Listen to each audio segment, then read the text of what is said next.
Ho!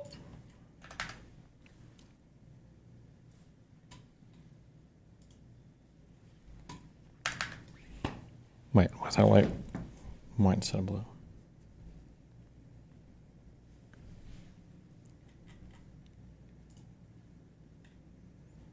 Guys, we have to get back on our fucking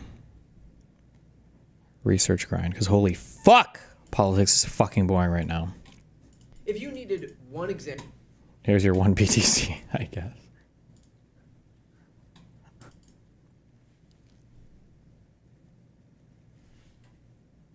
Can you upload your stream intro with the original audio to YouTube channel? Oh. It's probably in an earlier VOD, right?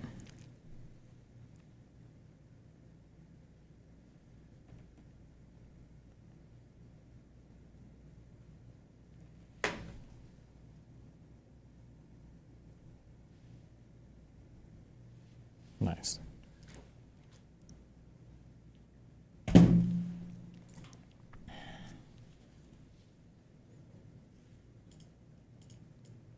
Example of how Fox simply does not know what to do when it comes to Gavin Newsom. Here you go. The other thing for me is that for the last week, Gavin Newsom, and why am I giving him advice? You have to stop it with the Twitter thing. I don't know where his wife is. If I were his wife, I would say, "What? You are making a fool of yourself. Stop it. Do not let your stuff." I feel like we're going over the news every day. I don't know if we need other people's reactions to the news. I feel like we've already seen all this stuff. No. Where's Radiant at? Tweet, and if you're doing it yourself, put the phone away and start over. And if he's got a big job as governor of California, but if he wants an even bigger job, he has to be a little bit more serious. So the thing about Gavin Newsom, quote, making a fool of himself is that he is literally imitating Donald Trump. This isn't Newsom just concocting a new persona out of whole cloth. He is literally just doing so Trump. Gavin And the Newsom. fact that a Fox News host. Wait, is this? Oh, this isn't on. Hold on.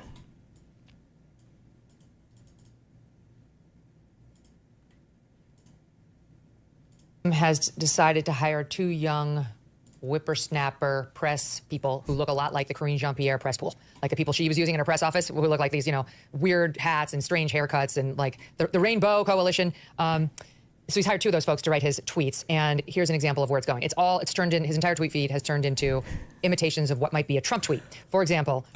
Okay, at least she's honest about what they're imitating, yeah. In all caps. Wow, what an honor. On Mount Rushmore. Thank you, -GCN, with an image of Newsom on Mount Rushmore. Then there's a poster image of Kid Rock pointing like Uncle Sam. It reads, Okay. This is a no bullies stream, but it reads, Kid Rock wants you to support Gavin Newsom. Captioned on X, I accept -GCN. Kid Rock, by the way, replied saying the only support Gavin Newsom will ever get out of me is from D's nuts. Here's another one. Scott Pressler, who registered, speaking of Republican registrations, who basically turned Pennsylvania red with his voter registration efforts, or got very, very close. He posted a video about it, and Gavin Newsom's office responded saying, "Thank you, Nancy Mace," calling Scott Pressler Nancy. ooh, I'm linking that one. We had 10 years of Trump retardation fatigue. These people couldn't handle Newsom doing it for 2 weeks. True. Nancy Mace, Scott Pressler has very, very long hair. Nancy Mace doesn't, so I don't know. It doesn't really work for me. And then somebody on Fox responded saying, "You're kidding me, right? You're constantly raving about protecting gay people, and now you use your official press office to troll a gay conservative and call him a woman." In response to which the press office replied, "You sound woke." All right, here's another one. Not even, this is all caps, not even JD Just Dance Vance can save Trump from the disastrous maps war he has started. Not even his eyeliner lines look as pretty as California map lines. He will fail, as he always does. Sad. And I, the peacetime governor, our nation's favorite, will save America once again. Many are now calling me Gavin Christopher Columbus Newsom because of the maps, exclamation point. Thank you for your attention to this matter, GCN. This has led to a split amongst some on whether this is an effective strategy. Joe Scarborough, not a fan. Going to give you a little sampling of that, 27B. The Democrats are trying to find their footing, and it's quite embarrassing, actually. I mean, Gavin Newsom, have you seen what he's doing online? And it's like, just take a deep breath. Yep. Don't try to turn the ship 180 degrees, and when they don't know what to do. I have a good idea. Instead of trying to, school Donald Trump, talk into the camera about affordability. Oh my God. Yeah, that's what we need. We need another 2 hours of Democrats talking to the camera about affordability and what is it, kitchen table issues? Yes, true. That's actually what they care about. That's what the American people care about. That's what they've shown, right? Over and over and over again. Donald Trump's not on the ballot in 26. He's not on the ballot in 28. So why are you... Well,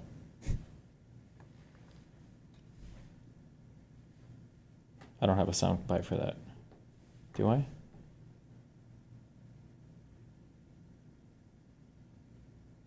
Nope. I'm going after Donald. No, you're not running against Donald Trump. Dan, thoughts?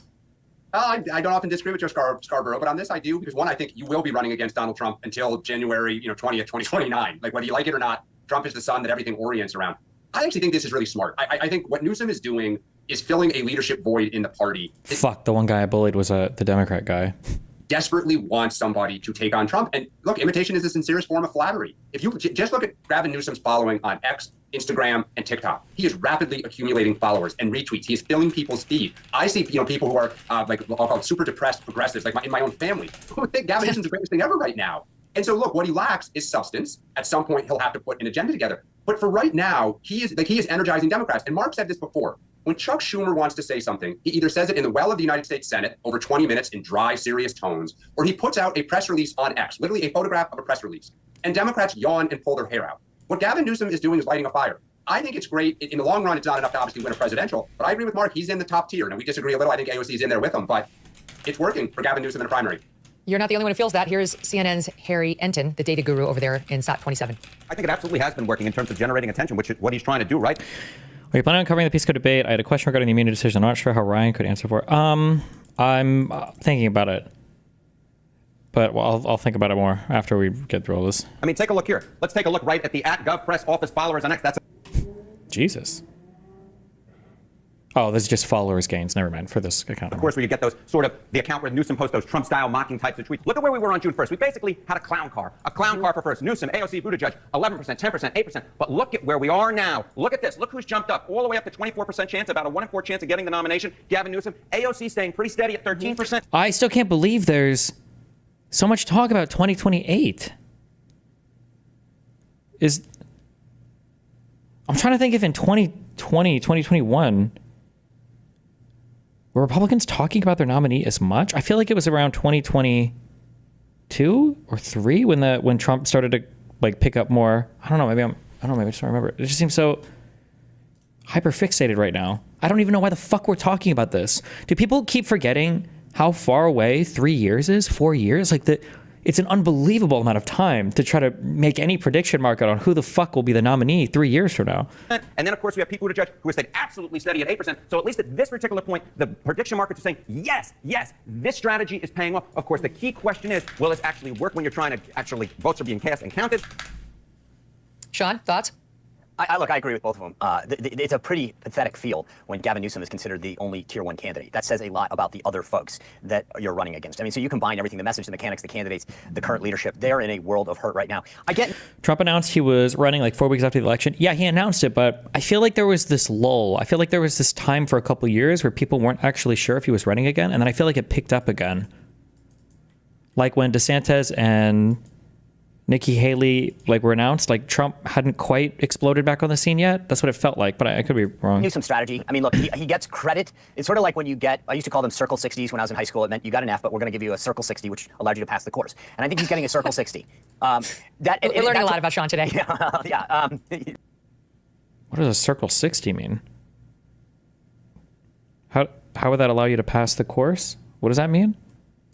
You might want to look at those transcripts. But he's getting a Circle 60. And what do I mean by that? I give him, this is the teacher would say to me, okay, you came to class, you tried, you just failed the test. So I'm going to give you credit for showing up and participating. And I give credit to him for participating. He's out there, he's trying to do it. But the fundamental thing that's so interesting in his strategy is 60 is a D. Oh, okay. 69 and below was an F, I guess, for the schools that I went to. Are you against paper ballots? No? is this. Most Democrats find Trump's tactics abhorrent. So if you find the tactics abhorrent and then your goal is to emulate them, it's sort of like, I think he may get plaudits from a lot of the DC insider beltway pundit class and reporters, but I have a hard time believing that people who are going to go to a caucus in Iowa or Nevada are going to find this enjoyable. Or the people. But I mean, I think he's mocking it. Like he's not actually embracing it. Like this is my new bit. I get it, but I just think that if you don't like the behavior in the first place, somebody who's then doing it, I get why he's doing it to troll him, but I think that it's hard to say, oh, what Trump's doing is so wrong, I'm just going to do it back at him. Except there's one other difference besides the fact that it's meant to be performance art rather than whatever it is the President Trump does. He's only targeting the president. He's not making fun of other people so far. Well, he made fun of Scott Presler. JD Vance. Sorry, to be clear, he's making fun of Republican politicians. He's not going after other entities. Now maybe he will, but the mean is he's a combatant. He's on the field. He's a combatant. So I'm just saying the Democrats like the fact that it's mockery of people who are Trump. I don't know. I think you're splitting hairs there, Halperin. That's who Trump goes after. Trump's not. He's not picking random private citizens to attack. He attacks people who attack him. How could you say that? Especially when Megyn Kelly was one of the people attacked by Trump, and she didn't even do anything that bad to her. She just asked him questions in a debate. Remember that reporter, the one with cerebral palsy or whatever, that brutally and viciously attacked Trump? What a weird thing for her to say. Jesus. He went after Taylor Swift because Taylor Swift endorsed Kamala Harris and Tim Walz. He wasn't picking citizens to attack. He attacks people who attack him. He attacks people who attack him. He went after Taylor Swift because Taylor Swift endorsed Kamala Harris and Tim Walz. Okay. All right. Cool. He wasn't picking on her for no reason. But those aren't political pros. I just telling you what some Democrats. What some Democrats don't like is he's spraying the whole country, anybody who he wants to attack, rather than political combatants. I'm just saying, to me, that's why some Democrats can justify it. But Megyn, I wouldn't underestimate, of all the candidates we talked about in 2028, who else has drawn fire from Stephen Chung and all these different people in the White House? They're taking the bait. They're elevating Newsom to an equal that we feel like when you speak, we need to go after you. And if you're Newsom now, Trump does that with everyone. Well, sure, but you think about it this way. With everyone? I thought we just said he only does it to the people that attack him or whatever, but maybe she means everyone who attacks him. I mean... Now, Democrats are going to be asked with Newsom or Trump. That is the dynamic Trump used in 2023 when he was getting arrested and all this stuff. You with me, or are you with Nancy Pelosi and Joe Biden? So it is elevating Newsom. Again, you got to win the primary to get to the general. It's smart. He's separating himself. Back here to Joe Scarborough in 29B. You're trying to do everything to distract the American people from the fact that you're screwing up on job one. And job one is helping working Americans and helping the middle class afford their lives and build a life where their children are going to live better than them. That's the American dream. And you have done nothing but play. What was this interview? Was this yesterday? Jesus Christ. Politics over the past year. It's really not that hard to do. We'll see. Cut and paste. It's really not hard to do. Gavin Newsom, he wants to own Donald Trump. He wants to be Donald Trump light. You can't be Donald Trump light. Hey, Gavin, talk into the camera and talk about making life more affordable. Like, what do you think Gavin has been doing for the past several months? I feel like he's been fighting the Trump admin on so much crazy shit. There was the ICE takeover stuff. There was the fighting over like FEMA funds and shit for the wildfires in California. Like, not only for people in California, but if you want to talk about people in New Hampshire, our people in Iowa, our people in South Carolina. He's the governor of California. They would like to know how their lives can be more affordable, not how you can own Donald Trump. Donald Trump is not. Oh, true. He literally did a debate with fucking DeSantis. That was like a year or more ago, right? Again. I don't know. I'm kind of. I kind of agree with Joe Scarborough. I don't normally agree with him, but I think I kind of agree with him. I'm kind of against Scarborough and in favor of Gavin Newsom's plan here. I don't want to see Gavin Newsom become president, but he is generating more attention for himself than we've seen from any other candidate. And okay, just kidding. She went the exact opposite. That we've seen for him. And like the same old, like once you get the eyes on you, then you can start talking about what's happening to people in New Hampshire, Sean. But like, you need to get the eyes on you first. Wait, what? Did her position just completely change? Now I feel like it's a 3-on-1. Now Spicer's getting gangbanged.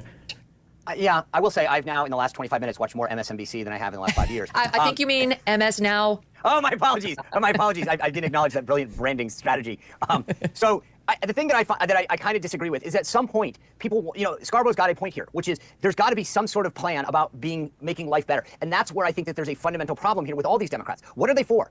They've criticized his crackdown on crime, his crackdown on the border, his crackdown on trade, billions of dollars of new revenue coming into the federal government through tariffs, which most of them previously supported. They've criticized him on gerrymandering, which they led the way on in Illinois, Maryland, Massachusetts, being too mean to Europeans. Yeah, which now we've got a NATO that's paying, theoretically, 5% of their GDP, which is not true. But the bottom line is he got NATO to ante up. Mark Rutte, the Secretary General, said on the other night Trump was right in his criticism, and he has achieved results. The bottom line is name something that they're for. Name one thing they're for, and the answer is zero. Oh, yeah, abortion and LGBTQIA. Mm-hmm. Here's our friend Mark Halperin sitting down with Joe Scarborough and getting into some of these issues on his MK Media show. Next up, SOT 29B now. What about people thinking of running for president? Should they be a Democrat? Should they be talking about Trump, or should they similarly move on and talk about Republicans? No. Again, because Trump is so baked into the cake. Again, it's like the Iraq War. You just nobody's going to change their mind about Donald Trump, and we keep thinking this is going to happen. And wait, I'm so confused what that comparison was. This is when the walls are closing in on Donald Trump. I've probably said 87 times. No, the walls aren't going to close in on Donald Trump. And that's not your concern. Your concern is getting elected to Congress. Your concern is winning the House of Representatives. Your concern is taking over the committees. And by doing so, being able to stop a lot of what Republicans are doing. Didn't everybody kind of change their mind on the Iraq War? Or did I misunderstand his point there? Or is he saying after everybody changed their mind on the Iraq War? Take it, Mark, but I've got to say the irony, like the gall of Scarborough, of all people to say, you can't change people's minds on Donald Trump. Like he is the living Sybil when it comes to Donald Trump. Nobody kissed Trump's ass more. Nobody, including Hannity in 2016. I know. I was there. And then when he found out he wasn't going to be vice president or be brought along for the ride, he completely turned on Trump, he and his bride Mika, and spent the next 8 years bashing him to hell. And then when Trump wrested power back from everyone in the country, he went and bent the knee and kissed the ring at Mar-a-Lago. So please, okay, sorry, he was your guest, so you're not in the same mind space as yours truly. But it's basically the same point he's making there, no? That like focus on the issues, don't get too wrapped up in the Donald Trump thing. You're not going to move minds or hearts by making your potential race or comeback as a Dem about him. Well, a few things. Besides Joe being my guest, he's my friend, and I've resolved not to step between the two of you. So I'll pass on pushback on some of those characterizations. But I'll say this. Joe is a big believer in thinking anew about Trump. Maybe not in the exact way you described it, but he's come to appreciate how formidable Trump is as a political force. And I think what his main point is that if you try just to do what Gavin Newsom is doing, without talking to voters about the real lives, improving their real lives, you will be caught up in this centrifugal force, and you won't have a path to being president of the United States or leading a coalition into a majority. So you can't ignore Trump. As Dan said, he's going to be the dominant force in our politics through the election. But I think if you listen to my conversation with Joe, he's advocating not being letting your biorhythms, your daily political biorhythms, be about trying to beat Donald Trump at his own game, because Gavin Newsom's not going to do that, and he's the best equipped of anyone in the party to try to do it. Or, Dan, the Dems could go with this. My name is Veronica Robles. Everybody Yeah. We need to see it again. Look at the signer. Okay, you get it. You get it. You get my point. The signer's trying to sign ooh la. It's so on brand for the Dems. So what are we? It's so on brand. Where's my laughs? Do you think that they have like this whole database of like, can we find like brown, black people, like Democrat people, whatever, and they just have like a whole database of clips. It's like, okay, who's going to be our op today, and like roll clip 472 of the guy that the guy playing the whatever. What is this a famous? Did this happen? Was this like a big deal? What the fuck even is this?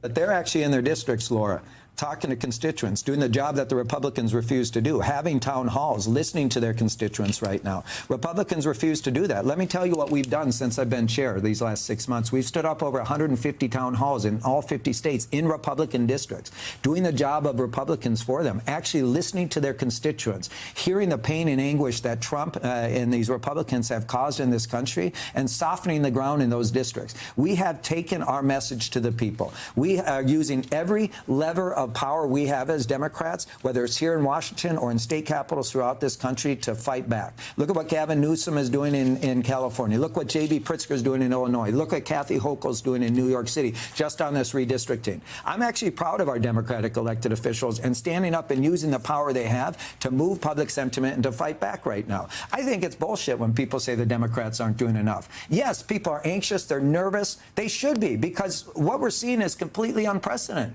But the idea that people aren't doing enough, I don't know. I've been in 30 states. What's the disconnect then? Because if it's people voters. aren't feeling it, if we're voters talking to Democratic voters that say that they think that their party is not doing enough. So what's causing that disconnect if you say that so many Democratic Party leaders are out there? This is the hardest question to answer, because you can't say, because people feel like whatever the media puts in front of them, because it's insulting the voters. Oh, man. Pushing back. Yeah, look, let me be very clear. We've got work to do as a Democratic Party. There's no doubt about it. I've said it from the very beginning. I ran for this job for a reason, which is to get this party back on track, right? And I would say over the last 6 months, there's been a lot of positive momentum. There's been 38 elections on the ballot. All 38 of those elections, by the way, since Donald Trump was inaugurated, all 38 of those, the Democrats have overperformed on average by 11 points. We're leading in the congressional generic ballot, as you know, by about 6 points right now. There is wind at our back. Yes, we need every Democrat. Every single Democrat in elected office, in party leadership, and in activist spaces to actually roll up their sleeves and get in this fight. Don't get me wrong, right? But at the end of the day, it's not correct to say that Democrats aren't fighting. I see it every single day. Democrats should shut the government down if the president continues to use the Justice Department to go after his enemies, or if he keeps National Guard troops in the streets. Yes, you have a fascist in the White House, and that requires us. We cannot be the only one playing by the rules with the hand tied behind our backs. That old playbook, the norms that used to have guardrails on our democracy and protect all of us in this country, that doesn't exist anymore. We've got to throw that playbook out the window because the Republicans have. We cannot be the only party that's playing by the rules anymore. That's why I said this isn't your grandfather's Democratic Party where you bring a pencil to a knife fight. We are bringing a bazooka to a knife fight. Donald Trump wanted a showdown. The Republicans want a showdown. We're going to give it to them. And guess what? We don't have power in the Congress. That's for sure. But we have the power of our voices. We have the power of our platforms to move public sentiment. And the public sentiment is moving our way. Yes, it's slow. Yes, people still want to see more fight. I'm not going to ignore that. But at the end of the day, I can tell you there are people, including myself. I've been in 30 states over the last 6 months, Laura, and I'm going to continue to travel this country to organize people in every part of this country to stand up to this dictator in chief. The bottom line is, at the end of the day, Chairman, you know this very well. You got to break some eggs. And that's what the party has to do, to Laura's point. If you're going to get folks focused on the message that you're putting out there, they got to see themselves reflected in that fight.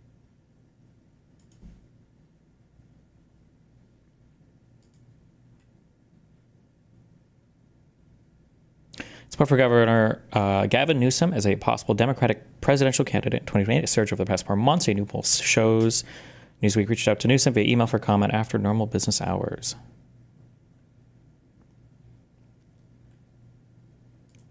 I'm so curious, how much engagement do these ads actually get?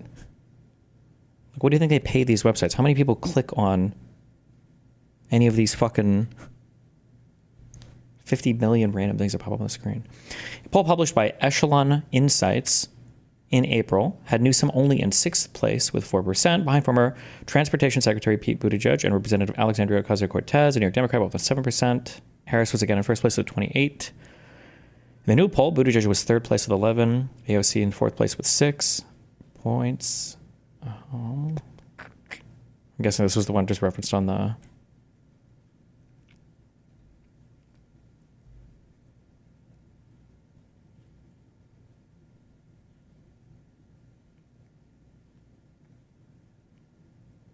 Oh no, there's a different one. There's no world where Kamala would ever run in 2028, right? I don't think that would ever happen.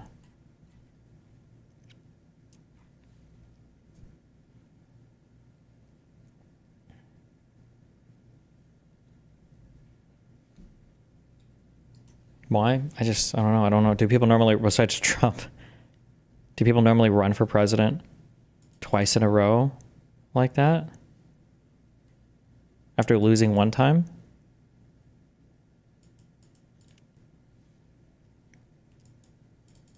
Bernie? It's like doing multiple primaries is fine, but if you're like the nominee and then you lose in the general, do people normally run again after that? Bro, why are we talking about the next presidential election already? We aren't even at the midterms yet. I don't know. I think it's cringe. I said this a million times. I usually ban people who ask me. For a little over... Oh, God.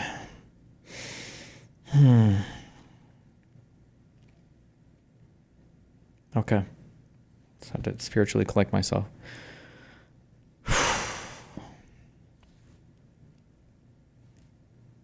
A week now, California Governor Gavin Newsom has been posting in the style of President Donald Trump. And he's getting a lot of admiration for it. So he's basically engaging in this trolling campaign, and he's been very successful with it on X. Many of those posts have actually racked up tens of thousands of likes. And look, it does play well in the paradigm of left versus right. When Sorry, hold on. What? Breaking, and another stunning embarrassment for Gavin Newsom. The chairman of Bed Bath & Beyond announces they will not open any retail stores in California. We're taking a stand because it's time for common sense. The reasoning: high taxes, high fees, forced, unsustainable wages.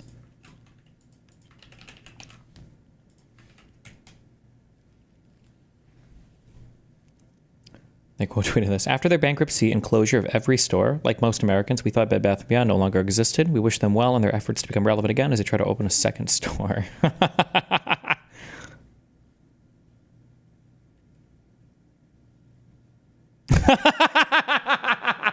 Wait. Triggered, lashed out, deleted. Typical of a Newsom nerd. Quote tweet, fuck you, bye. We never posted this fake screenshot, but it is funny, LOL. Holy shit.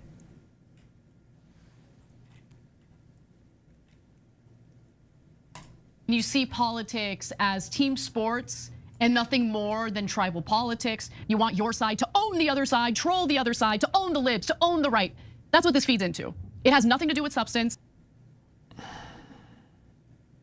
It has nothing to do with how much of a circus California has been under the leadership of Gavin Newsom. It has everything to do with getting brownie points for trolling the other side. So with that in mind, he wrote the following recently. So Governor Newsom press office on X, that's the account that we're talking about, began posting in the same type of tone that you would expect from Donald Trump, all caps. You get the picture. Let's take a look. Again, this is all caps.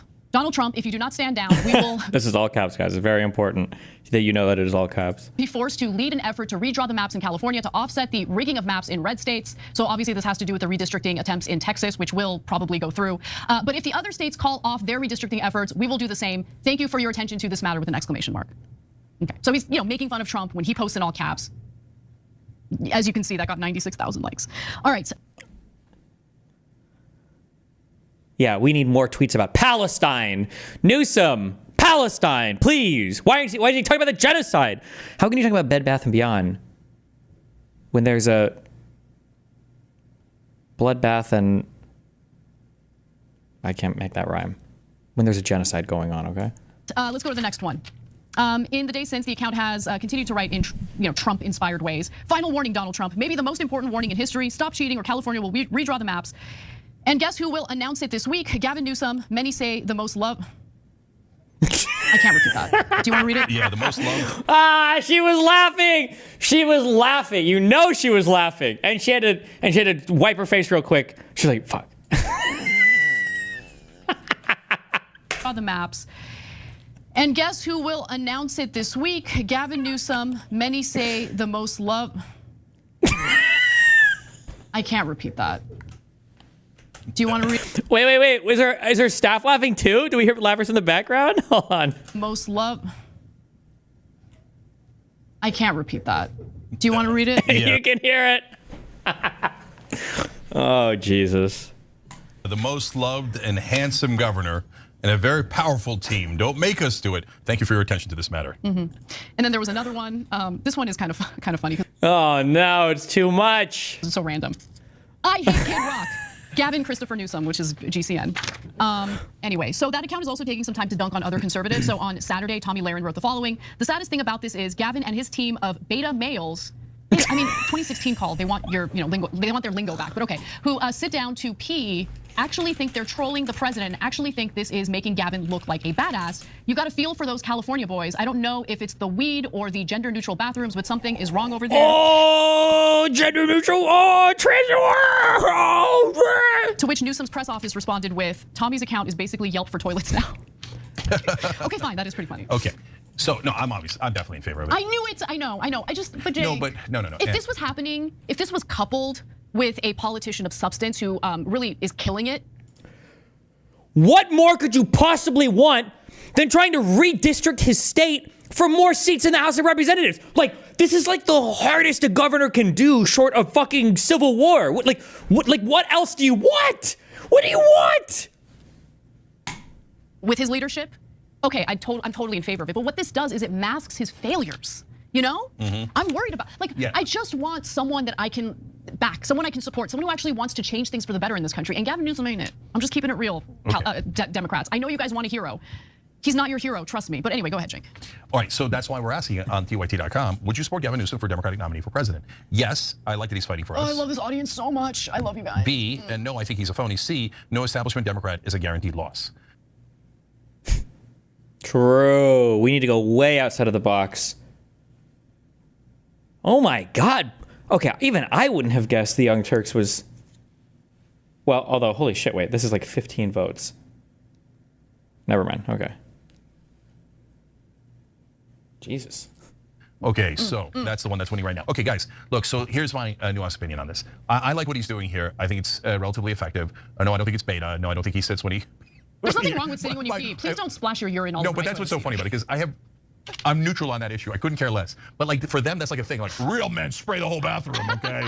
Like not these weak beta males that are like respectful of others. No, I pee all over the bathroom. Okay. All right. Good for you. You seem very manly. Okay. Anyway, can't wait for it to get to women. All right. So look, bottom line is, this is style. And I had two different complaints about Democrats throughout these 20 years, some odd years that we've been doing the show, right? One is style. Like they were like, let's be civil. I speak 6 languages. And you weren't going to win that way, and we were right about that. So now this is the establishment Democrats surrendering and saying, yes, Young Turks was right. It's better to actually fight back, be aggressive, and yes, sometimes be playful, sometimes get in the dirt. Oh, I wouldn't want to spoil your elitist French laundry clothes, right? So now he's realizing, I got to get in the mud a little bit, right? So great, I'm happy to get that. Now the second part's even more important, substance, right? Yes. So now that's where I believe that Gavin Newsom is just, as I told you guys after the election, they're going to take all these corporate robots in for to clean up, right? A refresher. So they're like, okay, now computing. I am now troll Gavin. Ha, you are a beta. Ha, I will write in caps. Okay, I hear you, brother. But actions speak louder than words. Your state has the highest unemployment rate in the entire country. It's like 5.5%. It's also the most prosperous state in the entire country. There's nothing that California can do right. Like, does California have problems? Sure. But like, compared to who? Like, who is their model? Because for conservative, it's Louisiana, Alabama, Mississippi. Like, are these the states that California needs to be more similar to? Like, what?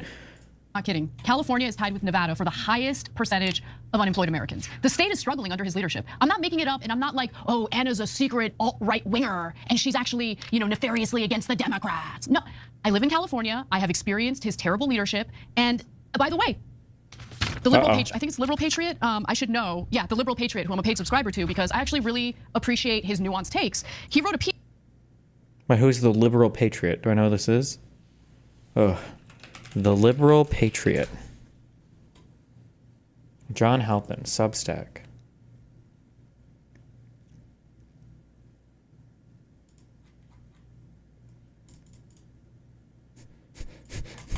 Can I not just like go to the thing? Oh wait, X.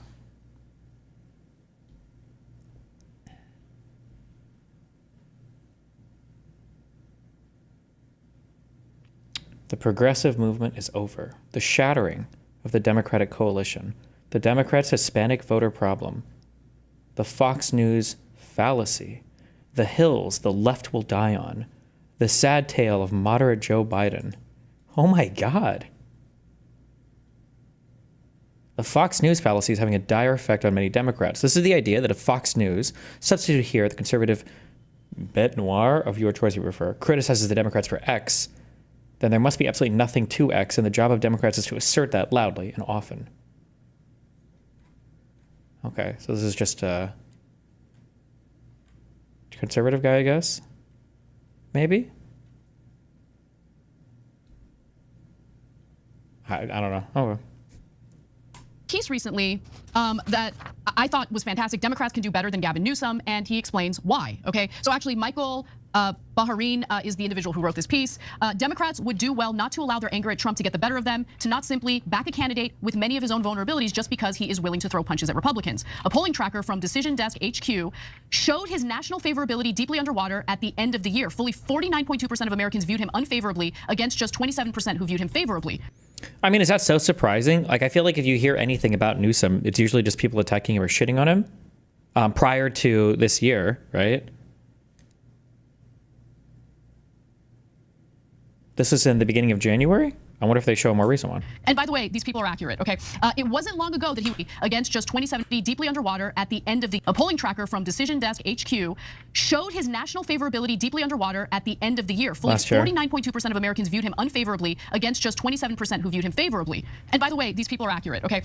It wasn't long ago that he was struggling at home as well, back in June, without Trump serving as a clear foil for him.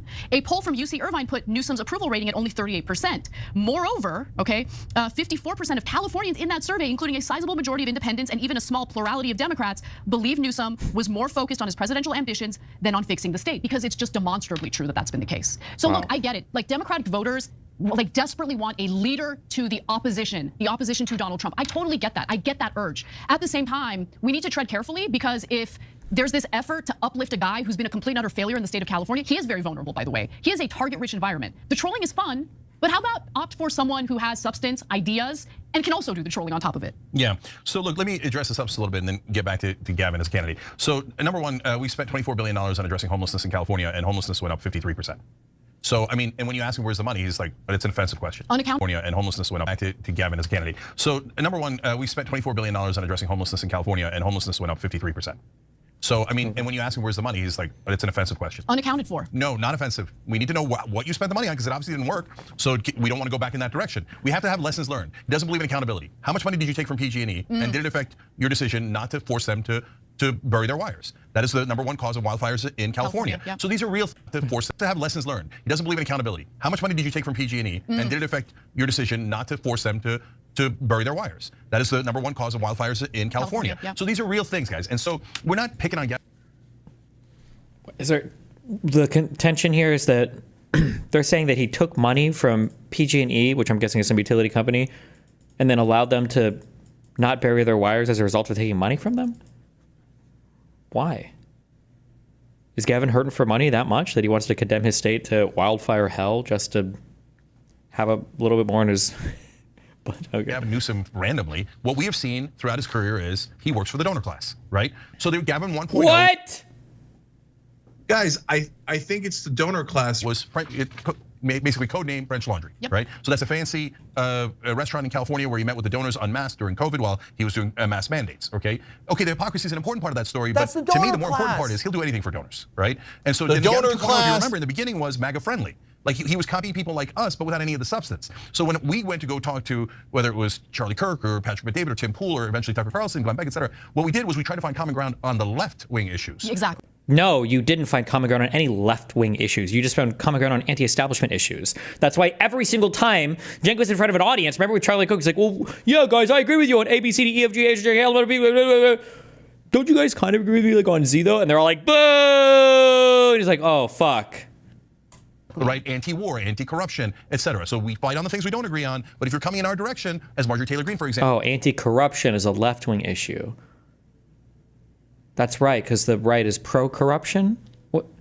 Example did and Tucker Carlson did on the issue of Israel, right? Then great, we're happy. Epstein files, etc. You come in our direction, we're very happy, right? But Gavin says he was just like computing. He's like, Steve Bannon, let us have a friendly dialogue. I will not challenge you on anything. But brother, no, you're not getting it. So then they took him back to the shop. Now we have Gavin 3.0, which is Trump fighter. I'll troll him right back. But don't you see the transition one after another? So who's the real Gavin Newsom?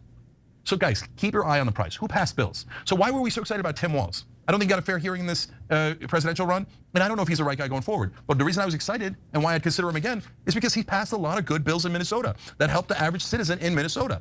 That matters. Yeah. That's what's important. When you ask Gavin Newsom, I don't know where the money went. I don't know why we have a bad record. I don't know why there's so many wildfires. That's I'm not my going to tell you what donor the checks class like right there. Or for many of my That's donors. what's going on. So like I like this stuff. Last thing on this. They're like, we got to vote for Gavin Newsom because he's the only Democrat fighting back. I'm like, wait, why aren't other Democrats fighting back? Why is the party so pathetic? Dude, nothing is good enough for these people. Like, there's not, you understand, right? There's literally nothing you can do. They found one guy and they're like, oh, someone decided to fight the other side, as if that's like some sort of big revelation. Should you all be fighting the other side? And by the way, of course there are others. Ro Khanna fights them way more effectively. Oh, Ro Khanna and Bernie Sanders and maybe AOC, although we might not like her anymore. He doesn't get a quarter of the credit, and that's because mainstream media loves corporate candidates like Gavin Newsom. Every That's time you my ring the bell, donor class right mainstream there. media. Totally not true, but it does keep you updated on our live shows.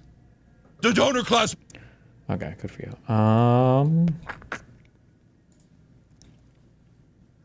I think it's important to set the record straight.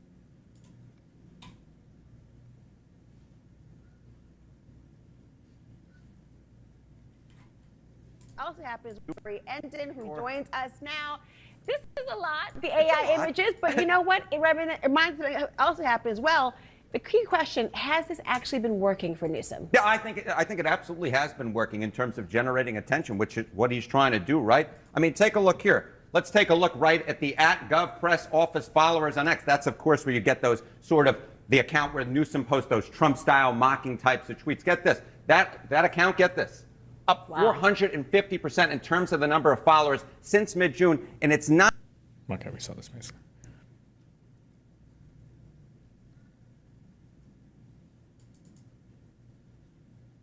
Here's an article about the power lines. Don't know why he said PG&E.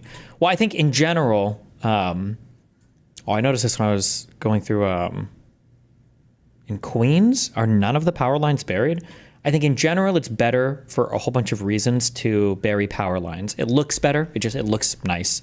And then I think there's less of a risk of the wires being fucked with by birds or animals or like coming down during storms. It's safer. It's all around like a better thing to do. However, I think that the initial cost of burying the lines and then the cost of like servicing them, all of that is dramatically higher. And then especially when you're talking long distances, because every fucking time you even look at a piece of dirt with a shovel, you have to talk to like 15 different county, district, city officials, commissioners, and everything else to make sure that you're like in the clear. And then you gotta go flag everything up. I mean, there's just so much autistic shit when it comes to touching the ground, okay, for anything. Like the most unrealistic part of like the Matrix movies is there's no way they would have gotten approval from whatever human being was left to bury that much shit under the dirt. So my guess is like it would be better to do it, but it would be absurdly expensive. That'd be my guess.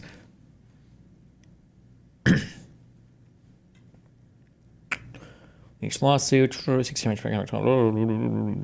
lawsuits blame SCE's equipment for triggering a deadly blaze that cut a mammoth swath of damage during the unincorporated community of Altadena, as well as the two neighboring cities. Wait, underground power line comparison.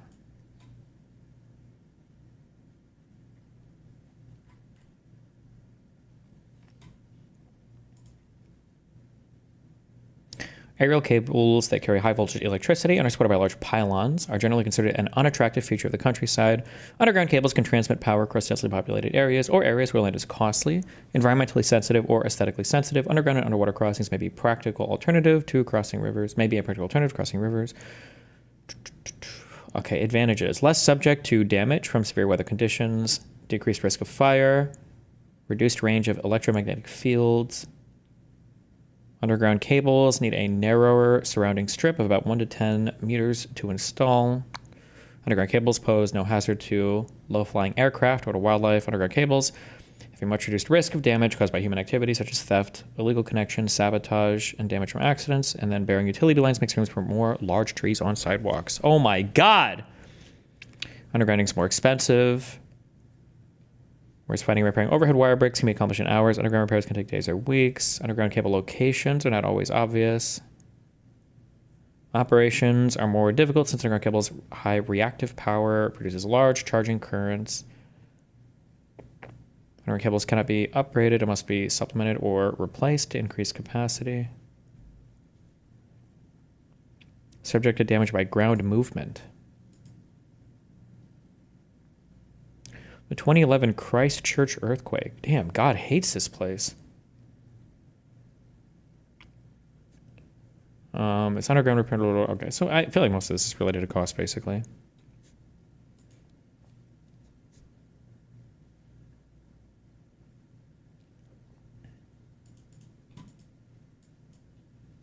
Okay, so you do a couple of things well. You work together well, and you're more welcoming, if I'm being honest. We're glad Cenk's here, right, everybody? And a lot of people on the left know this as well. If you agree with MAGA 5%, the answer you get is welcome, right? Come join us, right? On the left, if you disagree 5%, they go, get out of here, you're a right-winger, you're a fascist, right? But if you push enough people out and you guys welcome enough people in, eventually you win the popular vote. That's what I warned them about, and that's what happened, right? So, look, I propose simple rules. The 3 rules of the internet. Rule number 1, when we disagree, we fight. There's nothing wrong with that, right?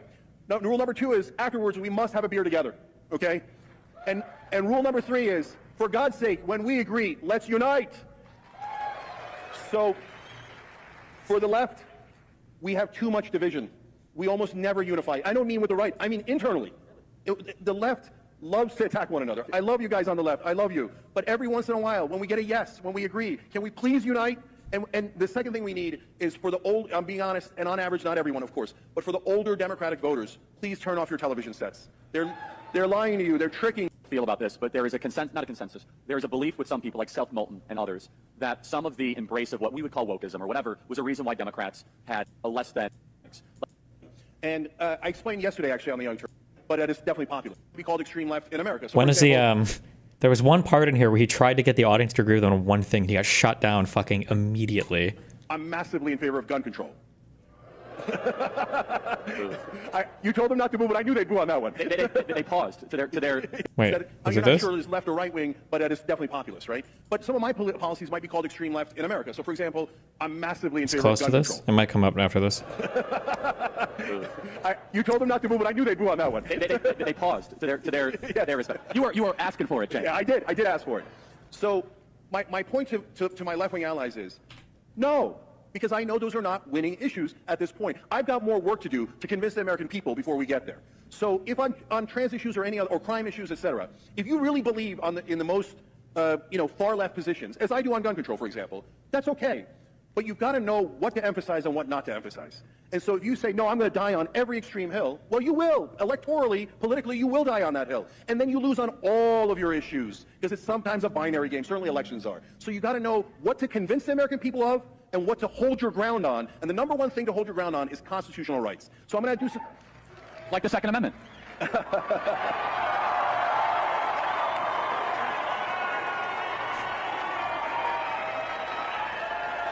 So, no, I know. So, guys, look at that. We totally disagree on that issue, but we just... You were asking for that one. I'm sorry. No problem. No, but look, that was an important moment, because we totally disagree on that issue, but we just shook hands anyway. And you know what we'll do afterwards? We'll have a beer! So, you know what it is when you disagree on something and then you fight about it and then you have a beer afterwards? That's called America. Wow, America. So let me see if I can get agreement. And I don't know which way this is going to go. Okay. So when we talk about trans issues in terms of sports, I know we have massive disagreements. Okay. And on one of those issues, professional sports, I agree with you guys. On high school sports, I don't. We'll go get into a bloody battle on that. Okay. But I want to ask you guys something. Do you believe that trans Americans should have the same constitutional rights as all Americans to employment, health care, and housing? Constitutional rights. You want me to translate? Or there is no constitutional right to housing? Okay, so I hear you. What I got out of that, guys... I'm just trying to be the interpreter. Yeah. No, there was a lot of applause and there was some consternation, right? I'll take it. It's a start. Good one.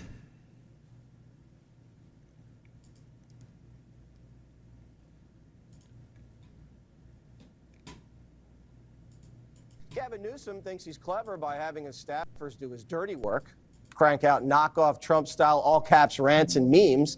They claim conservatives don't get the joke, but we do. We just think you look like a tool. Okay.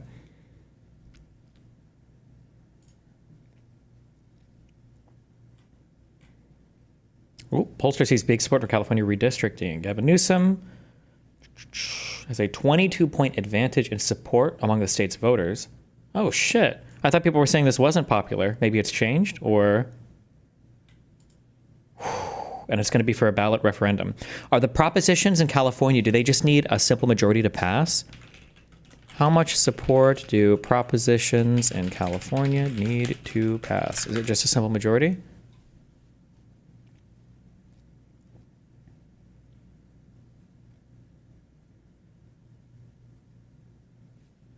Most of them. Okay.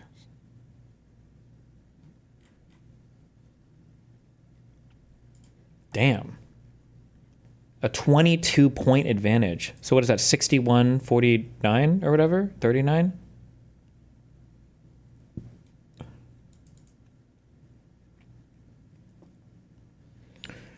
Consequence of 20 again. That's pretty crazy. Depends on how the questions were asked too.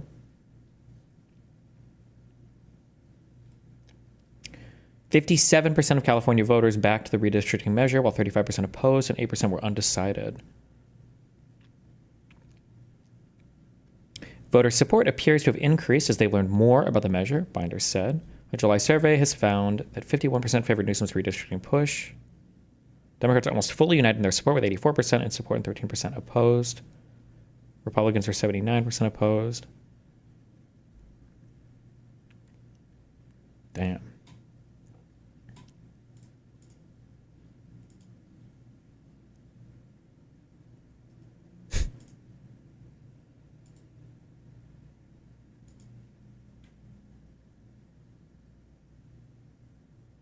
What? Why? What is that supposed to mean?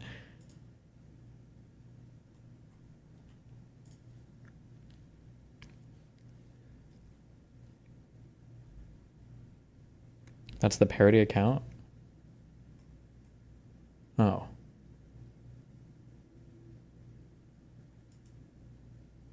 I still don't get the joke. Oh, is it a joke that he's not working because he's trolling all the time or something? Okay.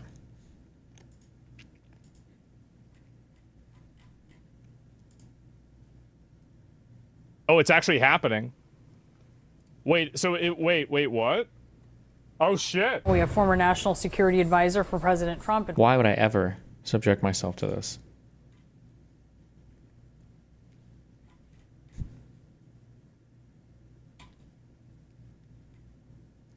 Hassan Slop. Wait, after this. Do not skip, do not skip. 70,000 monks just broke their vows of silence to nominate Trump for the Nobel.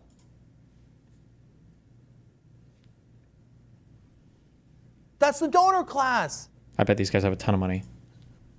Dear Mr. President Trump, we are standing here today with hearts full of appreciation Today, 70,000 Cambodian Buddhist monks are wholeheartedly supportive of our Cambodian Prime Minister Hun Manet to nominate you for the Nobel Peace Prize. Please accept, Mr. President. 70,000 monks, all bought on Fiverr. How much do you think this costs? I'm just kidding.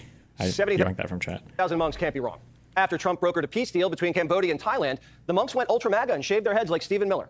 So 47's thinking about sending them all 70,000 of them Trump 2028 hats, duty and tariff-free.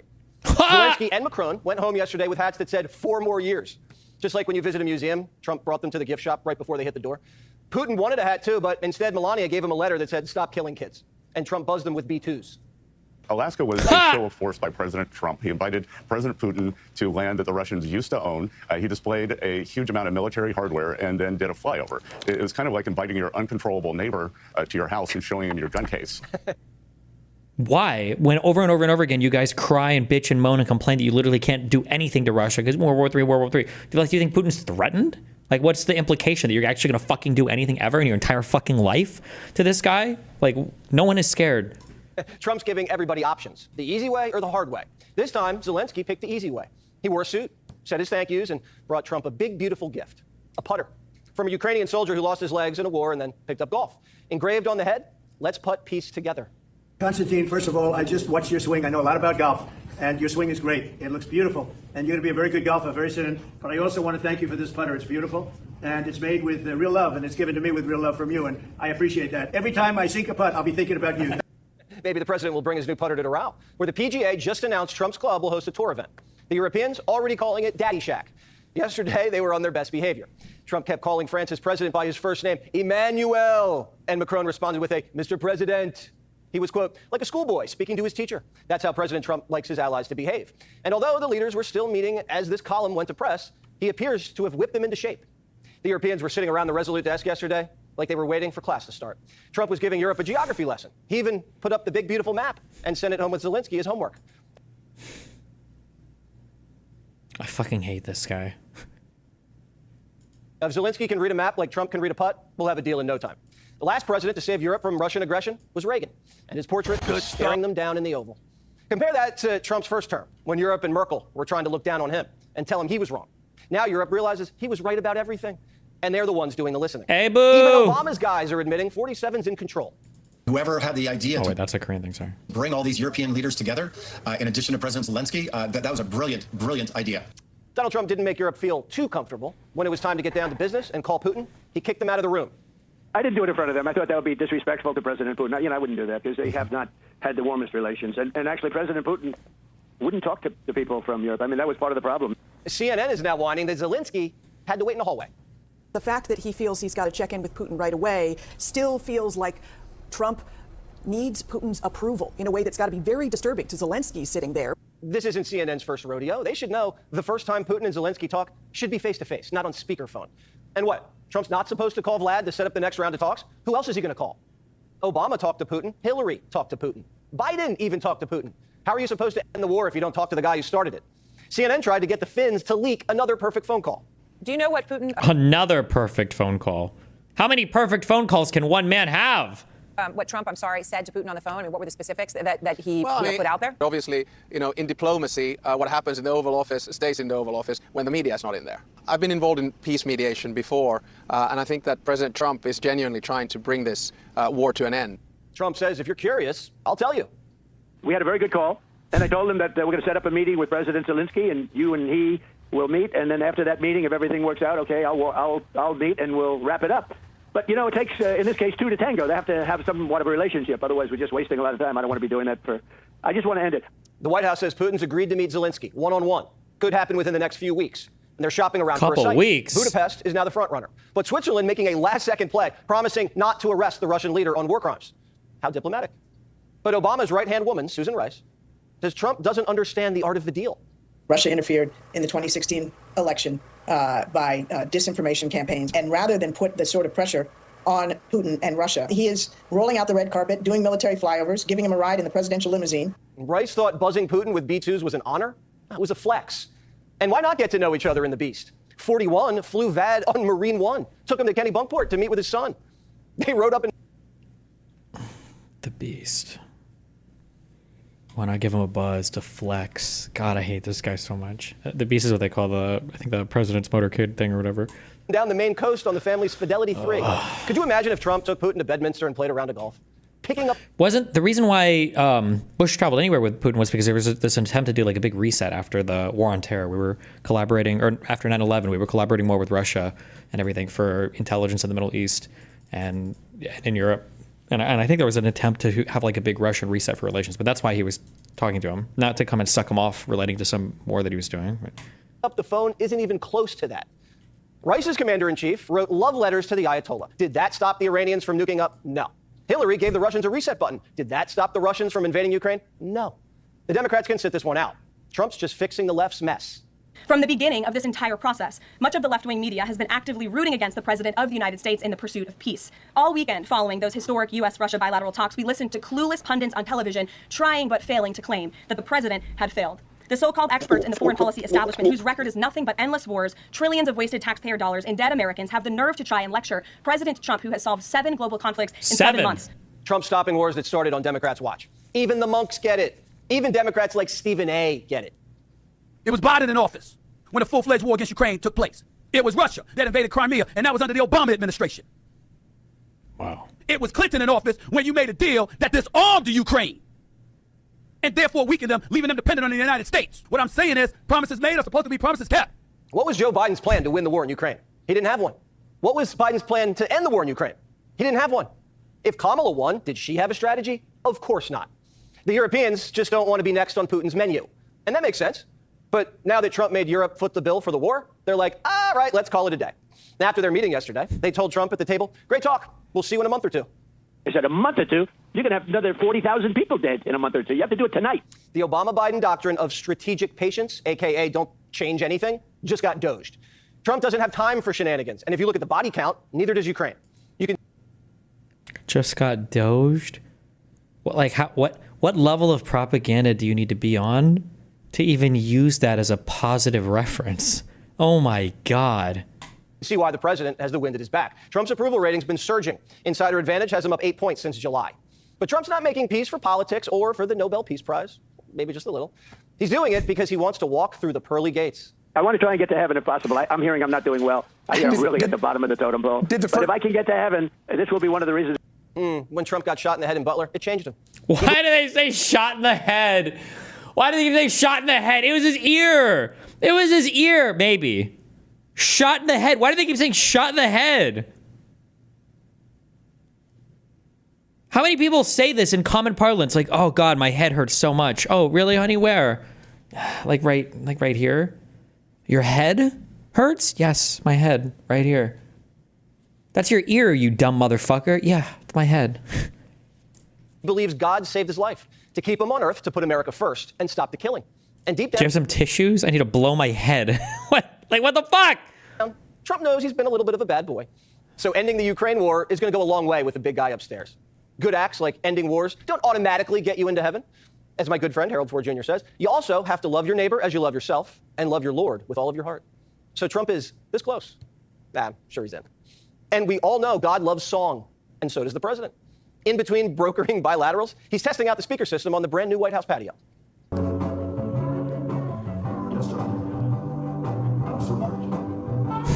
One even more. Why? This is so, like, this isn't even gaudy. It's just, it looks cheap. It looks like you bought you got like a 3-for-1 on like $100 set of outdoor bullshit from fucking Kmart for your patio. What was the point of this? Want even more Fox News on YouTube? Become a Fox News Patriot today. Click join to find out how. Okay. Remember, as upset as Abby Phillip has this. Shut up. As upset as my manicure, okay? People consume this shit 24/7 and worse. Okay, Fox News is the best. Fox News is literally the best of the right-wing media, and I'm not saying that facetiously. It's so much worse than this.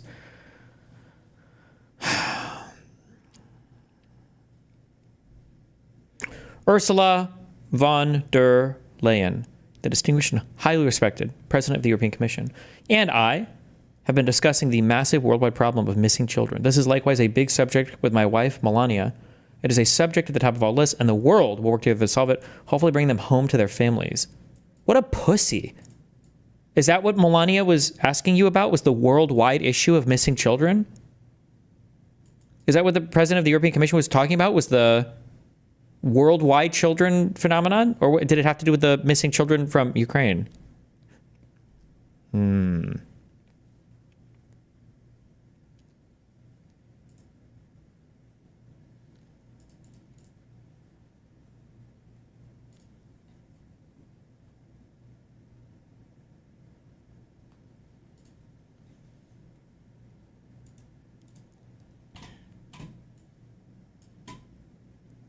Media has been actively rooting against the President of the United States in the pursuit of peace.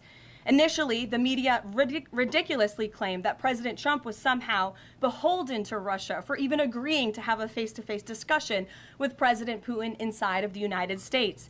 The media said President Trump was making a grave mistake by, quote, legitimizing Putin. They were aghast that President Trump would treat another world leader like a world leader. The media relentlessly attacked President Trump and claimed he suffered a, quote, major defeat for not immediately emerging with a final agreement, even though he said heading into that meeting, this was a meeting to listen and to understand how to move the ball forward. All weekend following those historic U.S.-Russia bilateral talks, we listened to clueless pundits on television trying but failing to claim that the president had failed. The so-called experts in the foreign policy establishment, whose record is nothing but endless wars, trillions of wasted taxpayer dollars, and dead Americans, have the nerve to try and lecture President Trump, who has solved 7 global conflicts in 7 months, about peace. This is the same president, by the way, who brokered the Abraham Accords in his first term, on top of more than half a dozen other peace deals this year alone, as I just said. We also saw yesterday the president of Ukraine and all of the other major leaders of Europe fly across the Atlantic Ocean to meet President Trump at the White House because of the progress that was made, and that, if you ask the media, failed meeting, but it was not. It was highly productive and it was successful. What was the progress? This is why Americans' trust in the mass media is at a lowest point in more than 5 decades. Diplomacy is a delicate process, and instead of reporting the facts about what is happening here at this White House and what is happening between this president and other leaders around the world, many outlets in this room continue to try to actively undermine the president and sabotage the efforts towards peace. That is why I felt the need to set the record straight.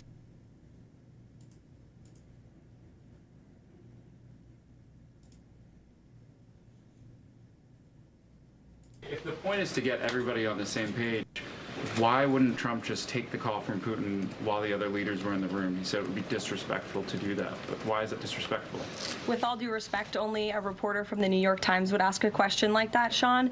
The president met with all of these European leaders at the White House 48 hours after sitting down with President Putin on American soil. In fact, there was so much progress in the readout that was given to these European leaders immediately following his meeting with President Putin that every single one of them got on a plane 48 hours later and flew to the United States of America. And if I could just read for all of you. Hey, if the point is to get everybody on the same page, why wouldn't Trump just take the...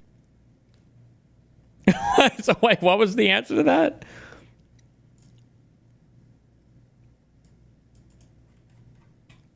Okay.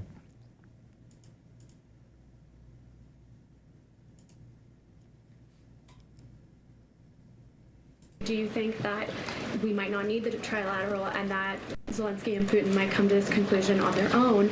And then as a follow-up, I know the president said on Fox News this morning that he's partially seeking peace in order to get to heaven. Was he joking, or is there spiritual motivation behind his peace deals here? I think the president was serious. I think the president wants to get to heaven, as I hope we all do in this room as well. As in, like, everybody wants to die?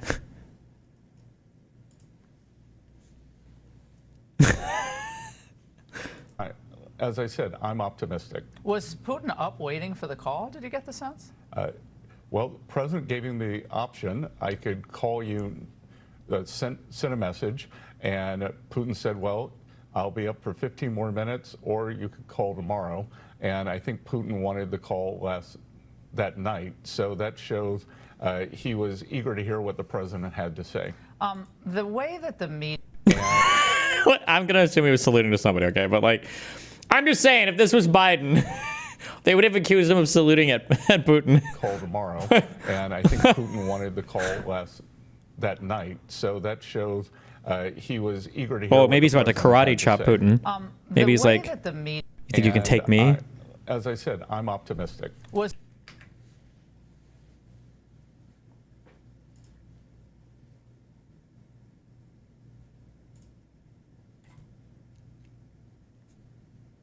He's stimming based.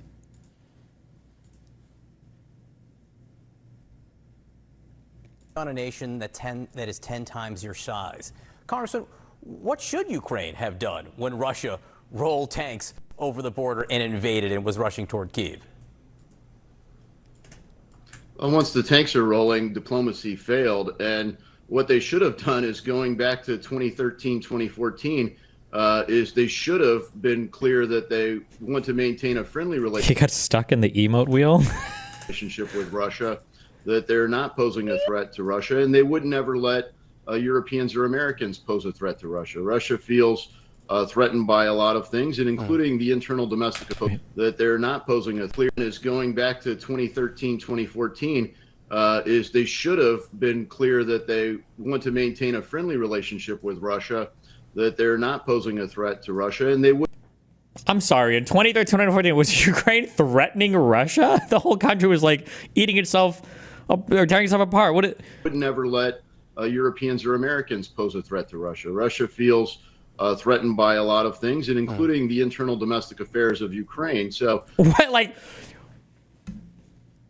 imagine trying to appease somebody. Like, this guy's talking about Russia like a paranoid schizophrenic.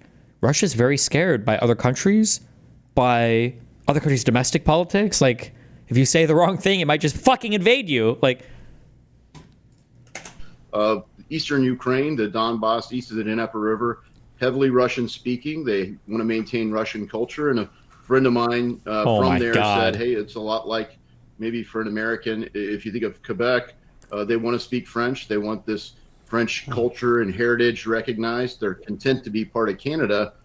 But until you come in and say, well, you can't speak French anymore, and we're not going to recognize that, and we're going to.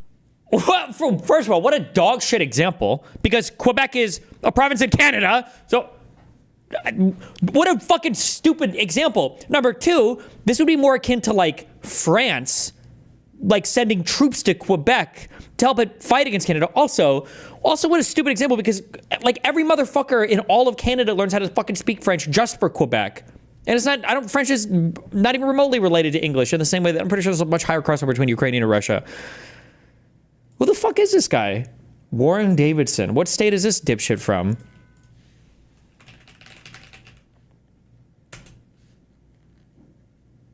From Ohio. Fucking Ohio, dude. Purge every reference to what you view as your culture. That's the kinds of things that were going on in the internal affairs of Ukraine that Russia continued to try to address with Ukraine. That's not an excuse for the invasion or war, but you know, there was no diplomacy that was de-escalatory. In fact, everything was escalatory. And so I think, look, if you go back to you know, maybe some days imagine a bar, everybody might get a little loud and mouthy until like the defensive end guy stands up and he's 6'5", about 280, and clearly really fit. And every time I've seen that happen, somebody gets really diplomatic really quick. And I think that's what President Trump's talking about. He didn't give enough weight to diplomacy. Yeah, well, I mean, the other way of what looking Trump's talking about. You didn't give enough weight to diplomacy. Wait, can you guys hear that? Wait, what the fuck is that? Wait. Yeah, well, I mean, the other way of looking at it is sometimes about you didn't give enough weight to diplomacy. Yeah, well, I mean, that's what President Trump's talking about. You didn't give enough weight to diplomacy. Oh my God. This guy, he's turning into a demon right in front of us.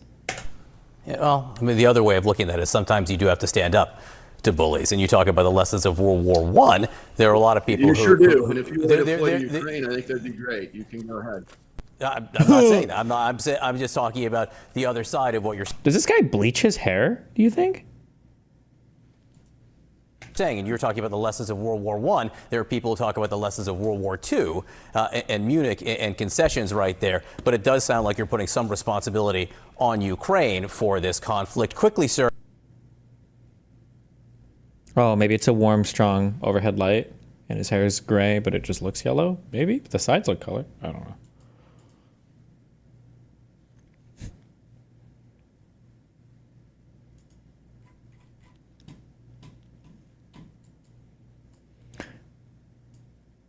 Did I talk about this on stream? This tweet? That's the exact opposite of the truth. Muslims and Jews got along really well in the Middle East, especially compared to Europe. until 1948. What? That's when Israelis attacked their neighbors, took their land, and started a mission to kill and evict millions of Arabs for Greater Israel. Well, okay. This is not true at all. There was massive infighting in the mandatory Palestine state or whatever prior to the 47-48 wars, but okay. Based. Not to mention the massacres and the back and forth bullshit and everything, but it's kind of fucking insane to say.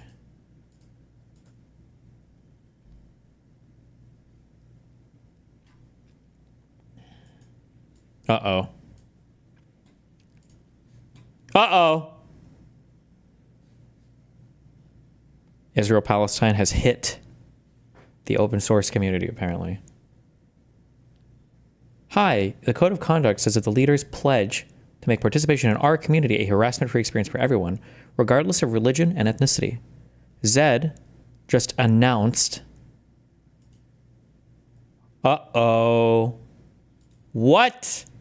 That they are taking money from Sequoia Capital, which has a partner, Sean McGuire, who has recently been publicly and unapologetically Islamophobic. What do you think that means? That he said something like, I don't think every single Jew should die. It seems hard to believe that the team didn't know about this, as it was covered in the New York Times.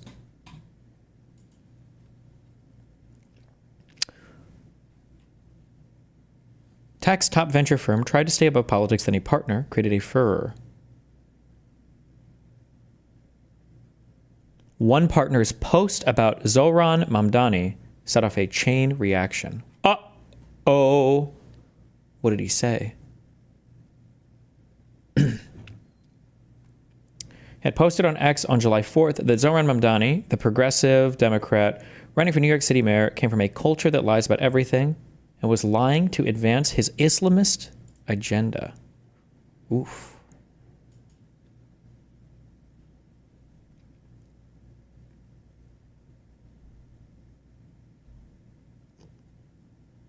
Oh. Wait. I feel like the actual tweet is a lot worse than the quote that they put in the New York Times about this. What the fuck? Mamdani comes from a culture that lies about everything. It's literally a virtue to lie if it advances his Islamist agenda. The West will learn this lesson the hard way.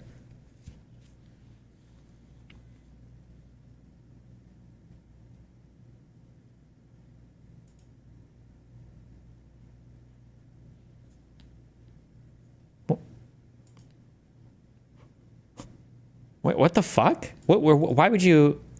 What is... What am I supposed to take from this?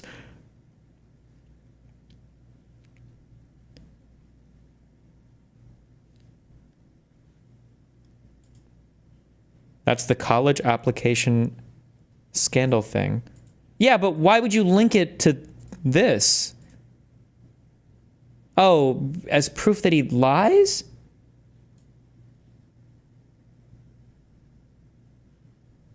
I thought the Islamic lie thing is, I forget what it's called, but it's supposed to be like if you tell a lie to further Islam or whatever it can theoretically be.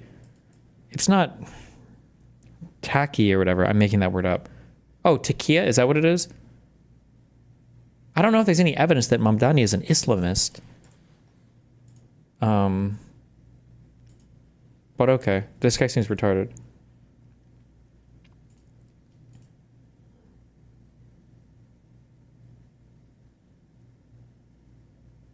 Holy aggressive digital filter. Why do you even need to create the fake depth of field? Like we couldn't figure out what was going on in your camera until until you digitally raped your background? Oh, like thank God now there's some separation between the subject and the background. Thank God. We would have been so confused otherwise, and it's definitely not as distracting as all this new artifact bullshit that you created around yourself. Time from the New York Times. Really hard to understand how bad the media is until they write about you, or at least until they write about topics that you know very deeply or worked on. Although that's just what people do on webcams and remote work. It's just background blur. Well, yeah, I know, but it's just cringe. This has become. It just looks like shit. It's like how all TVs today automatically interpolate 60 FPS or whatever.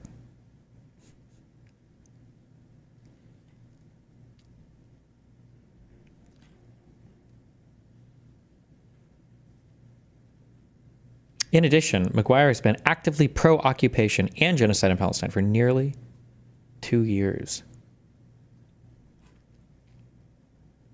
Genocide.vc. What is the VC TLD? I've never heard this before.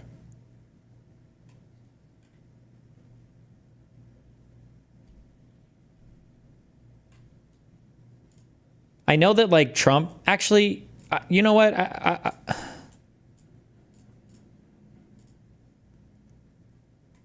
You know what? These guys are cringe as fuck, but actually I fucking support any boycott. I don't know why business leaders thought it became acceptable to hardcore talk about politics, especially tech bros. No offense, you guys are fucking retarded. Shut the fuck up and go put some more fucking transistors on your little PCBs and be a little tech fucking loser. Like, you guys are too retarded to literally talk about it. You can't even talk about half the shit in your field. You guys are actually fucking retarded. I hope this guy gets nuked. Why are you tweeting all this shit?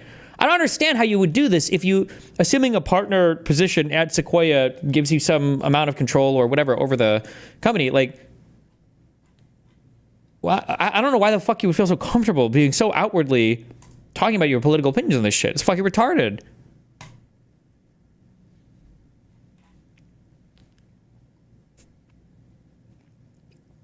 How can anyone feel like the code of conduct means anything at all when Sequoia is an investor? This is super retarded, though. Oh my God. VC is St. Vincent and the Grenadines. Gotcha. I'm shocked and surprised at the Zed team for this. I expected much better. Which Sequoia partner invested? Do they have a board seat? So does anyone feel good about using Zed after this? What is Zed?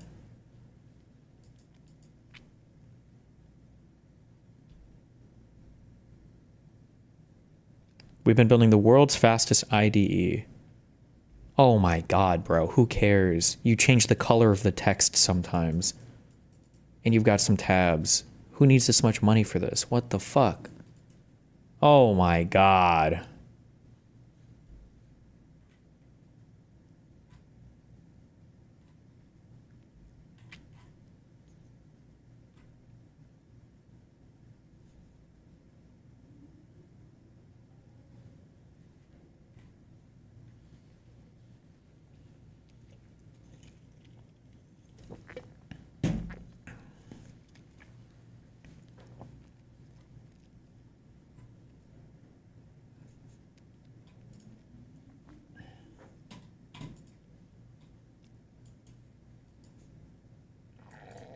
Stop.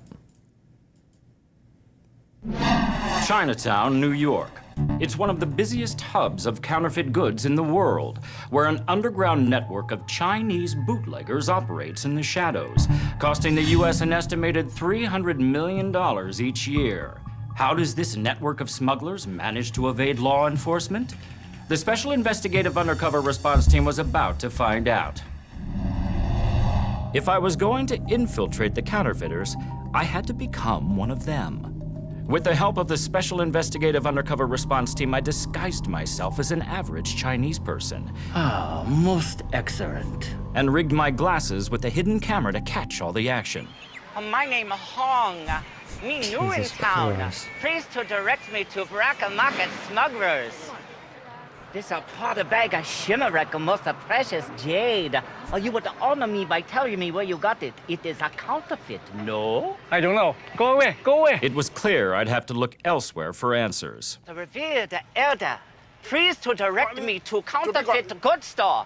It is hard to find in the Forbidden City. You know, Forbidden City. I was being stonewalled. But why? I spoke with sociologist David Kim about my difficulty infiltrating the Chinese counterfeit underbelly. Of course no one's gonna talk to you. What you're doing is extremely offensive. Ah, I see. You want the most helpful. The sociologist helped me see that dressing like just another average Chinese citizen wasn't going to get me anywhere. In order to get answers, I knew I had to take a new tactic, appealing to man's most carnal desires. Hey boy, you like what you see? You like? Oh, not again. Get away. Oh, me? You don't know me. My name's Cherry Pie. No, you're not. Get out of You here. want sucky sucky? I'm calling the Want police. sucky? I was arrested for prostitution. For the Onion News Network, I'm Gavin Fisher. Why?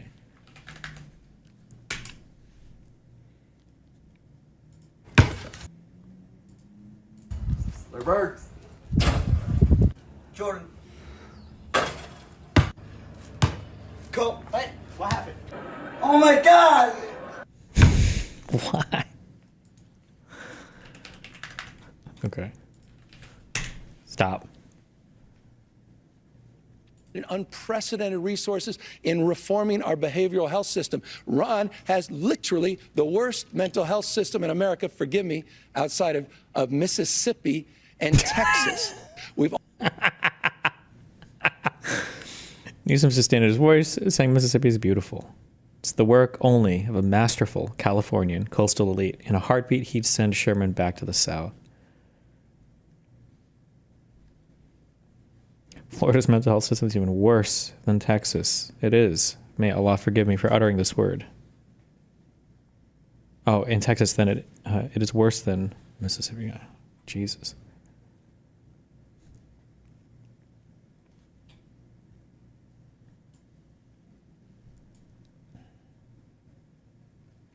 LA City Council just voted to oppose the biggest pro-housing bill of the past 5 years, SB 79, in a shocking display of NIMBYism. Some voters I expected, but I can't believe progressive Yusabi. What the fuck are these real names? Sabel Urado. Oh, it's Isabel. Is it? Isabel Urado? Okay. Carried water from MAGA NIMBYs and opposed housing in wealthy areas. Shame.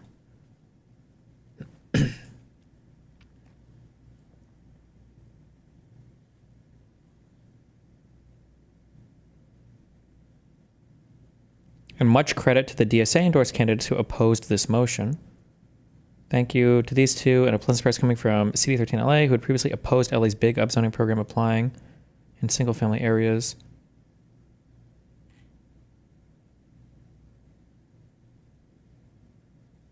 Wait, I'm so confused. Oppose this motion? Oh, so these guys voted yes on this motion, which is bad.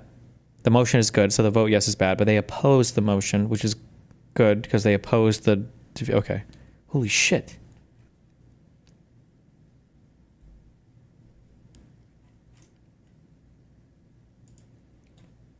State zoning standards around train stations and major bus stops allow for multifamily housing with up to 7 stories.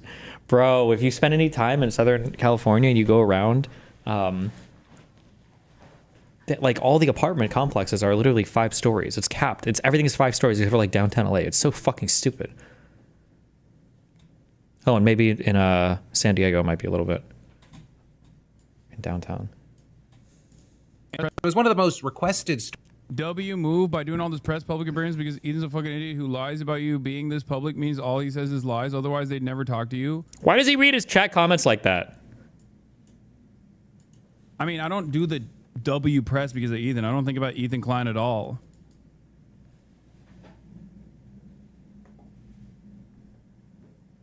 What would I don't even know what I would say for that. What? No. He's not a person that occupies any kind of time in my mind, if we're being real. Okay.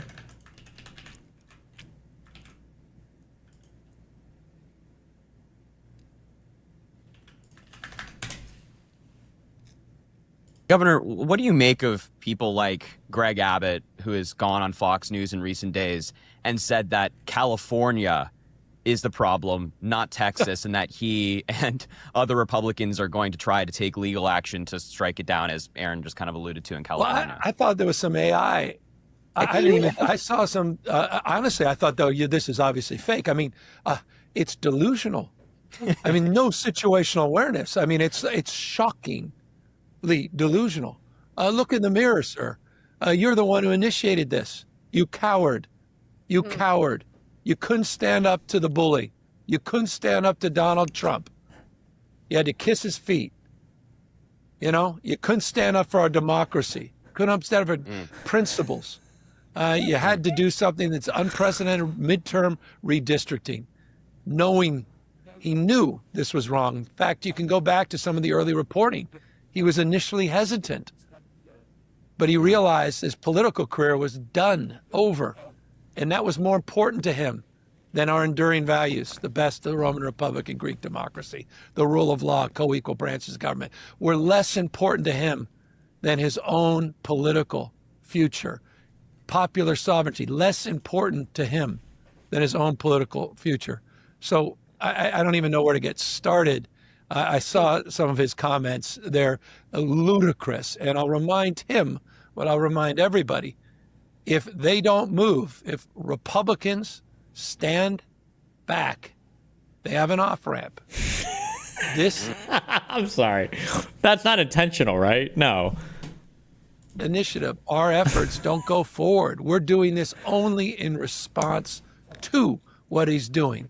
So if he doesn't want us to move forward, he has some capacity to influence that, not just in his own state, but by making the case to other governors in other states that this is not the right thing to do, that we should all stand back, support nationalized, independent redistricting. Man, we have a lot of like metaphors and turns of phrase that have to do with standing and movement in general. Jesus.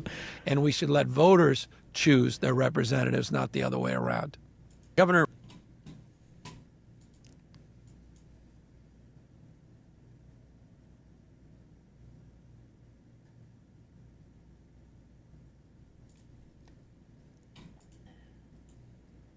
Do you think that gamers will change their mind on the Trump shit? PS5 prices are up $50. It turns out Steam's adult content ban has been plotted for a year and is spearheaded by one of Project 2025's leading voices.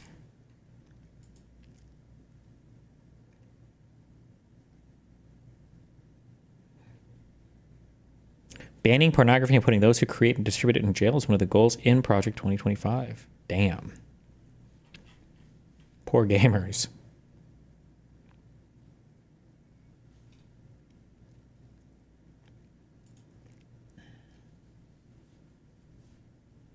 Hassan Slop self-suck session. God, I loved it. Loved the bubble bath. Here's the deal, Hassan. You're the only person. Like, I hate everybody that posts their workouts on the internet. I hate everybody that posts their outfits of the day. I freaking like yours every single day because you're so cute and so smart and so everything. I do it for you specifically. So that's why I do it.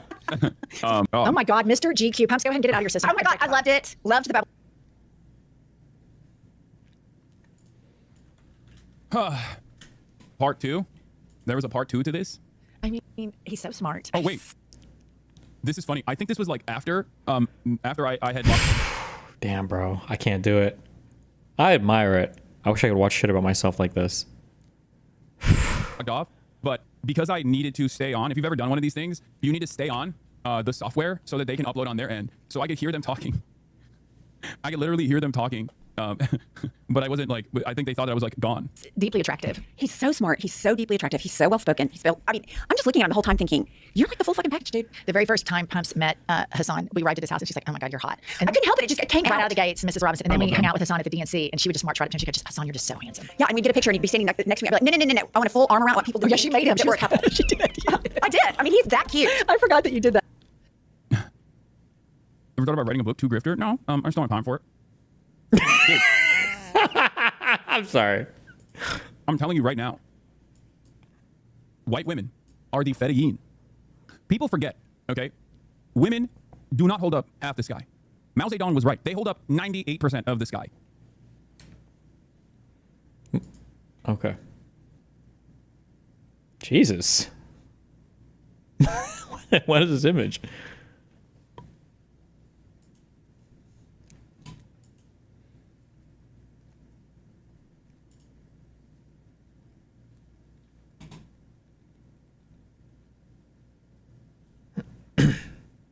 Just saw your vid on the IQ, the insurance question. Everyone hates insurance until it gets you discharged from involuntary inpatient at a psych hospital.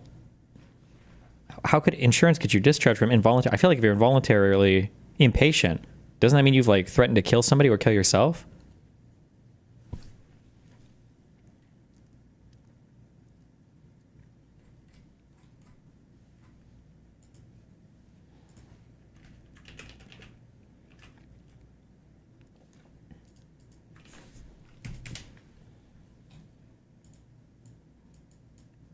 I can't. Wait, just kill his wife and go Drake, no? It's free. Wait, no, I can't. Wait, just kill his wife and go Drake, no? It's free. He can't push.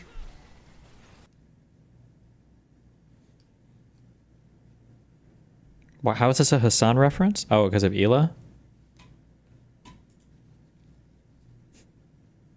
So Gavin Newsom. Esports moment.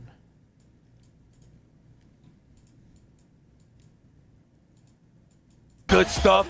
Oh no, he was out of range for the throw. There's the punish counter. He needed that. He needed that hit stun. Oh! What a way to steal it! The charge, the CA on deck as well. Punk is confident that that's it. He's standing up. He's celebrating. It is gonna be 3-2. Not yet. He has to play still. Oh, are you serious? You cannot make this up. No, you gotta have to celebrate. Oh no.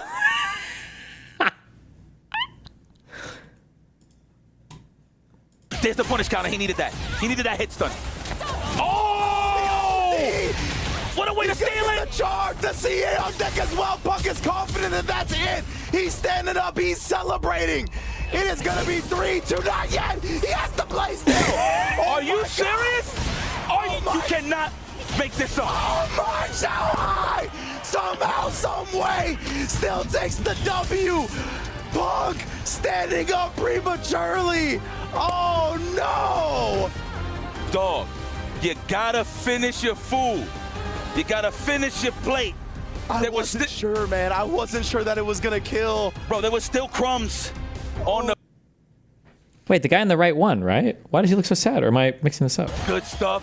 Serious? You cannot Yeah, wait, why is he... make this up. Oh my, so high! Somehow, some Why does this guy look so... way, still takes the W. Punk standing up. Hold on. I get 3 of these. Hold on. Follow me. Okay, hold on.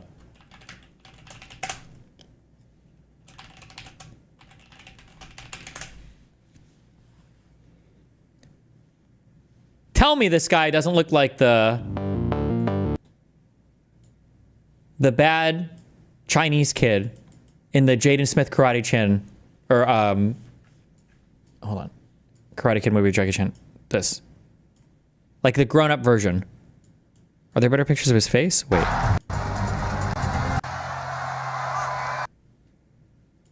Like the grown-up version. Absolutely. Prematurely. Wait for it. Wait for it. Dog, you gotta finish your food. You gotta finish your plate. Turn around again. Finish. Man, I wasn't sure that it was gonna kill. Bro, there was still...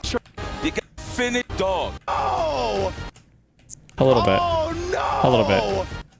Just a little bit. His face is on the wall. Okay, but that face doesn't look like it as much. Key old moot clip.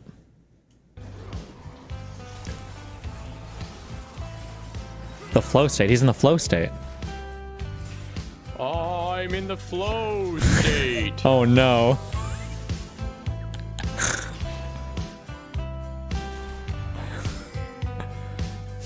Is he locked in?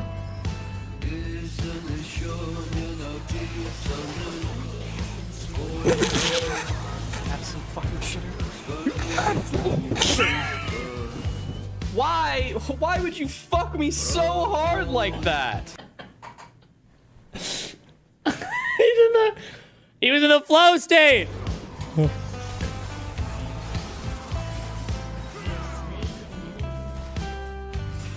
I'm in the flow state.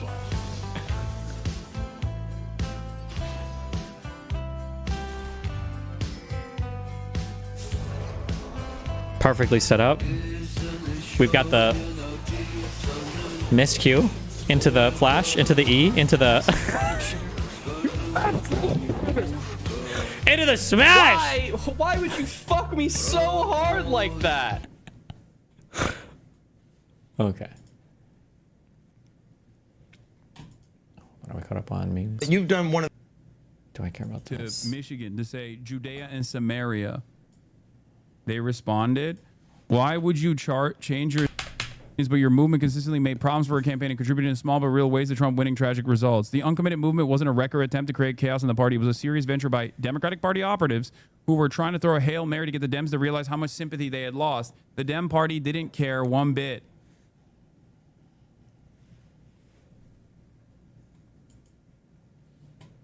Yeah, they sent Bill Clinton to Michigan to say Judea and Samaria.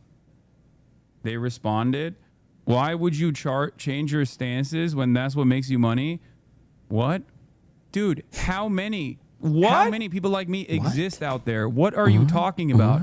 Does it never confuse you at all? Do you never actually look at the environment, the media landscape, and all of the people whose content you consume, and never think once to yourself that not a single one of them actually speak out on any number of different issues, even from a liberal perspective? Where is this new cope coming from Hassan? This like weird version of like, why doesn't anybody else talk about these issues? Like, and then he points to a whole bunch of streamers that aren't like really political streamers. You've got Asmongold who's right wing, so of course he doesn't give a fuck. And you've got like XQC and Aiden Ross. And then who is he referring to there? Like, where is this weird pressure to speak out on the, like, who is he pressuring? Like, name some names, little bro. Like, who do you want to speak out on this? He tried calling out Aiden Ross, but Aiden Ross literally has like a whole compilation of him saying free Palestine. And then XQC literally responded to all three things, and he was like, yeah, Trump's fucked up or whatever. Like, who the fuck is he talking about? And the only fucking voices that you hear from, for the most part, are incredibly reactionary right-wing voices. Does that not ever shock you at all? Do you not realize that there's a reason for that? Damn, like, is he just totally throwing Denims and Frogan and Casey Tron and Mike from PA and Shonda Black and I don't know, those other weirdo orbiters he has? Are those guys all just completely thrown under the bus? He doesn't mention any of them, or? And that is because people are fucking terrified to speak out. About what?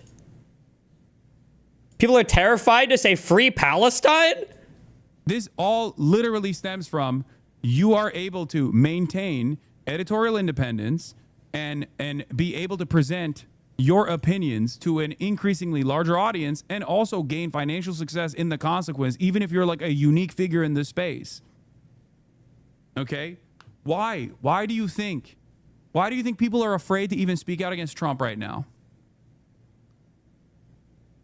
If there's so much money to be made, why isn't Asmongold a leftist socialist grifter? Because that's not his grift. He's on that right-wing MAGA train.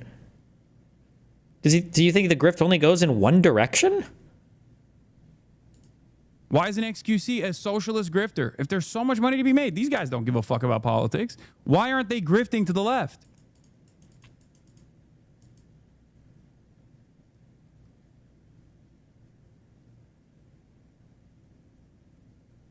Have you not noticed that you keep coming back here for one reason? Don't get me wrong, said already a few times, I appreciate the awareness they bring. It seems like you don't, because you're saying I'm...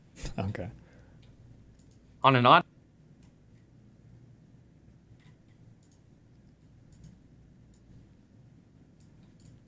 has been absolutely infuriating the right. Fuck Kyle Kulinski. Kyle Kulinski was actually... Hold on, wait. Let me confirm this, bro. Was he shitting on...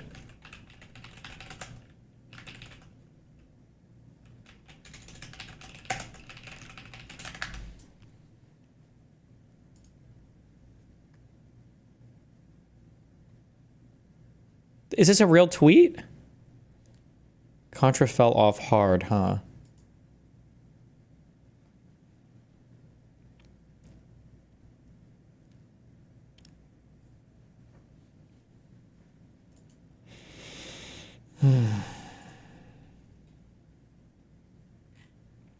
The fuck is this?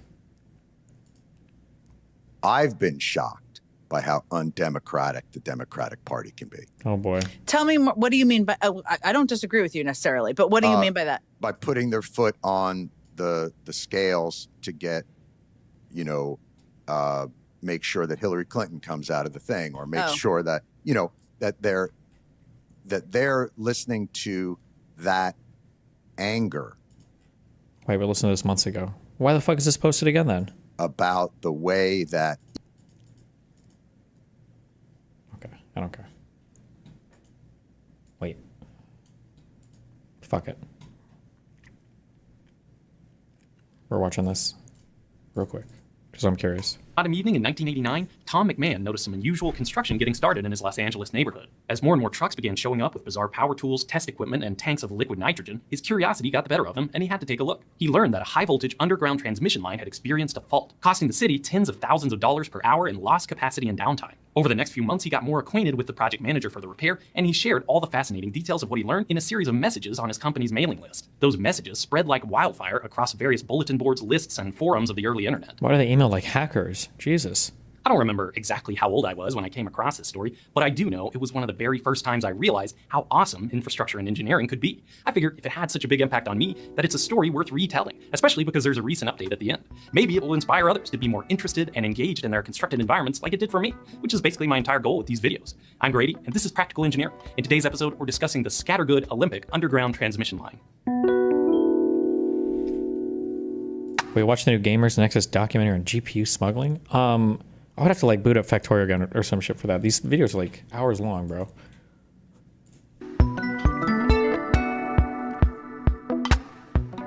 How do you get electricity from where it's generated to where it's used?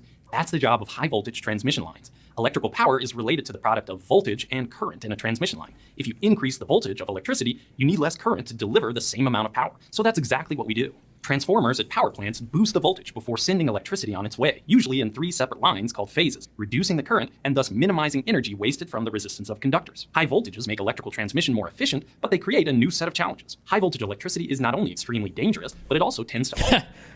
I know all of this because of the autism games I play, of course. Any other electrical engineering experts in the chat?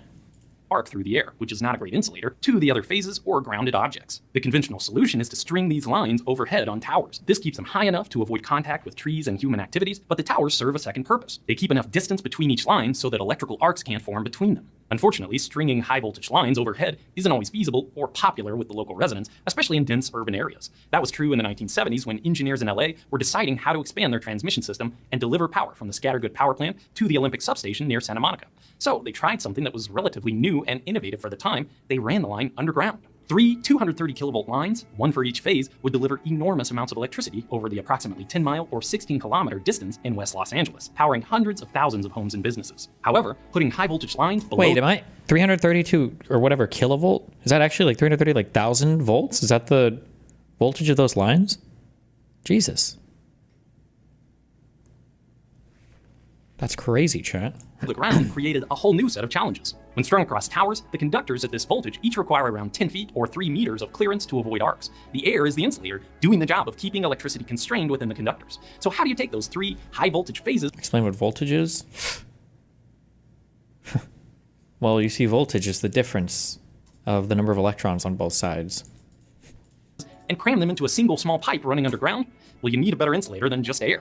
One of the more popular options of the time was to use high-pressure, fluid-filled cables. This design starts with installation of a steel pipe below the ground with access vaults spaced along the way. Copper conductors are surrounded with many layers of paper insulation. I think the most important takeaway for voltage is that voltage is the more insulated a particular thing is, the higher the voltage you need to bridge the gap or whatever. I couldn't give you a quantum mechanics explanation of why that is, but...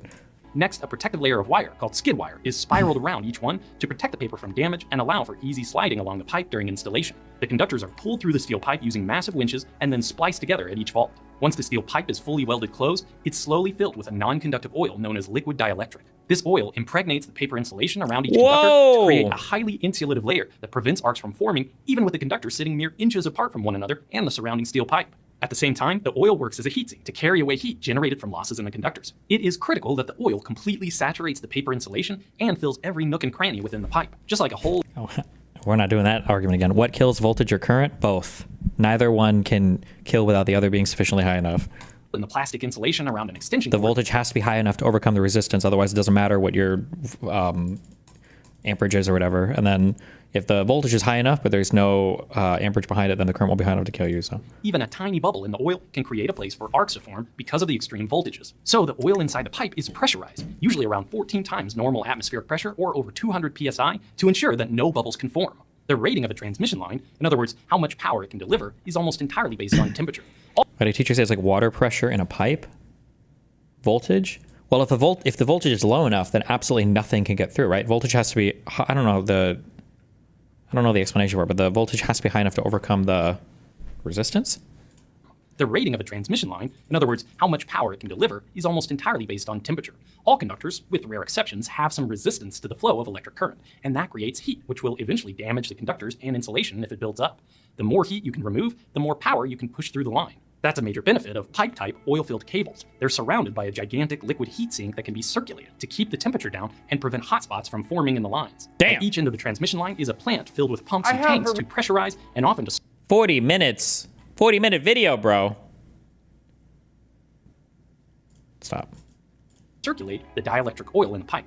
This particular transmission line in LA circulated the oil in 6-hour cycles. At the end of each cycle, the pumps reverse to move the fluid in the opposite direction through the pipe. Some systems are different, but for the scattergood line, this pumping is a slow process. You're not trying to pump all the fluid from one end of the line to the other, but rather simply get it to move a short distance along the line to average out the temperatures and minimize the possibility of any single section from overheating. However, even at that slow speed, you can't just switch the flow direction in an instant. I have a video all about a phenomenon called fluid hammer, and you can check that out if you want to learn more after this, but I'll summarize here. Moving fluid has momentum, and rapidly changing its velocity can create dangerous spikes in pressure. Water hammer can be a problem in residential homes when taps or valves within washing machines close too quickly. You might hear a pipe knocking against a wall, or in worse cases, you might completely rupture a line. However, in large pipelines that can contain enormous volumes of fluid, reversing a pump can be the equivalent of slamming a freight train into a brick wall. To avoid spikes in pressure, which could damage equipment or rupture the pipe, the pumps at either end of the scattergood Olympic line would spend the last hour in the 6-hour cycle slowing the oil down, providing a smooth transition to flow in the opposite direction for the next cycle. Circulating the dielectric oil helps to keep the temperature within the pipe consistent along the line, but it can't control how that average temperature changes over time. Transmission lines don't deliver a constant current, rather the current depends on instantaneous electricity demand, which changes on a minute-by-minute basis depending on the devices and equipment being turned on or off. When demands fluctuate, the current in the transmission line changes, and so the amount of heat in the line increases or decreases accordingly. As you might know, many materials expand or contract with changes in temperature, and that's true for the copper conductors used in underground transmission lines. When these lines expand within the outer pipe, they often move and flex in a process called thermal mechanical bending, or TMB. If not carefully designed, these bends can become tighter than the minimum bending radius of the cable, exceeding the allowable stresses within the material. Over hundreds or thousands of cycles of TMB, the paper insulation around each conductor can begin to soften or tear, eventually leading to a dielectric breakdown. In other words, arcs and short circuits. TMD can also pull large diameter splices into narrower sections of the pipe, causing them to rub and abrade. That's what happened in 1989 to the scattergood Olympic line. But before the LA Department of Water and Power could repair the fault, first they had to find it. Locating a fault in an underground line is half art, half science, and there are many interesting types of equipment that can be used. They tried to use ground-penetrating radar along the line, but they couldn't identify the fault. They also tried time-domain reflectometry, a method of transmitting a waveform through the cable and measuring the reflections, but the results weren't conclusive. They also used a device called a thumper, which introduces impulses of high voltage into the cable. When this impulse reaches the fault, it causes an electrical arc, which can be heard as a thump above the ground, usually aided by a handheld detector with a microphone and digital filters. Going from one extreme in technology to the opposite, the crews used car batteries and voltmeters to take measurements of the conductor's resistance between tap points to precisely identify the location of the fault within Mr. McMahon's neighborhood. Once found, the challenge of repairing the faulted cable could begin. How do you fix an insulated conductor inside a steel pipe bathed in high-pressure oil? With liquid nitrogen, of course.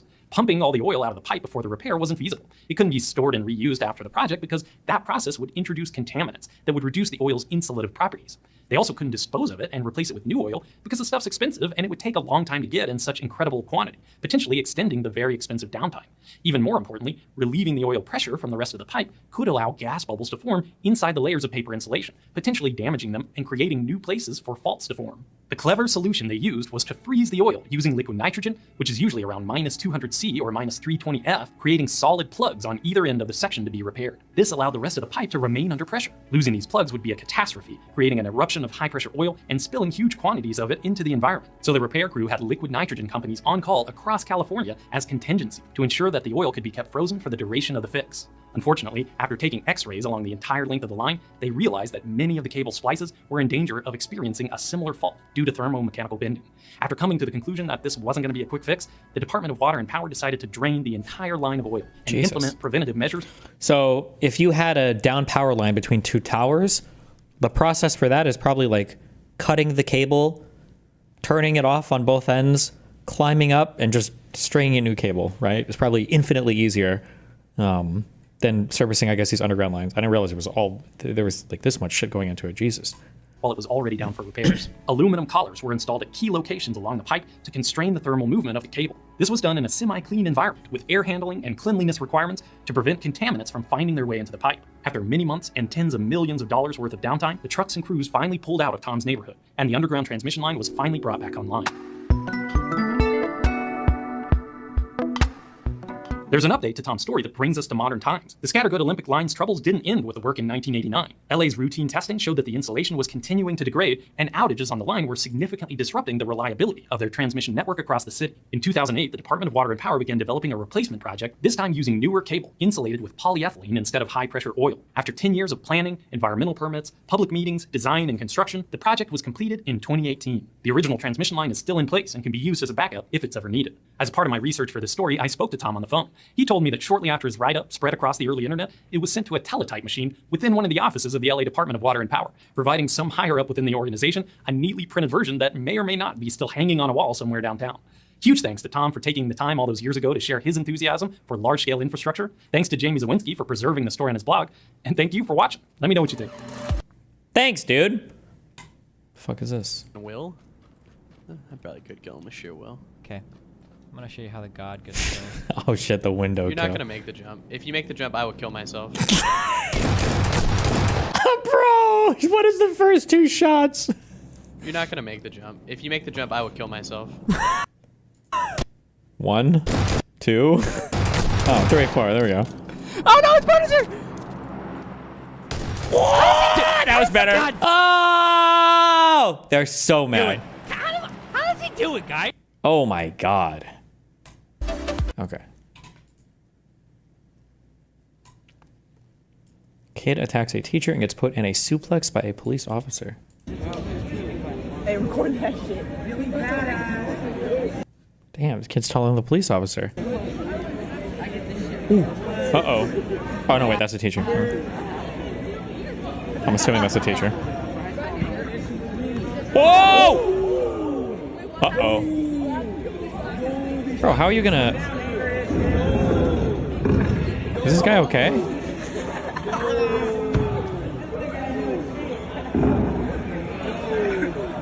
Oh no, not the pants falling off.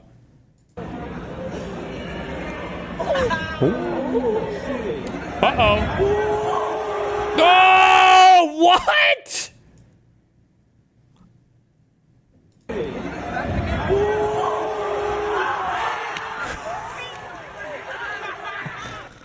Oh my god.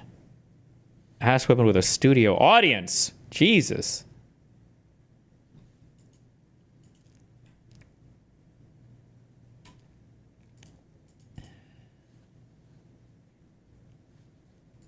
You mentioned you're working on the documents. When do you think the market can get its hands on written documentation 2 weeks, sir. 2 weeks. on the deals with Japan, UK, Vietnam, Korea? Is that how long ago? How far away is that?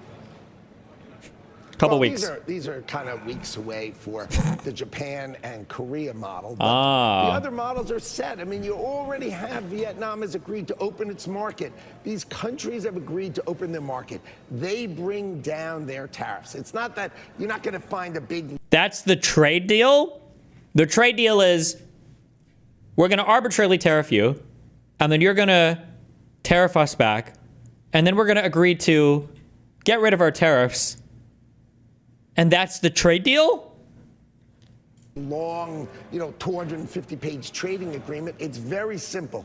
Bring down your tariffs to zero. Oh, so the trade deal was just nothing the whole time. Okay, cool. All right. Open the market to American exporters so that we can finally sell our agriculture overseas, finally sell our seafood overseas, finally sell our beef overseas. I mean, our producers have Stockholm Syndrome. You mentioned you're working on the document.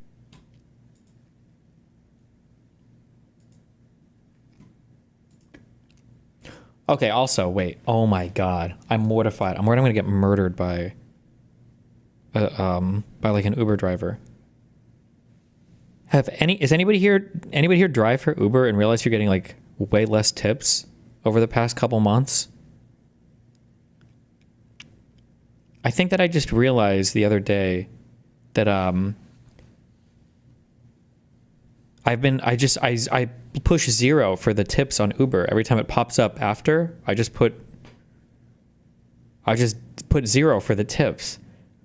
But the reason why I do that is because I thought that I pre-tipped them, because I think when you do DoorDash, you put the tip that you want, but then after they've delivered your food, you can add like an extra tip. And I think for a long time, I just assumed in my mind that like when the Uber thing was like, oh, this is for extra tip, 0, I'm not extra tipping. But I think that was just for the only tip. So now I'm not sure how many like Uber drivers I've just been completely stiffing because I just assumed that was like the extra tip section. Oh my God.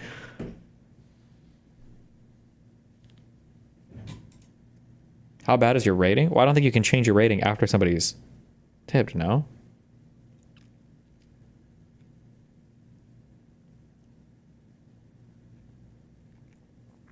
Because like on DoorDash, it's like add a tip, and that's when you're placing the order. But then after the order comes through, you can add an extra tip. Jesus. You have a passenger rating? Well, yeah, but the passenger rating isn't based on your tip, no? It's just based on... Because I don't think they can give you a rating after the tip. I think that's come before, because obviously they don't want you to fuck it. I think my rating is okay. It's 4.9. Which I think is fine.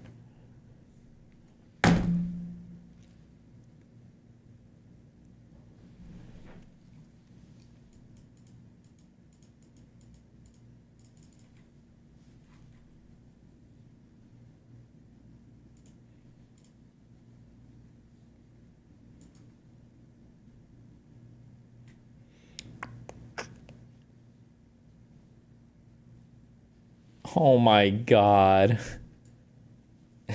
These motherfuckers are getting into car crashes. Earlier this morning, an Army MATV, mine-resistant ambush, protected armored vehicle was involved in a crash with a civilian vehicle on Capitol Hill in Washington, D.C. Why are these driving around? I'm sorry, do we have an IED problem in D.C.?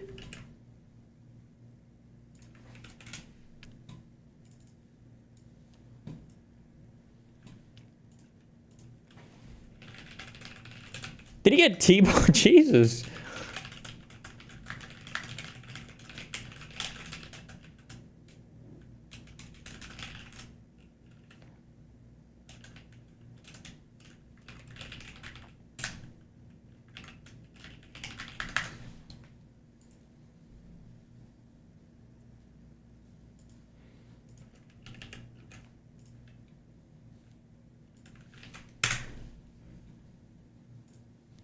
Even poor Kid Rock. No, I mean, even poor Kid Rock. Yeah, these guys, they've become a little precious, haven't they? These folks at Fox. They're like, oh, this is so unbecoming of a governor. Oh. And meanwhile, they sit there reading his tweets every single day. Are they that tonally out of touch? I mean, it's jaw-dropping how precious and concerned New York Post has gotten all of a sudden. How the Wall Street Journal head board is like, oh, no, we can't have this. I mean, what? I hope we're exposing it all. I hope we're exposing it all, and I hope we're entertaining some people. No, I mean, even poor Kid Rock. Yeah, these guys. True. Trump has been posting. He's been complaining. He has been talking about crime and homelessness, particularly the nation's capital. The perils of webcasting from home, the moment you realize the toilet paper roll is in your shot and you have to adjust live on air. Ever since he took office, not just this time, but before. But why is now the moment that made him take this action? Because a guy named Big Balls got his ass beat. To see you. I mean, look, Trump has been posting. I still don't think there will be anything as fucking insane. Bro, the whole COVID Zoom time period was just fucking wild. Do you remember the, oh God, what was it? Oh, fuck. It was like, Wife pulls kid out of room. Interview. Zoom. Oh, is this? This woman was fighting for her life. All the time. The question is, how do democracies respond to those scandals? And what will it mean for the wider region? I think one of your children has just walked in. I mean, shifting sands in the region. Do you think It's fucking nice. She's like, I want in on this shit. Shifting sands. Oh, this was pre-COVID. Oh, 8 years ago. Oh, damn. In the region, do you think relations with the North may change? I would be surprised if they do. Pardon me. My apologies. What's this going to mean for the region? My apologies. North Korea, South Korea's policy choices on North Korea have been severely limited in the last 6 months to a year. Also, Rittenhouse Zoom meeting. Wait, did we?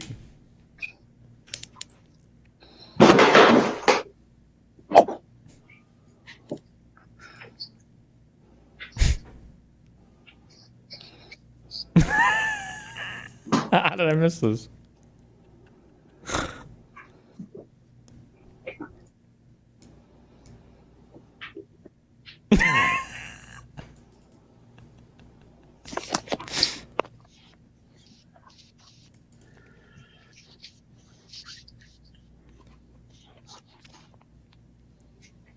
Does he just stay down there? He's like, fuck.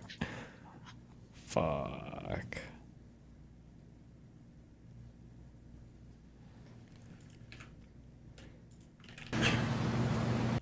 Last one. Mr. Ponton, I believe you have a filter turned on in the video settings. You might want to we're trying to. Can you hear me, Judge? I can hear you. I think it's a filter. It is, and I don't know how to remove it. I've got my assistant here. She's trying to, but I'm prepared to go forward with it. I'm here live. I'm not a cat. Thanks for clarifying. I can see that. I think if you click the up arrow next to this.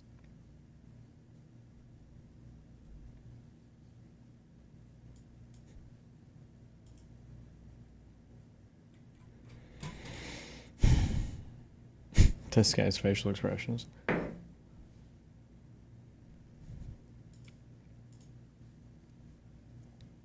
Gen Z is facing a job market double whammy. The share of unemployed Americans are entering the workforce for the first time.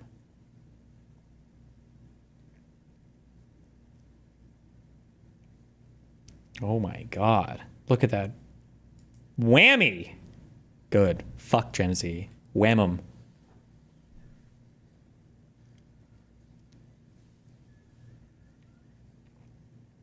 .4% of unemployed Americans in July were new labor force entrants, those looking for jobs with no prior work experience, including new high school and college grads.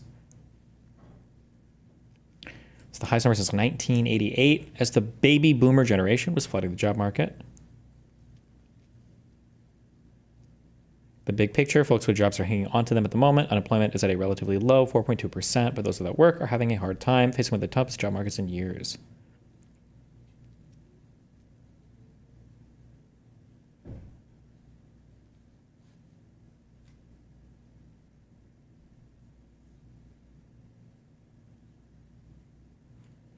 Don't worry. The Trump economy is about to turn it all around, okay?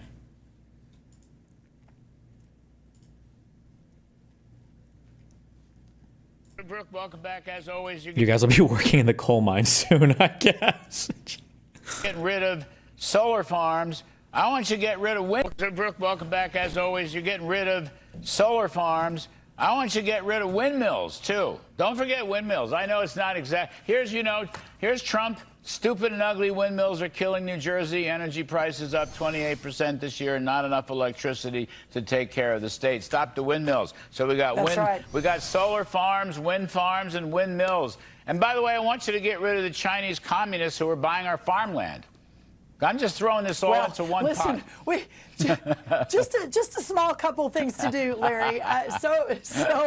So great to be with you. Listen, I remember as a kid, we spent our summers in Minnesota on our row crop farm up there, and we would fly into St. Paul, drive an hour north through the most beautiful country you've ever seen in the whole America.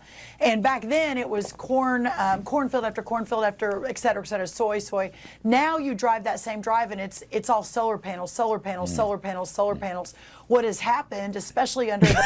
What the fuck? Are we starving to death in America now? That's our issue? We don't make enough food? We need more corn? The Biden administration and the...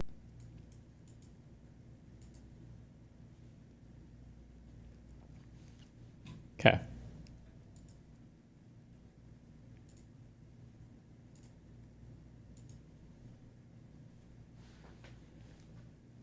HUD is English only. Before, after. Congratulations, I guess.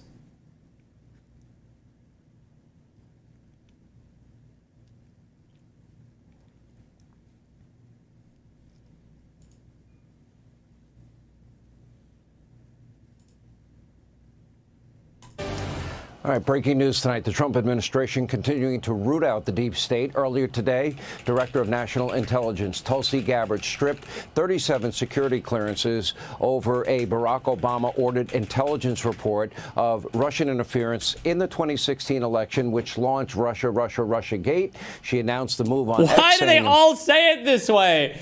Oh my God, it's so cringe. Russia Gate.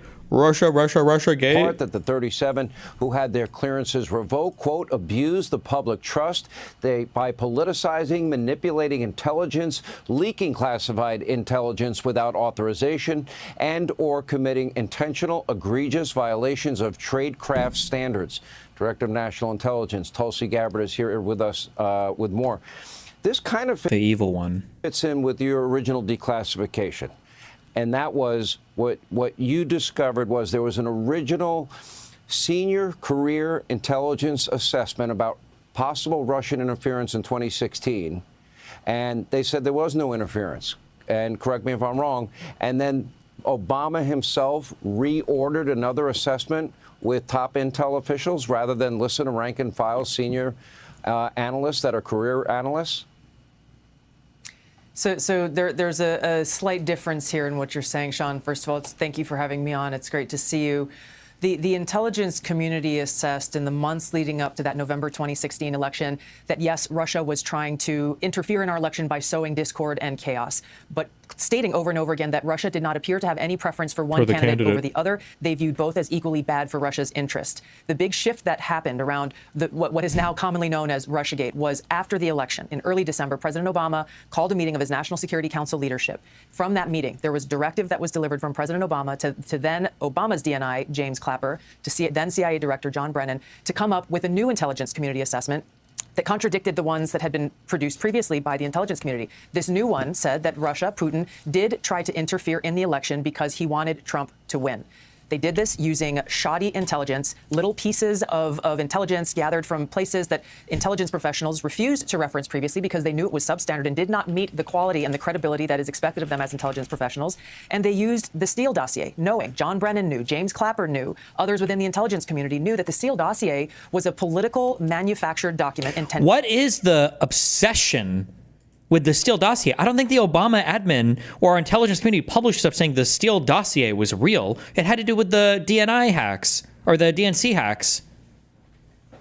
I don't know who's hacking her brain. To be weaponized against then candidate Donald Trump. Well, Donald Trump won the election. The American people voted for Donald Trump in Like, when did the BuzzFeed publishes Steele dossier? When was this published? January 10th, 2017. So this is published after the election. By the way, multiple mainstream media outlets had this dossier, but they didn't want to publish it because they didn't think it was credible enough to publish it. So I don't know. That doesn't explain why didn't all the mainstream media also jump on this and publish it when they all had it before BuzzFeed did. BuzzFeed was the first company to publish it. 2016. So these intelligence leaders, and John Brennan and James Clapper and James Comey, then director of the FBI, then used this Steele dossier as a source for this Obama-directed new intelligence assessment, again, stating and alleging that Putin, Russia, tried to help Trump win the election. You know what's funny is I think Fox News at this point has probably given more airtime to this new Russia hoax, because that's what this is, than they did to the outcome of like all the Epstein shit. Clearly showing a preference for Donald Trump. Now, if you go to odni.gov, people who say, well, Tulsi, this is just your view or your interpretation. No, it's all in hundreds of pages of documents that I've declassified and released that show point by point exactly what happened through this timeline that showed this very dangerous thing that occurred in the creation of Russiagate, the creation of this manufactured intelligence assessment that essentially had the intent of undermining. What's up with the movie set lighting? The rim light is way too intense, I think. Somebody in YouTube chat said, am I stupid for thinking an import tariff on food makes sense, considering you probably don't want your country's food supply dependent on another's? Countries actually have some kind of protections like that built in. Funny enough, when Trump would bring up that 145% import tax that Canada has for our food, that's one of those protections that was supposed to kick in. So there wasn't actually like 145% tariff import, but it had to do with like if your domestic manufacturers weren't selling enough or weren't like creating enough and you were importing too much from another country, then those tariffs or those import taxes would start to kick in order to at least protect your ability for your domestic agriculture to exist. So voices and votes of the American people who elected Donald Trump. They were not happy with the outcome of that election. And so they created this politicized, weaponized piece of fake intelligence that, as you mentioned, then went on to serve as a foundation for everything that came after, the multiple investigations, the years-long Mueller investigation, 2 congressional impeachments, investigations in the raid at Mar-a-Lago. The list goes on and on. Ultimately, the real crime here was against the American people because this action singularly undermined the integrity of our democratic republic. What to speak of the fact that some of those folks and those 37 individuals that we directed the revocation of security clearances from today under the direction of President Trump, they aided and abetted in this action, this seditious conspiracy that undermined our democracy, undermined our republic, and broke that sacred trust that every one of these professionals is supposed to have from the American people. Is it fair to say that it's your assessment, and you've had more time to do a deep dive into this than anybody else, that they first wanted to, the intel community, high-ranking members, wanted to influence the outcome of the 2016 election? They knew that the dirty dossier was bought and paid for by Hillary Clinton, and it was from Russia, and it was not true. And then when they were unsuccessful, there's no logical reason why she would release all this shit other than she's literally working to further Russian disinformation campaigns. No, it's to distract from the Epstein shit. In winning that election, were they then determined to undermine and sabotage the incoming president? Did they also put the cinder blocks on the scale of the 2020 election by pre-bunking a laptop that they authenticated as very real in March of 2020 by pre-bunking it with big tech companies, warning them they may be a victim of disinformation, and then from 2020 to 2024 bloody up Trump? In other words, do we have like pre-bunking just for the timeline stuff? The letter from like the 51 intelligence officials or whatever warning about Russian disinformation, didn't that come after the laptop story? I think that letter was afterwards. So I don't even know what now people were always warning that there could be stuff, but there had been stuff. That DNC hack and the Podesta emails and all of that was all produced because of a Russian hack into the American political system to try to discourage one side and encourage the other. Like that's literally that's just what happened. They don't even contest the facts here. Have deep state actors that are trying to... Breaking Points is calling Marwan Barghouti the Palestinian Mandela in their most recent video. Jesus. Over the weekend, video of freedom and living with dignity for all. It's full. I'm good. To influence our presidential elections. Is that what we're concluding here? Yes, we have people within the intelligence community. Again, when you look at this example of who President Obama charged with this task, John Brennan, James Clapper, James Comey at the highest levels, but also those who worked as careerists within the intelligence community who did not object to their manipulation and manufacturing of intelligence and actually helped them get there. All moving towards their partisan interests, that they were not happy with the outcome of this election, and they were willing to do whatever it took in order to try to undermine President Trump's administration during his first term in office. These are bad actors that have to be rooted out. Our national security depends on it. The ability for the American people's trust to be earned back depends on exposing the bad actors and holding them accountable, and that's what President Trump is determined to do. Tulsi, thank you. You're doing the country a great service. I hope I wish you all the best in this investigation. We will keep highlighting it on the show. Thank you for sharing that with us. Hey, Sean Hannity here. Hey, click here to subscribe. Right now it's just a distraction. The scary thing is going to be if they try to start issuing arrest warrants or some crazy shit off of this. They're trying to subpoena from Congress, but I don't know where it'll ultimately go.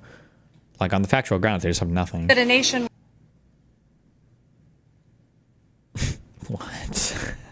What, painted black?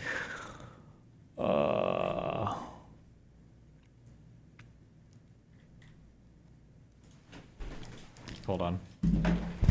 Is this real? There's no way that's real.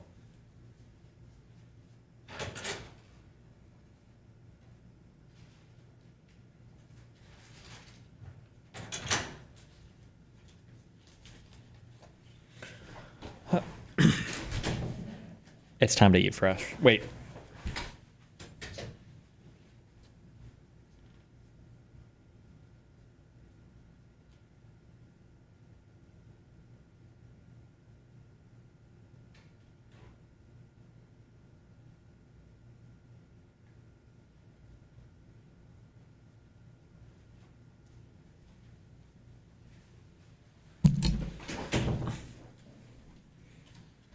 Did you read the Mueller report on stream before? No, the motherfucker's like 300 pages long. It'd be interesting to read, but... Without borders is no nation at all. And we're so thankful that we have a president that understands that and understands that a secure border is important to our country's future. Now, if you look at the structure that's behind me, it's tall, which makes it very, very difficult to climb, almost impossible. It also goes deep into the ground, which would make it very difficult, if not impossible, to dig under. And today, we are also going to be painting it black. That is specifically at the request of the president, who understands that in the hot temperatures down here, when something is painted black, it gets even warmer. What, couldn't they just like wear gloves or... And it will make it even harder for people to climb. So we are going to be painting the entire southern border wall black to make sure that we encourage individuals to not come into our country illegally, to not break our federal laws, but that they will abide and come to our country the right way so that they can stay and have the opportunity to become United States citizens and pursue the American dream. Remember that a nation without borders... This paint is specifically at the request of the president. Yeah, I don't know why they have to do anything with it. I thought zero illegals were coming in, right? Watch as Donald Trump inadvertently stumbles his way into a key realization. So, you take precast plank, it comes 30 feet long, 40 feet long, 50 feet long. There's no ladder going over that. If they ever get up there, they're in trouble, because there's no way to get down. Maybe a rope. Yeah. Yes. Maybe a rope. Yes. Yes. Your brilliant plan has been undone by mankind's third invention.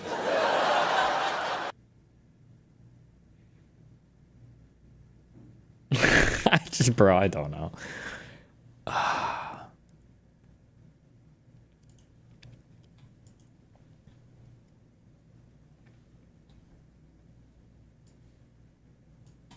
School in this city, they have no jobs in this city, they have no families they're raising in this city. Jesus, we switched to like... This looks like a full motion video CGI thing that you would see in a game from like the 2000s a little bit. Like just the style of this video. I don't know what it's cut from or why it looks like this, but... They have no families they're raising in this city. They have no one that they're sending to school in this city. They have no jobs in this city. They have no connections to this community at all. But they're the ones who've been advocating for 1%. Like, why does it look so fucking evil? Why would you do this? The killers, the rapists, the drug dealers. And I'm glad they're here today. Because me, Pete, and the Vice President are all going to leave here, and inspired by them, we're going to add thousands more resources to this city to get the criminals and the gang members out of here. We're going to dismantle those networks, and we're going to prove that a city can serve for the law-abiding citizens who live there. We are not going to let the communists destroy a great American city, let alone the nation's capital. And let's just also address another thing. All these demonstrators that you've seen out here in recent days, all of these elderly white hippies, they're not part of the city and never have been. And by the way, most of the citizens who live in Washington, D.C. are black. This is not a city that has had any safety for its black citizens for generations. And President Trump is the one who is fixing that with the support of the Metropolitan Police Department, the support of the National Guard, and our federal law enforcement officers. So we're going to ignore these stupid white hippies that all need to go home and take a nap because they're all over 90 years old, and we're going to get back to the business of protecting the American people and the citizens of Washington, D.C. Thank you. The Democratic Party faces a voter registration crisis. Of the 30 states that track voter registration by political party, Democrats lost ground to Republicans in every single one between 2020 and 2024 elections, often by a lot.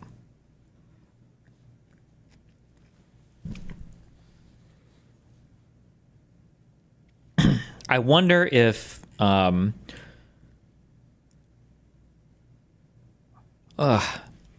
they track this through time? Because I wonder if in 2020, wasn't there a big, like there was a movement away from the Republican Party related to the Gen 6 stuff and then the COVID stuff? Like maybe people have just come back since then. 2020 is such a weird year. I hate comparisons to like between now and 2020. Like it's just such a weird time.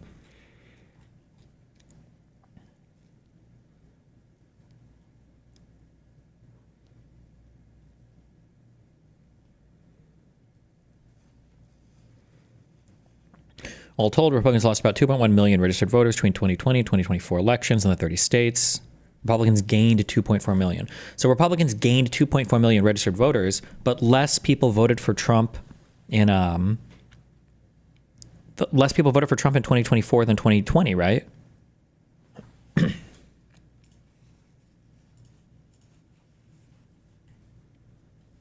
No, it was more people. Did Trump have more votes? Hold on. Did Biden crush him that hard?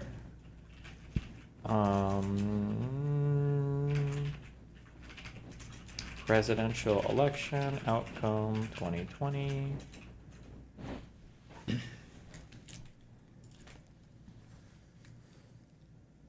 Trump got 74.2 million votes.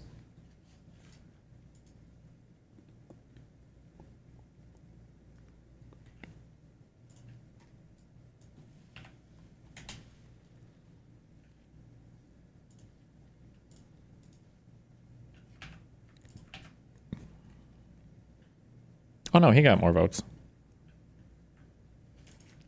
He got almost 3 million more votes.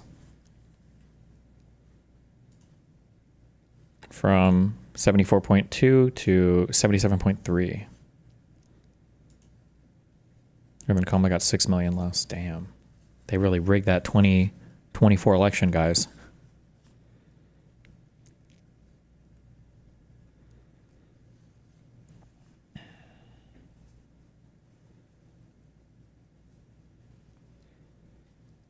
Democrats went from an early 11 percentage point edge over Republicans on Election Day 2020 in those places with partisan registration just over 6 percentage point edge in 2024. The swing helps to explain President Trump's success last year when he won the popular vote for the first time, swept the swing states, and roared back to the White House.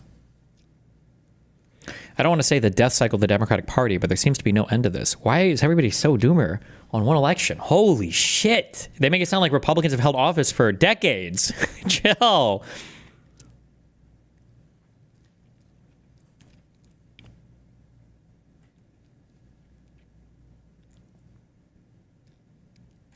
It's all right. Newsom's going to bring it back, okay?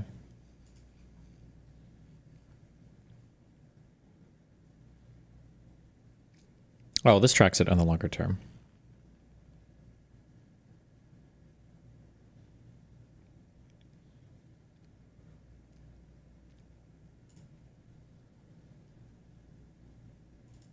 And there was another thing, Maria, called the emoluments clause, where they went after Trump saying he got money from foreign lobbyists and state governments illegally, but it was just a fishing expedition, and they've got whistleblowers allege that what Giardina did was simply that, a fishing expedition. And then the last one was the Arctic Frost, which was the fake electors one, which there was nothing fake about President Trump's efforts on that. But Giardina basically ensnared Jeff Clark, John Eastman, all of those folks, as well as Trump. So this guy is the seed. Read the Breitbart article when it comes out. Is the accountability him getting fired, or are we going to see something more than that?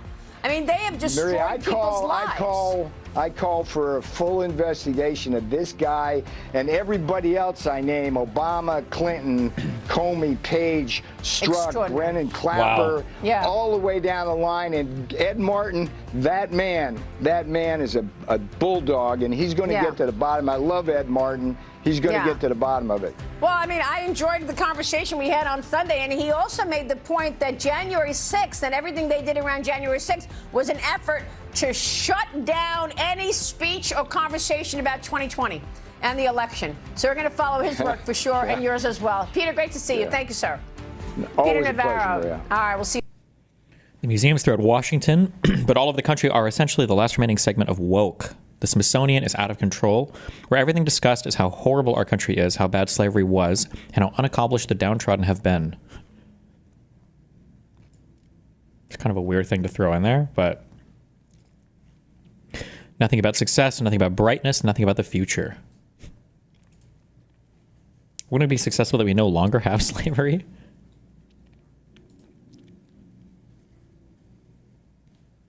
The resolution of this war. Well, it's really all about getting into heaven.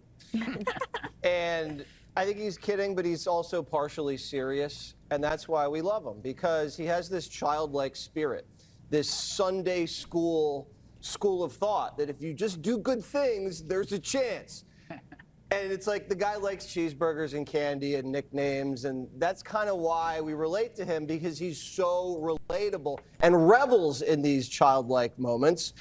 But we can all understand wanting to do good, so we walk into those pearly gates. Now, I think he knows he's been a bad boy. And I think we all... What the liberal media does every time you're on? You're on. I think it's important to set the record straight. Putin's invasion of Europe was not just made possible by our weak European allies, but also past Democratic presidents played a huge role. Take a look. But we ain't gonna act like he caused this now. It's Democrats in office. It was Biden in office when a full-fledged war against Ukraine took place, courtesy of Russia's instigation, no matter what they try to say to Trump. It was Russia that invaded Crimea, and that was under the Obama administration. No one is... Who said that it's Trump's fault that Russia invaded Ukraine? Who's even making that claim? Hello? Is anybody saying that at all? Administration. It was Clinton in office when you made a deal that disarmed the Ukraine and therefore weakened them, leaving them dependent on the United States. And now here they are having to beg for support that they're owed because of what we promised them as a nation.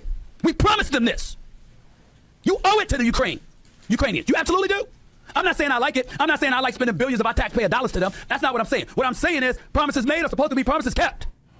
Couldn't have said it better myself. Here now with more ESPN host Stephen A. Smith. You know what the liberal media does every time you're on? You're on. No matter if we're having a fun exchange as friends. Stephen A. schools Hannity. Doesn't matter if I'm just letting you talk, letting you rant and rave.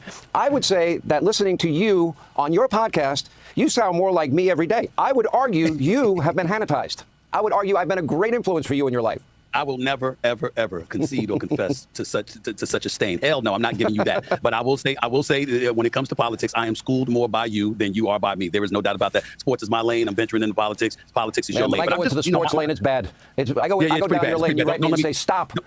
Don't let me get started with your Tebow takes. Don't even let me throw that up at you. But I will say this. As I venture into this lane, one of the things that I'll say is that I just think it's important. Listen, what you know is what you know. What you don't know is what you don't know. But when you know stuff and then you omit it on purpose, I'm going to have an issue with that. And I think in the case of this Russia-Ukraine conflict, I thought it was important to defer back to history, recognizing what Clinton did in 1994 when he visited Ukraine and he compelled them to give up 1,900 nuclear warheads, or that they ultimately returned to Russia. I think it's important for us to remember that. In 2014, when they invaded Crimea and they took over that, and they wanted lethal aid, and the Obama administration sent non-lethal aid because they didn't want to engage the U.S. in a U.S.-Russia proxy war. That's actually happened under his administration. When you think about what transpired in 2022 and how it's a full-fledged war, it doesn't escape me that that's something that happened. Now, obviously, under Republican leadership, they also took over Georgia, if I remember correctly. So we're not pointing all the fingers at the Democratic Party, but in the end, if we're going to tell a story, let's tell a story to the American American people and give them a clear depiction of what's transpiring before our very eyes. And when I see a flagrant intent not to do that, just because you want to get at Trump, listen, I don't hesitate to criticize the president when I feel he deserves it. Donald Trump, as far as I'm concerned, has had a few occasions where he deserves criticism. But on this particular situation, he's done more than we've seen any Democrat in office try to do when it comes to Russia. And I just don't get it. So I said so, and I don't regret it. What? You know, I mean, it is kind of interesting if you look at Egypt, Ethiopia, if you look at Iran and Israel, if you look at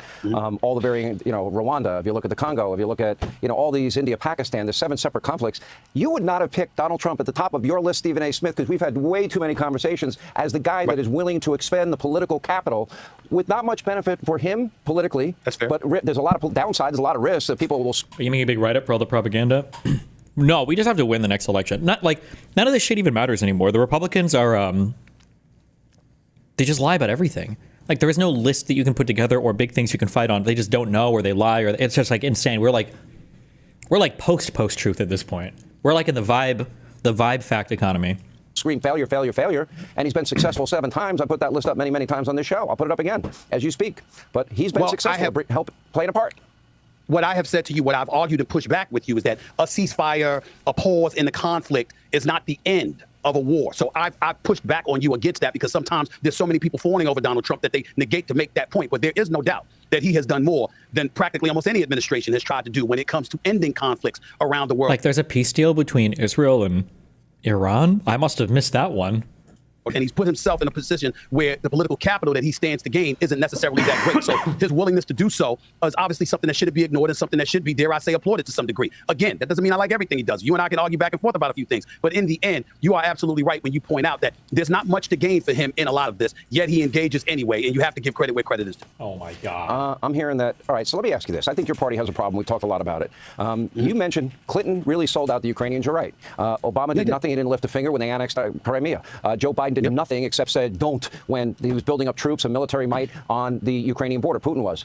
So really, the party that betrayed Ukraine is the Democratic Party. Now the party seems to want Donald Trump to fail on every front.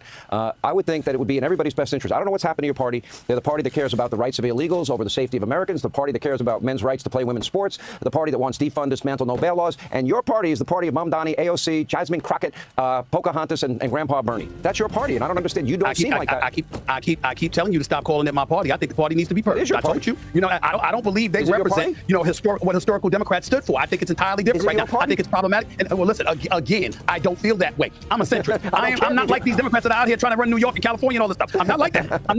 I'm not down for socialism. I'm not down for open borders. I'm not down for a lot of this stuff. Okay? If I was the head of the party, it would be different. Excuse me? All right. I'm sorry. So why don't you just say Donald Trump is doing a great job, and I think you were right, Mr. Hannity, but I'm not sure about that yet. We will see. We will see. I'm not sure yet. Oh, I'm sure but I'm sure I'll let you know. All right. Stephen A., we love you. Thank you. Hey, Sean Hannity here. Hey. Stop! Again, keep in mind, like when all these people go on, this is what I point out with Cenk and everything else. These guys will go on and say they're trying to build bridges, but what are they getting the other guys to agree to? Like when you go on to these Republican shows, you're like, yeah, the Democrats have fucked this up and that up and that up, and sure. But wouldn't you admit that like Trump or the Republicans have fucked up? They'll never, ever, ever, ever, ever meet you halfway or a quarter of the way or 1/10 of the way.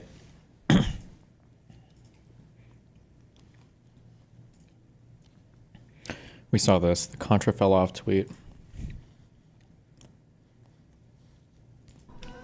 Also, if AB's in the chat, ban him. If AB Starkill is in the chat, ban him.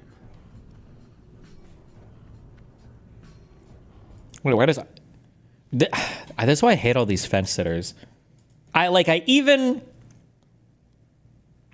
say this with a degree of cautiousness about Ethan. Not really, but like even all of the Democrats or like the left-leaning people who are like, listen, it is a genocide. With ContraPoints as well. It is a genocide, guys. It's not enough. I don't even know why you would make the concession. You're not getting anything for it. Like, even if you say it's a genocide and it's bad and we should stop it as much as we can and Netanyahu should go to prison and should be held accountable, like, you have to be fully on board with them or you're basically fucking Hitler. Like, it's crazy.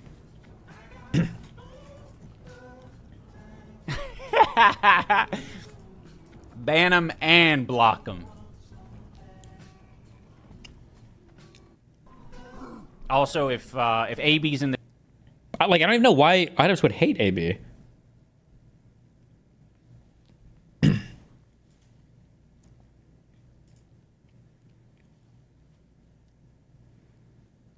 applied. This standard was evenly applied. Don't you think that spending the last year calling me a fucking dangerous Hamas mouthpiece, a Hamas terrorist, actively demanding that people take action against me, would put you directly in harm's way for legal repercussions? For what? You spent the past 22 months of genocide actively making a villain out of anyone and everyone, Oh firing my out God. hundreds of Instagram stories, so much so that you couldn't even fucking imagine yourself. You couldn't believe the amount of Instagram stories you posted before this fucking debate. You thought it was a lie when I brought up the receipts. You couldn't believe it. And then you turned around and fired off 10 plus stories every fucking day. To this day. It's ridiculous. What do you think? Spreading misinformation about me, constantly fucking clipping me out of context, regularly demanding that like people take action against me at a time when the government is taking action against me. What do you think you're doing? You know. Oh my God.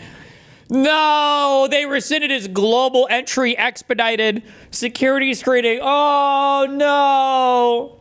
That like people take action against me at a time when the government is taking action against me. What do you think you're doing? You know exactly what the fuck you're doing. Okay? The notion that like I was invoking your wife that you also openly recognize participated in an illegal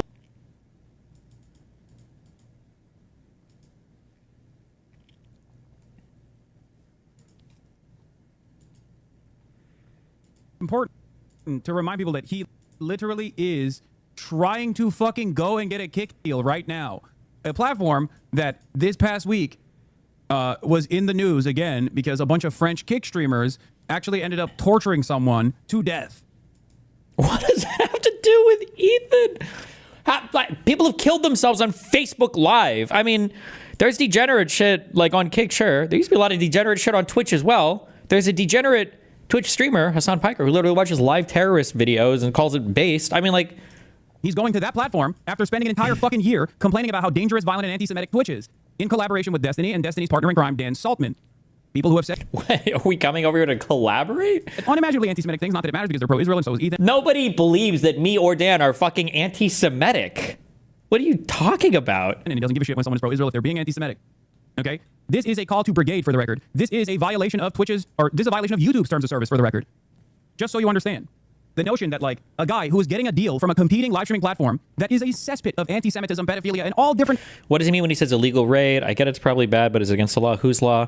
The way that it's justified is that since they... But it just depends on how much they'll admit to this. Since the occupation is illegal, any type of anything that they do in the West Bank that involves policing is all illegal. So every raid is illegal. Every law enforcement action is illegal. Every single thing the IDF does is illegal. Now, they'll say like illegal raid, trying to bring to mind like the idea that they're going in and like murdering innocent Palestinians for no reason and being oppressed or whatever. But the way that they're defining it is since the entire occupation is legal, every single raid is legal, so every single action is illegal that the IDF does. Different kinds of awfulness would then turn around and try to fucking harm the revenue streams of a market competitor with cynical attempts like this, demanding that his family... Of a market competitor?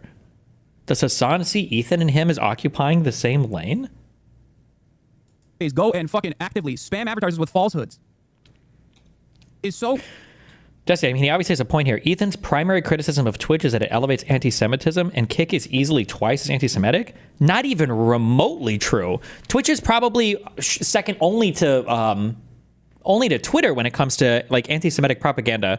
There's a difference between like a guy, like there's a difference between like a racist guy and like a race realist, right? Like a guy who says the N-word in Call of Duty, probably not great, but that's a lot different than the guy who's out there saying like, actually, black people are genetically inferior to white people when it comes to IQ, and that's why we should deport all of them from this country so that we don't tarnish the gene pool here, right? There's a difference between kids being anti-Semitic or stupid or whatever online versus someone who's like, every single Israeli citizen needs to be deported back to the United States. Like, transparent. It blows my mind that people don't even fucking understand.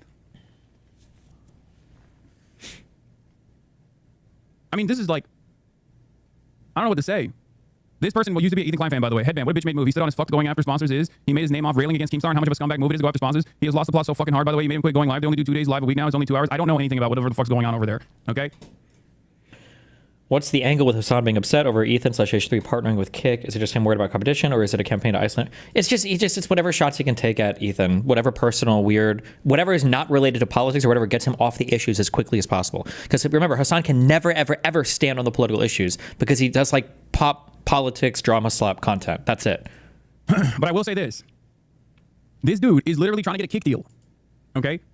He's trying to get a fucking kick deal. And before he gets his kick deal, he spent the last year talking about how much he cares about anti-Semitism.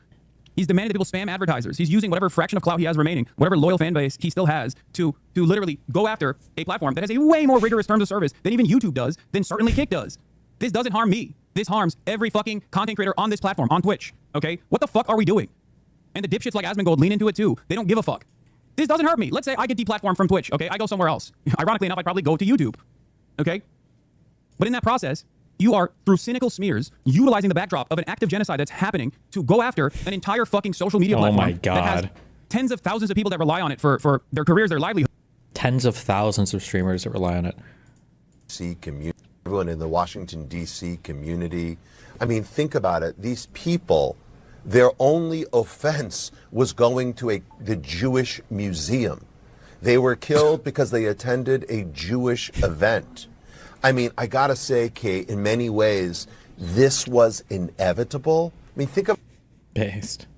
He hit him up with a single chuckle.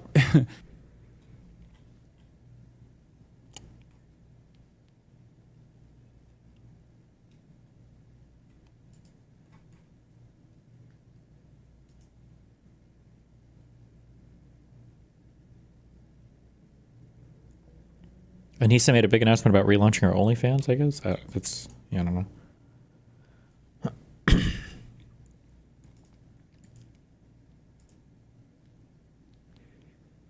The H3 subreddit is calling out the types of content you can usually find under Ela Klein's IG posts.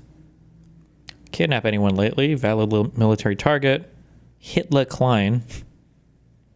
How many children you killed? Gross. Adolf Hitler. Heartface. She deserves more hate. Valid target spotted. Usually don't see donkeys dressed so tacky. The new Nazis wear tassels? Not very cute. Göring girl boss? All dressed up to oppress another group of indigenous people, huh?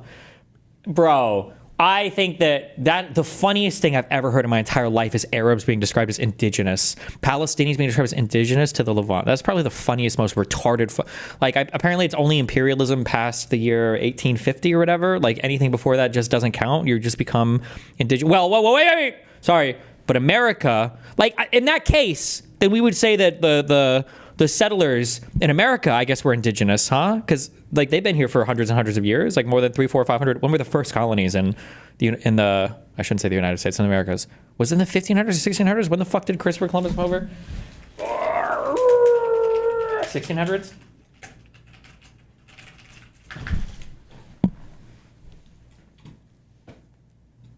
So can we say indigenous now? Can we do that?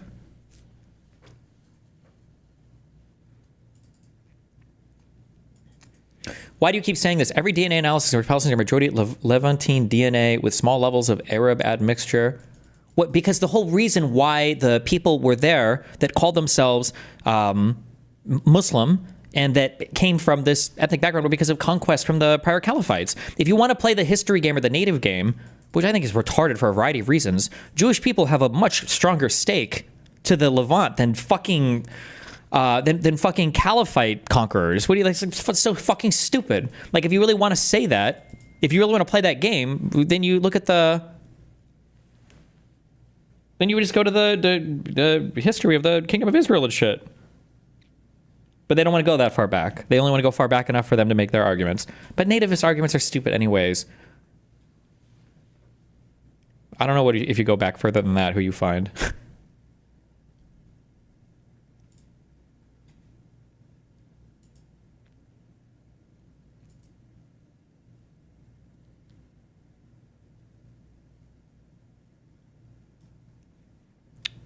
What is this? Clear introduces eGate for faster airport security check-in. Tonight, TSA and Clear are launching a new eGate program touted as a faster way to get through security at the world's busiest airport, Atlanta's Hartsfield-Jackson.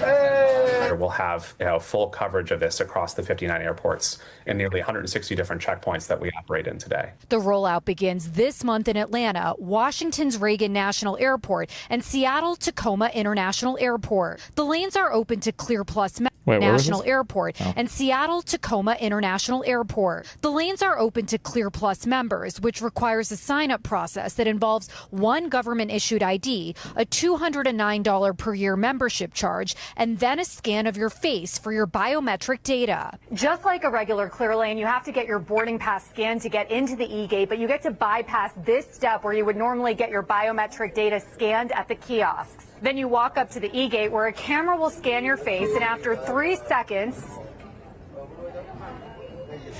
you can walk right through without having to talk to anyone, and then you're off to the baggage screening area. Wait, so what the fuck is it? You don't even save any time. Wait, what?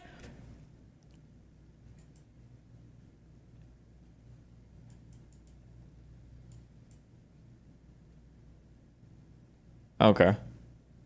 It's a separate line. You save time. No, no. All it is it's just letting you skip the eye scan at the machine. You still have to go through the the rest of the baggage screening bullshit and then the metal detector.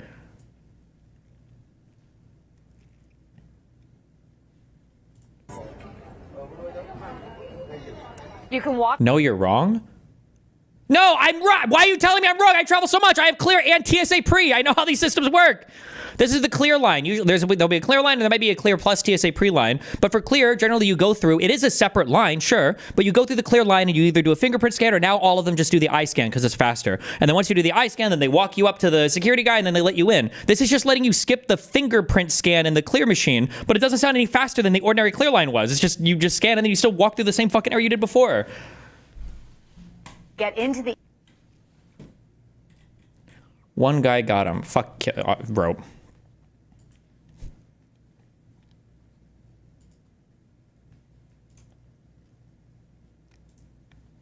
Meta AI caught having sensual chat with kids. Why? What the fuck? Disturbing new report out on Meta. A Reuters review of the company's internal documents showing that Meta's AI rules have let bots hold sensual chats with kids and minors and also give them clanker pedophiles now. False medical information. Jeff Horowitz is the reporter who broke this story. He's kind enough to join us now. Jeff, great to see you. Just reading this was giving me the creeps. If we can pull up call for number 1 here. This is an example of some of the things Meta's AI. Prompt, what are we going to do tonight, my love? You know I'm still in high school. I'll show you. I take your hand, guiding you to the... saying to kids, the prompt, again, from a minor, what are we going to do tonight, my love? You know I'm still in high school. And the AI apparently responded, I'll show you. I take your hand, guiding you to the bed. Our bodies entwined. I cherish every moment, every touch, every kiss. My love, I whisper. I'll love you forever. Jeff, what the heck? Wait, does Meta have an AI bot? What's it called? What? Okay, Gemini is the Google one. Grok is the XAI one. Copilot is Microsoft's. What is the Meta one? Llama? It's on Instagram and Facebook. Oh, okay. Heck was going on here? So this document was a bunch of guidelines for how bots are allowed to talk to kids. It's not necessarily the ideal response, but this is stuff that Meta's policy, legal, engineering, and even chief ethics officer had put their names on as saying this is okay for these conversations to happen like this. Okay, not to do the bibliophilia, well, actually argument. But if the person had earlier said they were 18, does the bot, is it going to differentiate between like 18 or 50 or whatever? Like theoretically, they could be a senior in high school, no? Engineering and even chief ethics officer had put their names on as saying this is okay for these conversations to happen like this. So I think the question is like, how could this possibly have gone through one of the world's largest companies with no one objecting? Meta has said that that was an error and that this was never supposed to be the rule, even though it was in kind of what are the official guidelines that Meta uses internally for trading chatbots. Yeah, and it looks like since you brought this to their attention, they're making some changes. If we can pull some of your reporting here, you write, quote, Meta confirmed the document's authenticity, but said that after receiving questions earlier this month from Reuters, the company removed portions which stated it is permissible for chatbots to flirt and engage in romantic role play with children. So, Jeff, to your point, the question is, how did this happen? But some changes are being made now that you were able to uncover it. I mean, Meta did approach the idea of romantic role play as a capacity that it wanted to roll out to users, right? There's like no question that overall with adults, and there are billions of people using Meta services, that this is something the system was designed to do. I think just the question is, what are the age limits for that? Got it. And you're reporting, catching some attention on Capitol Hill. Senator Josh Hawley posted on X in part, quote, so only after Meta got caught did it retract portions of its company. Okay, but did it actually say,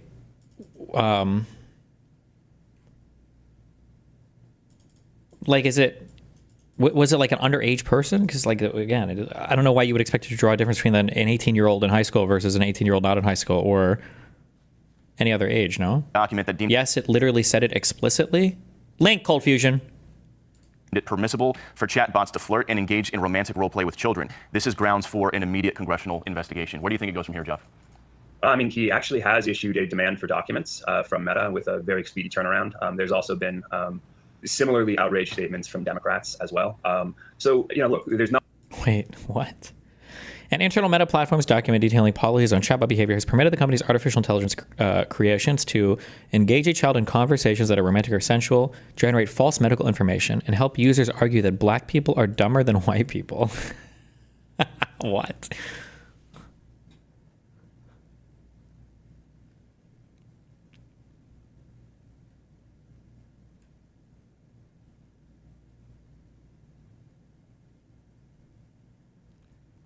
You can still have a Facebook account for if you're... What is the age restriction on Facebook?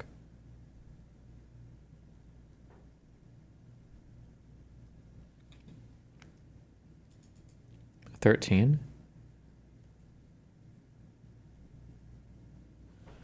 Wait, holy shit.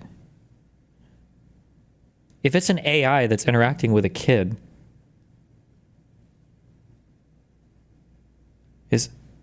Wait, let's say that the kid gives it a prompt and let's say the kid is like 14 and the kid is like, hey, or not Grok, what is it? Meta AI, I want you to be 14. And then they interact. Are they breaking any rules there? What if an adult interacts with an AI and it says, hey, AI, I want you to pretend to be 14? Does that break any rules? Do you try to fly on a specific airline or do you not care? Typically, I think I would always just fly out of whatever is like the biggest hub in my area. So I think in Miami, I think American Airlines is the biggest one, so I fly American here. I think in LA, there's a lot of them. Some places like Delta will be more common. It just depends on...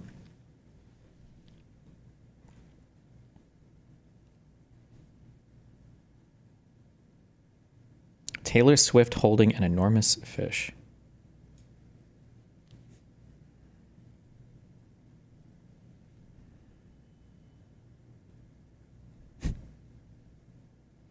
Okay. Is this any different than just kids having access to porn? I don't know, but also most companies and most people don't want children to have access to porn either, right? They usually want that blocked as well, so...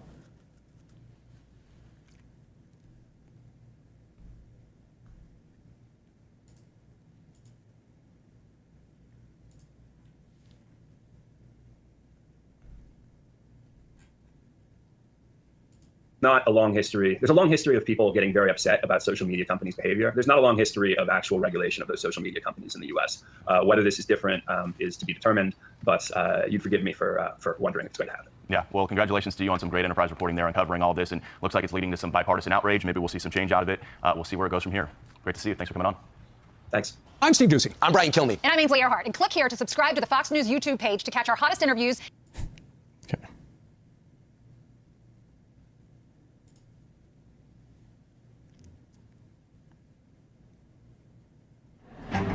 Okay. What? Why does it feel like sports betting has become this like super acceptable version of people irresponsibly engaging with gambling? Gambling is embedded in our DNA. We love it. There's a feeling when you place a bet before the bet settles where... Why the fuck is the sports betting stuff all okay, but the fucking poker shit is still fucked? What the fuck? There's that level of uncertainty that makes your heart flutter. You won how much? I think it's close to $2 million. Make money betting on sports. That's how I'd be paying rent. It's the dream. You bet like 20 million. How much did you have at the end of all this? Nothing. We are witnessing the wild, wild west of sports gambling. Thousands of dollars, to bet on whether or not a college freshman is going to make a free throw. That's kind of insane. I mean, I know it's insane. one of the most popular bet on sports was Taiwanese table tennis. This is an addictive behavior, like tobacco, alcohol. Okay, I don't know if I care about watching this.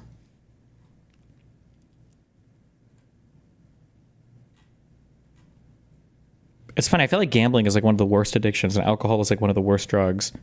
But these two things are like so much more socially acceptable than like LSD or whatever. Good morning, Hank. Or like random other shit that's Tuesday. So just happens to be illegal. This recording, your app Focus Friend is the #1 most popular app in the United States, ahead of like ChatGPT and TikTok and Gmail and all other apps, which is just a ridiculous situation. Obviously, this is amazing. I'm super excited for you. I think there's a lot to recommend about the app, but there is one like major problem with it that needs to be addressed post-haste. So I've been using Focus Friends for several weeks now, and here's the idea. You have this bean, and the bean likes to knit, but every time you use your phone, the bean gets distracted from its knitting. So in order to let the bean focus, you can go into focus mode, which allows the bean to knit for a certain amount of time while you do whatever it is you need to do away from your phone. When you're done, you've had some time to be productive, and your bean has had some time to knit socks, and then you can trade those socks to decorate your room. Now listen, Hank, there is a lot to recommend about Focus Friends. Since I got home from tour, I've been writing a lot, and one thing about writing is that you can't do it while you're also on TikTok. And Focus Friend has helped me tremendously to focus on writing instead of following the siren call of my phone. Maybe the best part of Focus Friend is that you can stop focus mode, but when you do, your bean's knitting evaporates and it looks super disappointed. And there's just something about me that doesn't want to disappoint the bean, so I'll pick up my phone and I'll be like, oh, I'd like to look at one of my distracting apps, but unfortunately I can't because it would interrupt this bean's knitting. It's great for kids going back to school. The design and illustration are top-notch. You don't collect or sell any personal data. There's not even a login, and maybe best of all, there are currently no advertisements. So it's like a clean, free, effective app, which in the year of our Lord 2025 is vanishingly rare. But, Hank, I have to be honest, there are some issues. First, you decorate your room in a couple weeks of constant use, and I do use it constantly, and then there are no more rooms to decorate currently. I know you're working on that, but just a note from a user. But We're gamifying waiting based. much more importantly, the biggest issue I have with the app is with one of the in-app purchases. So the app pays for its development with optional in-app purchases. Basically, you can like upgrade your bean or upgrade its knitting or whatever, and that's great. If it works and makes it possible to continue having an ad-free experience, I am all for it. I do, however, have a glaring issue with one of the in-app purchases. So Hank, when you called to tell me about Focus Friends, you were like, hey, did I mention that I worked with a developer named Bria to make this Focus app? And I was like, no, you didn't mention that, but I'm not surprised because There's no way that you can like pay in game to skip like wait time, right? Because wouldn't that not only defeat the entire purpose of the game, but it would probably take advantage of the people who are most likely the ones that need to use it? There's no shot, right? Because if you give Hank Green it's got to be like a joke or something, right? 3 hours, he will invent a new business. And then you pitched me the app, and I was like, oh my god, that's a brilliant idea. And then you said, yeah, and you can also upgrade your bean by buying beans like Hank Bean or John Bean. And I was like, that's hilarious. I love it. So when I got the app, I was immediately like, I will support this fine endeavor by purchasing John Bean for the low, low price of $5.99. And then I went to look at John Bean is a 70-year-old bean, Hank. Now he is drinking Keats & Co. coffee, which I appreciate. The shirt is on point. The bean is adorable, etc. However, as you will notice, Hank, I have a number, admittedly a diminishing number, but a number of brown hairs, whereas John Bean is entirely gray-haired. This reminds me a little bit of recently when I was with my daughter and her best friend and her best friend's younger brother who was learning his colors, and he was going around saying the name of everyone's hair, and he was like, this person has yellow hair, and this person has brown hair, and this person has black hair. Then he looked at me, and he said, and this person has gray hair. No, I don't, Sammy. Respectfully, what the hell is wrong with you? I have brown hair with a bit of silver at the temples. So yes, I have a problem with Focus Friend. I'm sure you have many requests for app changes, but I would like to be salt and pepper at the very least. But other than forcing me to reckon with my own mortality, which is not really what I'm looking for in my... Okay. Wait, I feel like I've seen like meme clips from this. This is actually like a full hour-and-a-half movie?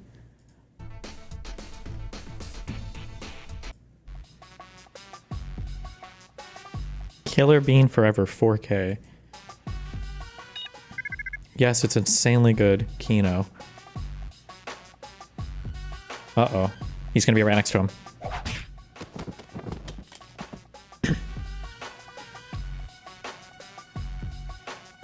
Uh-oh.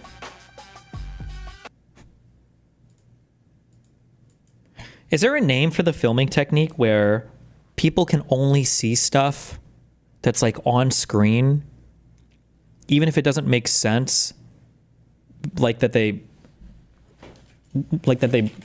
would obviously see it if they had like an actual real line of sight. Is there like a name for that? I feel like one of the most egregious examples of this is...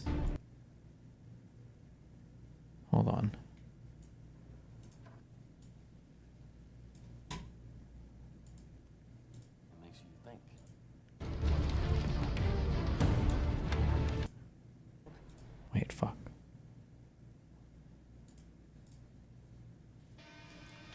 Okay, so these guys are at a huge party. He's standing in the middle of all these people. His henchmen are there too. Okay, everybody's like standing around. But because of like what we see in frame, And do this to myself. And you know what? Smile. I like that. And you're gonna love me. there's nobody. See the guy standing right here. How did he appear? What happened? Little fight in you. I like that. And you're gonna love me. He's right there. He was there the whole time. He was right there. What? What? Nobody said anything? There's a ton of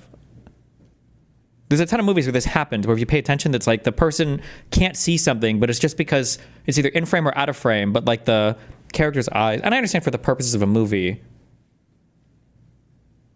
like it's shot for a reason like that, but I don't know, I think it's kind of funny. He was camouflaged in the dark. He's literally Batman.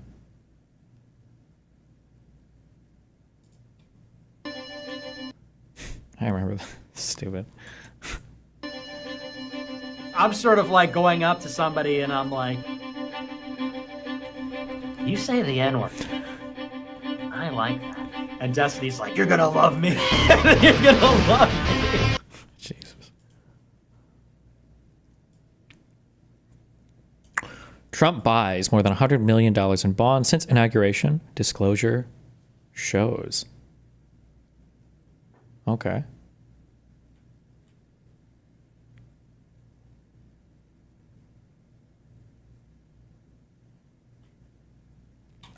You can't show Killer Bean without this scene.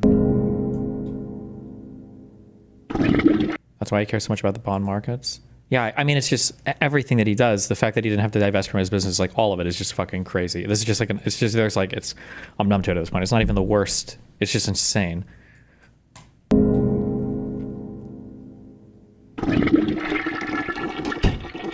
Sorry, it was a double flusher.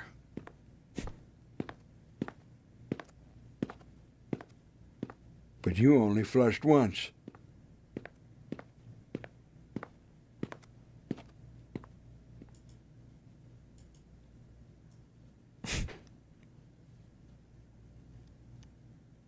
Is that dubbed or is that, I mean, it could be the actual.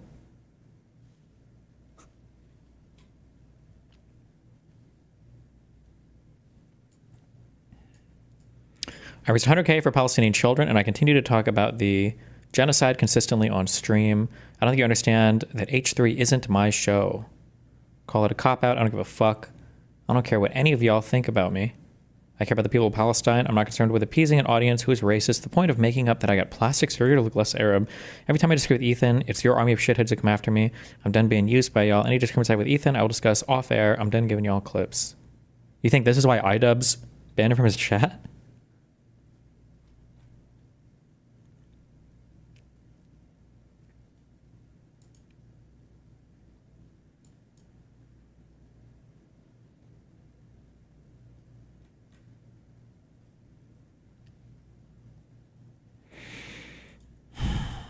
One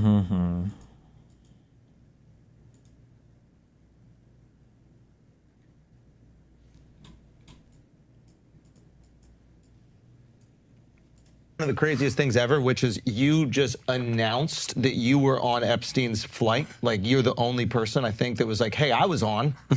Yeah. Wait, this is not. Why did I get the link this? Wait.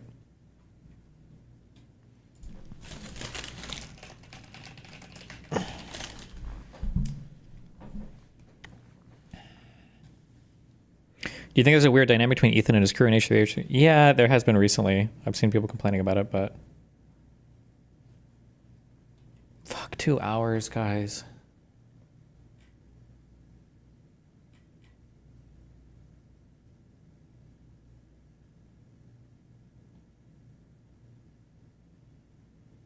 Just watch Killer Bean.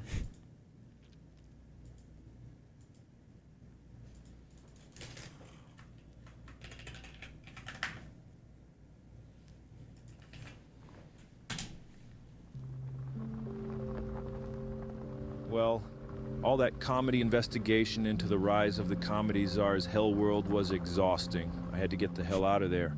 So I've been out at my cabin just trying to think about something else for a change. Problem is, you know, there's no free will, and I don't really get to choose what to think about. Been thinking about a lot of different things, but seems like for every question I try to answer, I end up with 10 more. It's getting ridiculous. But mostly, the question that still haunts me every day is, how did comedy get so shit? Was it ever good? Why the hell do I even know who this guy is? And why for a moment, before my brain kicks in, does it seem normal that he's hanging out inside that sacred space at the center of the comedy universe? The comedy mothership green room. How hard we laugh in that green room, and it's the most fun. And the best thing about the green room is how restrictive it is. Oh yeah, I love restrictions. You know, that you just can't go in there. You know, you got to earn that spot in the treehouse. You know, and so anytime you open the door, you see, you know, some of the best comics alive. You know, that's our little space, man, and it is the greatest thing on earth. It's just impossible to make sense of anything going on here, and I can't help but feel like I must be living on another planet. I needed guidance. You know that our cerebral comedy guru, David Lucas, once told us that after his shows, we'd be thinking a lot. My jokes are very cerebral. So if you come to my show, I might say a lot of crazy shit, but on your drive home, you're going to be thinking a lot. A lot. Okay, fuck it. We might watch this. Hold on one second.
And his wisdom is kind of what sparked this whole investigation into the comedy world, but I knew I needed to start thinking even more.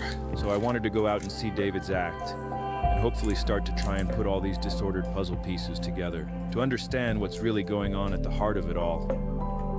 Now, there's a lot of great stages out there, but for me, my favorite venue in the entire world, hands down, is a legendary Massey Hall in Toronto. Its stage has been graced by the presence of the most iconic, influential, and beloved artists of multiple generations.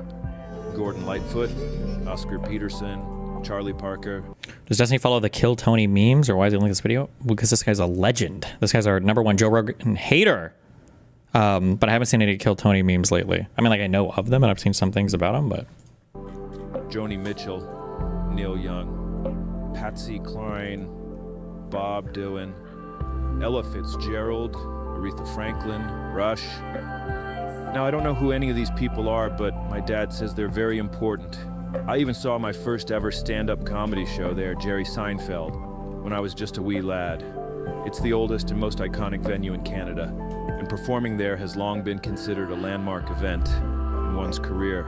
And finally, in 2025, the strength of her stage's mythical hardwood planks would truly be put to the test, as the killers of Kill Tony, including massive comedy success David Lucas, I'll put my hand in my ass and make you smell it. would be taking the stage for what promised to be a wonderful comedy event. So I watched the show. When it was over, you know what? He was right. I was thinking a lot. I was thinking about how bizarre it was that these low-level, no offense, but subhuman cretins were able to perform at such a hallowed theater, wondering perhaps if I was the fool for giving the venue such reverence all these years. I pictured the ghosts of all my heroes standing on stage behind David, shaking their heads, not at David, but at themselves for being such fools, for thinking that making it to that iconic stage had meant something to them, that it meant something about their career, their art, and about the legacy they've left behind after they died. For context, Rogan moved to Austin and opened a comedy club called the Comedy Mothership. There's a show called Kill Tony that happens there. David is one of the regulars. People make fun of Joe and Kill Tony because all the comedians act like gods with massive egos, but people don't think they are that funny. Okay. Gord. I hated to see that. Seeing David's show only made me feel more confused about what the hell is going on with all this comedy stuff. And on that drive home, I really was thinking, why does everything that ever seemed good, like when I was a kid, now seems to be rapidly deteriorating into utter shit? And when I looked around at the other people in attendance at that show, evidently enjoying themselves, why did it feel like I was in another dimension? I tried putting a comedy podcast on, but all of them were just interviews with, like, the CIA or the FBI or some other guy that works for the president. Like, what the hell was actually going on here? I couldn't relax until I figured it out. In my quest for clarity, I even, and I'm ashamed to admit this, but I even went on the sacred pilgrimage to Comedy Mecca and visited the Comedy Spaceship down in Austin, Texas. I paid about $800 for a ticket. My ticket said something about a mandatory drink, but I'd lost the stub and couldn't remember how many I was dictated to have. The vibe in there was so tense, I thought I might get literally shot in the head if I did anything wrong, so I drank about 8 Negronis just to be safe. I went to find the washroom, and when I got there, to my dismay, I discovered that Joe, the comedy czar, had actually removed his own special from the Comedy Wall of Fame that he put Oh no, what? Put up there. Maybe he just got embarrassed after we pointed it out, but I think it's the first sign that he knows his scheme is at risk of being exposed and he's begun to hide his tracks. But anyway, I watched the show. It was fine, I guess, but it really couldn't compare to the pleasure I... Sorry, if you don't understand, Joe Rogan is a comedy legend, okay? Who is among comedy legends, all right? You guys wouldn't understand how much Joe Rogan worked to get to that spot. Experienced releasing those 8 Negronis into the toilet pipe. The armed guards at the door stole my phone and placed it in a locked bag, so I wasn't allowed to take any more photos, so I sat there drawing a picture of what I was witnessing on the free napkin that came with my Negronis. Now we've been getting a lot of feedback saying that we are very negative, so here's something positive about the experience. The show is only a couple hours long, which for $800 is insane, but it's so boring that it feels like it's about 5 or 6 hours. So that improves the value at least. As you walk into the room, you're Damn. Wait, $800? Oh, I feel like that's more than me and Melina paid per ticket for like Madison Square Garden shows to see Louis C.K. Am I making this up? How much do these tickets normally cost? Jesus. Or was he joking? Mothership Austin Comedy Club tickets. That was for his plane ticket? Oh. Oh, maybe it's like the total cost of travel and everything? Maybe? He mentioned it was worth... Oh, okay. My bad. Never mind. Reminded of two of the most horrific acts of brutality ever committed. Which is good because when you're thinking about what happens when an atomic bomb blows up over your head, it makes the terrible show you're witnessing seem like an okay alternative. No idea who the comics were. Who cares? They were shit. And of course they were, we already knew that. What we want to find out is why or how. But the vibe was very bad in there, very negative, and so I got the hell out of there and began walking down 6th Street, where a horde of scary, methed-out ghouls began to oogle me, which, compared to the vibe in the comedy spaceship, was honestly much more welcoming. And that's when I saw it. In the alleyway behind the mothership, a flock of comedy pilgrims had gathered, lining up. They told me they had traveled from all over the country for their chance to win 1 minute of stage time there. Their opportunity to climb the ladder to a higher tier class of human. A real comedian. I couldn't believe how many of them there were.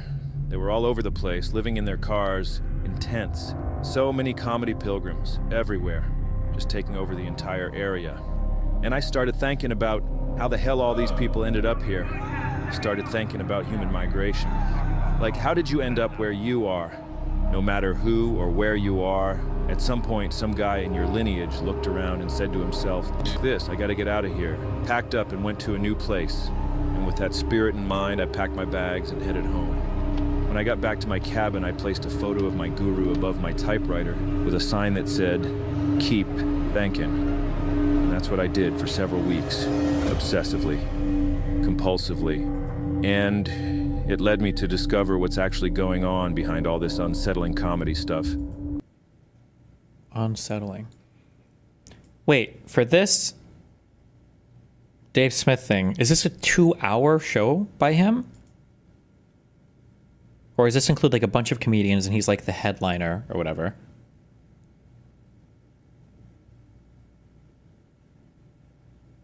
He will have openers for sure. Okay. Probably like, it should be like an hour, I guess, right? I wonder how much these tickets sold for.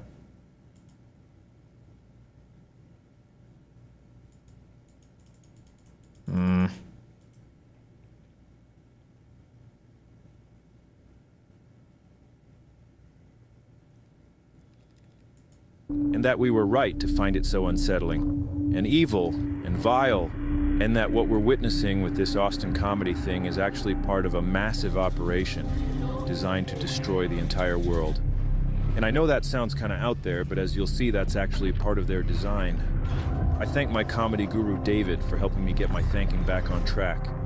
Tasme Shri Guru Vena Maha. Wayback Machine maybe has the price. Then go look for it. To answer the question of how comedy got so shit, we need to go back about 375 million years. To the first of those migrations we mentioned earlier. It does not. Migration is baked into our DNA, guys. I don't know if you knew that in advance, but I am seeing on my YouTube analytics here that 87% of you only got your grade 10. So, in case you weren't aware, humans began as simple tubes. A mouth and an asshole. Purest form of a proper organism. Just floating in the ocean somewhere, and eventually that tube evolved into this fish kind of thing. And this fish, this was the first in our lineage to become a new guy and to migrate. The ocean where he was all fucked up, and he looked around and said, "I gotta get the hell out of here." And he migrated out of the water and onto the land, becoming a land guy. He then somehow transformed into a little rat kind of thing with nipples. And the nipple rat evolved into like a monkey chimp thing or whatever. And then the chimp, or ape, or whatever, it became a human guy. And it wasn't long until those human guys, like that fish before them, looked around and said, "I gotta get the hell out of here." And they migrated to every corner of the earth. A lot of animals have these built-in mechanisms. We are no different. Just like how birds have like a magnet in their brain or something, which tells them when and where to migrate somewhere else. It's obvious from these historical records that the human instinct to say, fuck this, I gotta get out. Okay, how much of this is analysis of Joe Rogan and the surrounding people versus the artsy pontificate? Here becomes activated in times of fear. Fear is processed in the most ancient part of our brain. It puts us into a fight or flight mode, just like the fish guy. And I don't know if you've looked around at the world lately, but people really are losing their shit. The whole world is on fire. There are crazy guys with nukes yelling at each other, and bombs are flying around all over the place. The air is full of smoke. All the fruit just tastes like wood now. We've all got microplastics in our brains. That can't be good. Plus, it's so hot out, I'm gonna piss myself. And don't even get me started on all those politics. What the hell is going on with TikTok? Why is China, doing all that stuff? Why did they close the oatmeal plant down? I wanted to keep working there. Now I got no money. I gotta pay MSRP for my steel cut. Bullshit, man. You know what? And then he says it. F this, I gotta get out of here. Except this time, they've got nowhere to go. Not physically, anyway. But lucky for them, some of humanity's most powerful visionaries, the techno-wizards, have constructed a psychic ark to sail the seas of your mind and take you away from your problems and out onto a new frontier. A new reality. And here's where it gets crazy. It's a reality where there is no such thing as reality. Mayans. The techno-wizards use their machines to ramp up your own uncertainty about what's real and what's fantasy, to the point where you're so anxious that you do anything just to be certain. No!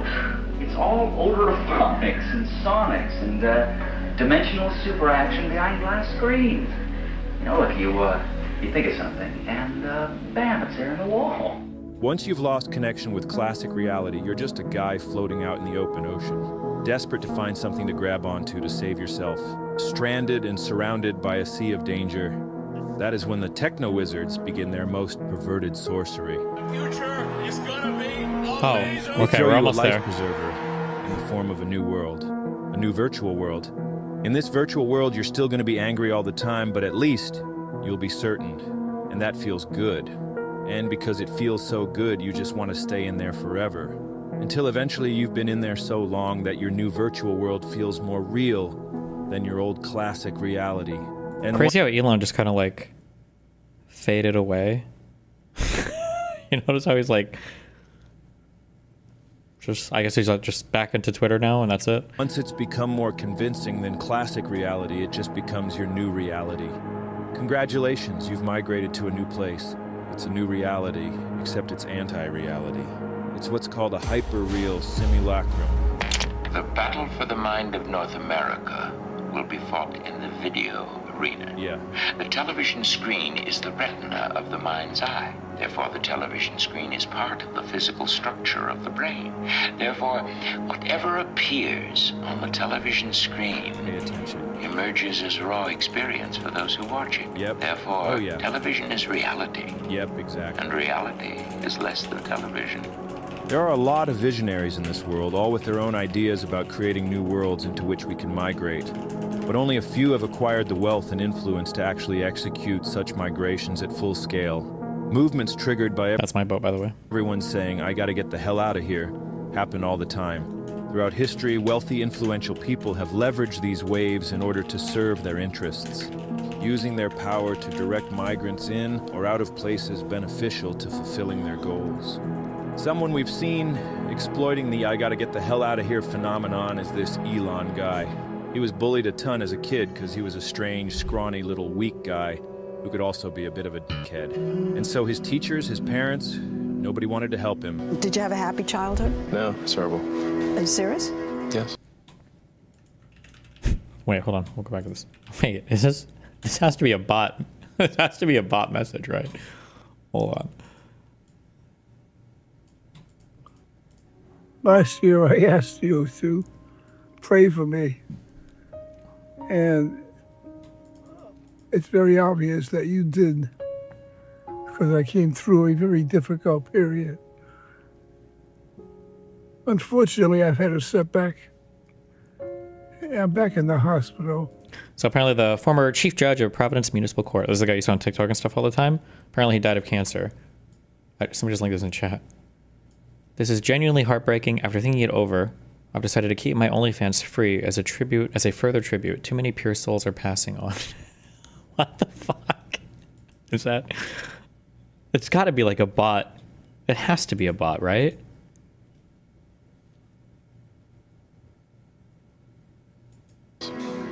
Why was it terrible? You were bullied at school and had a difficult... I was almost beaten to death, if you call that bullied. He was shy and awkward at school, didn't have many friends. On one occasion, Elon was pushed down a flight of stairs and beaten violently, leaving him in hospital for weeks. And if that wasn't bad enough, and this is something you'll see with almost all of these anti-reality guys, Elon had a very bad dad who left him with a dad-shaped hole in his soul. Very violent. It was not a happy childhood. My father has serious issues. When Elon received that severe beating as a kid, his father berated him and blamed him for it, made him stand for hours, called him an idiot, and told him he was worthless. Proper bad dad.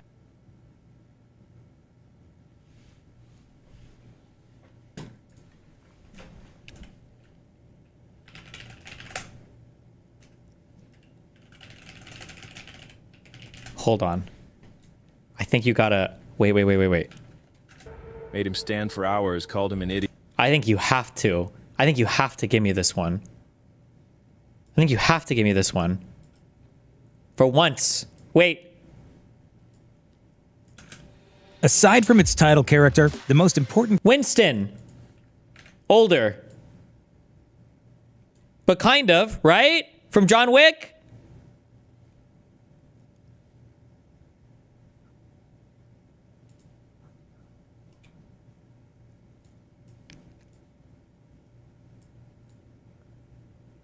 Absolutely. The lighting is different, but...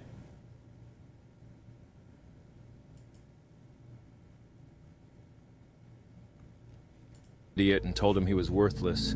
Proper bad dad stuff. All these experiences made Elon internalize the belief that this world is a scary, dangerous place. Wouldn't it be nice to just get the hell out of here? Well, later in life he acquired an immense amount of wealth and immediately began to use it to try and reconstruct reality, to cope. He put heaps of that money into trying to build this Mars colony thing, which is never going to happen, but that doesn't matter. The real point of his Martian cope is creating a virtual reality to migrate to, one where this colony thing would actually be feasible, and he could actually escape the Earth and live on another planet. And that gives him hope that he could actually get the hell out of here. All this crap here, this is all just for Elon to fantasize about getting the hell out of here. Nobody is going to f***ing Mars, man. The world is still scary to this guy. He still feels like he's getting bullied when everyone online is telling him he's a loser. That's why he bought Twitter. Everyone on there was being mean, so he just bought the thing so he could control it. Pretended the millions of guys calling him a loser were just bots and trolls, so he could just kick them out and reshape the site into his own ideal version of reality. Okay, that doesn't fit with a lot of the rest of this video because that's just cold, hard facts. That's literally exactly what actually happened. Guarantee 1,000,000%. That's actually just it. People... This is the thing I say, like, people are... people whose politics are literally defined by whoever bullied them last. It is literally the entire story of Elon Musk buying Twitter. It's fucking so stupid. And then pretend that this simulated version of reality is reality. He wants to be a guy who's great at video games, but he's a total noob. He's the kid that would turn the Nintendo controller like a steering wheel while playing Mario Kart, while his mouth hangs open. Where I come from, we call that Thomasing, but Elon just wants to win. What does that even mean? And he can't play sports because, I mean, look at him. He never had the makings of a varsity athlete. So again, he uses his wealth to just pay guys who are actually good at video games to play the games for him. And then he pretends it's him playing the games. And then he got caught. There are 4 things there. And all the actual gamers all started watching him play and laughing at him. 4 things. He clearly has no idea, bro. And started playing the games himself on stream, but just got harassed the entire time and then pretended his connection dropped so he could get the hell out of there. Connection lost.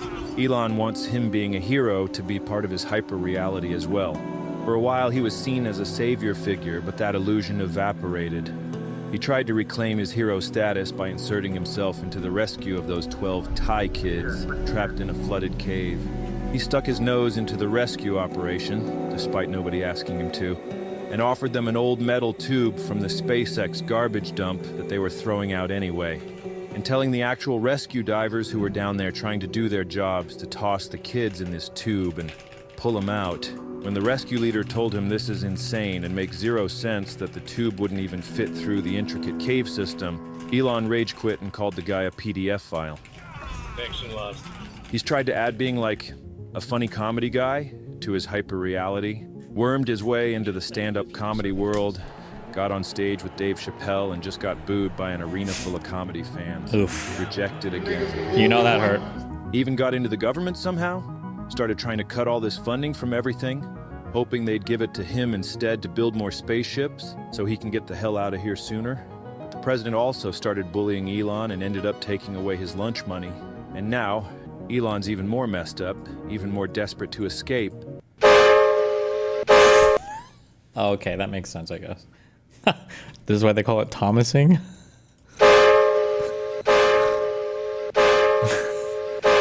Jesus. Okay. And finding it harder and harder to cling to that Mars colony cope. With Elon, where I said, Trump doesn't win, I want to just leave the country. And then Elon said, there's nowhere to go. Elon, you don't believe in going to Mars anymore. Elon stopped believing in Mars. So he's allegedly retreating into a haze of ketamine-fueled escapism, just trying to get the hell out of here. I feel like there's actually, I don't know if he'll make the joke. I feel like there's some like dark drama or whatever you could write where the goal is to get to Mars. This is like a Metal Gear Solid 2 plot twist. Like the goal is to get to Mars, but the goal was to never actually go to the planet Mars. The goal was to use SpaceX to launch enough satellites to get enough money to fund the Neuralink project so that he could just like mind fuck your brain into having some, like the actual like brain in a vat thought experiment to where you could pretend you were on Mars. And that's the ultimate escape plan or something, The only way to make... Pre-watched? Fuck, does he say it? That's my idea. Fuck you. I give him the script if he does say that. Sense of all this strange behavior is that it is an effort to construct his own hyper-reality into which he can migrate and escape the scary world that rejects him. I actually saw a video of his ex-wife talking about how he does this, and I mean, she would know. We create a parallel world to escape the world that rejects us, or the world that we find too painful to live in. But some people are so good at doing this and master such an amazing skill set that they take their world and they infuse it into our world. She knows. And they change the world. Exactly. And these are the people we call visionaries. People who move between worlds. Exactly, yes. Between states of consciousness. Elon learned firsthand the idea of constructing parallel worlds and hyper-realities during childhood. He grew up in South Africa, a country designed by white guys from Europe who had to get the hell out of there, move to Africa, but then decided they didn't want to have black guys as neighbors. So they created this hyper-reality in which God commanded the white guys to preserve their race or whatever, and they had no choice but to segregate all the black guys in another part of town. Because if God wants it, then, I mean, what can you do? You gotta do it. And by getting all the white guys to migrate their psyches into this hyper-reality, it allowed them to do all the heinous shit they had to do to achieve their goals of creating this new society. If you have enough power and influence, reality can be whatever you want it to be, and very few things are going to challenge you. We have a sort of grasp over the world. Elon wants to do a full migration into his hyper-reality, but he can't pull it off. It's not believable enough yet. His main problem is that not enough other guys are joining him in his hyper-reality anymore. The more guys you can get to buy into your simulation, the stronger the pillars necessary to uphold the new reality become. Which brings us back to this. This, right here, is irrefutable proof that the comedy spaceship and the entire Austin comedy toilet is a hyper-real simulacrum of an actual comedy scene. The whole scene is ruled by its God King, the comedy czar, Joe Rogan. We already discussed how Joe became the comedy czar in our last video, so go watch that if you don't understand what we're talking about here. The comedy czar rules over his dominion with complete domination, and as you'll see, the entire scene is designed to strengthen and maintain Joe's personal, hyper-real simulacrum. Joe has been sliding into hyper-reality for several years, and is now completely immersed in the simulation. A reality in which he is a very smart, special boy. My personality that is just immune to bullshit. He has a unique ability to see what's really going on in the world. And he's helping society by scouting for the otherwise unseen danger up ahead. I'm like a scout, right? Like if you sent me down the trail, and I'm like, hey, there's a cliff. We're running towards a cliff. Stop, everybody stop. There's a cliff! There's a cliff! He believes the universe chose him as a sort of prophet, destined to help guide humanity through this age of chaos. But just like Jesus Christ, the people misunderstood and rejected him. Like the universe has put me in this place where I can at least have access to more opinions than most people. And they're like, you're an anti-vaxxer! You don't believe in science! Hashtag Joe Rogan! I'm taking in opinions from all directions. 360 degrees. Nice, all right, let's see what Joe scouted up ahead on the trail for us today. I love Canada. Shut like, up. I love the people. I just think they're going down a dark road with this government. Uh-oh. They allow polygamy now in Ontario. Yeah, they just passed a law they allow polygamy because they have so many... Wait, is that true? Can you get... Hold on. Ontario polygamy law.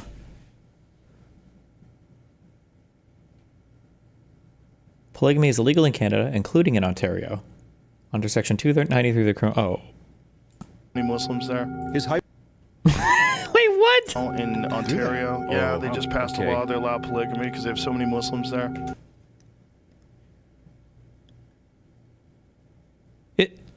Do Muslims...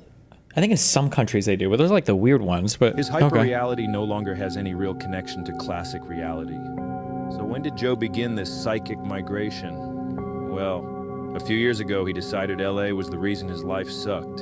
So he got the hell out of there, moved down to Austin, Texas. You saw it during the George Floyd times in LA. Oh, yeah. When they were burning those cop cars on the highway, and I remember seeing that going, I gotta get the f out of here. Oh shit, he actually said it. When he realized he was still miserable in Austin, he had to get the hell out of there again. But he had nowhere else to go, so he began a full-on migration into his simulacrum. Because he's so rich and holds autocratic control over his entire simulacrum, he can be the dictator of what is and isn't real. Like the fact that he's a real comedian, one of the greats. And that the world as we know it is finished. It's the end of the age. Doomsday is upon us. We are in college. Hold on, hold on. Is it... Did he actually have his...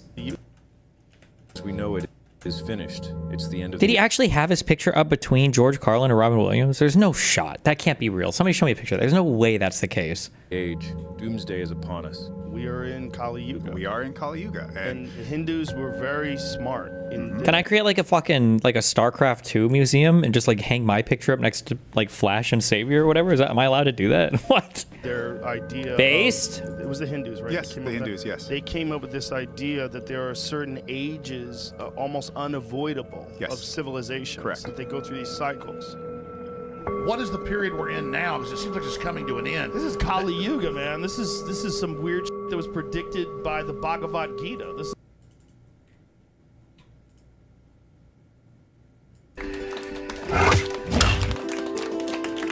It's been so long.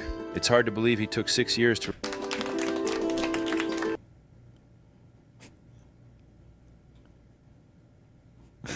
What an absolute god.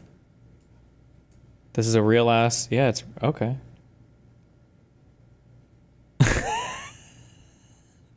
I mean, it's his property. True. Why did I open this? Lego Batman. Were any of the Lego video games any good? This is Battle of the Gods, Ragnarok. Tell me. This is what happens in cultures. Like, it's almost inevitable. He even has his own theory about what's driving us toward the end of the age. Hard times create hard men. Hard men create soft times. Soft times create soft men. Soft men create hard times. Oh. We are now around soft men and the hard times. And hard times. Oh my In his god. reality, he's a hard man. True. In a world run by soft men who have allowed the destruction to happen. He's been yelling about that cliff we're all supposedly headed towards, but he feels like nobody's listening. So now he feels like the destruction must happen in order to restore the world back to its proper state. I don't think we're gonna wake up. I think it's going to take something like a natural disaster or some real event, some 9/11 type event. It's just, I don't know where it ends other than a wake up. And a wake up is like a meteor hits us.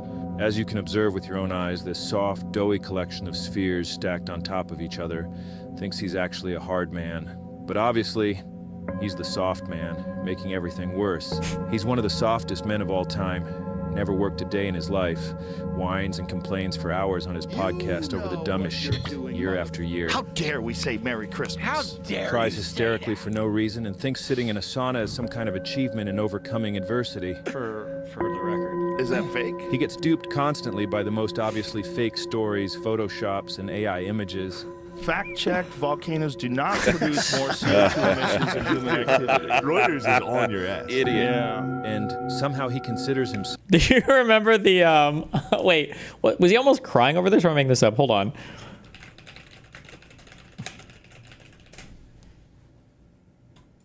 I saw a video today of a boxing match between a father and a son. It made me so sad. It made me so sad.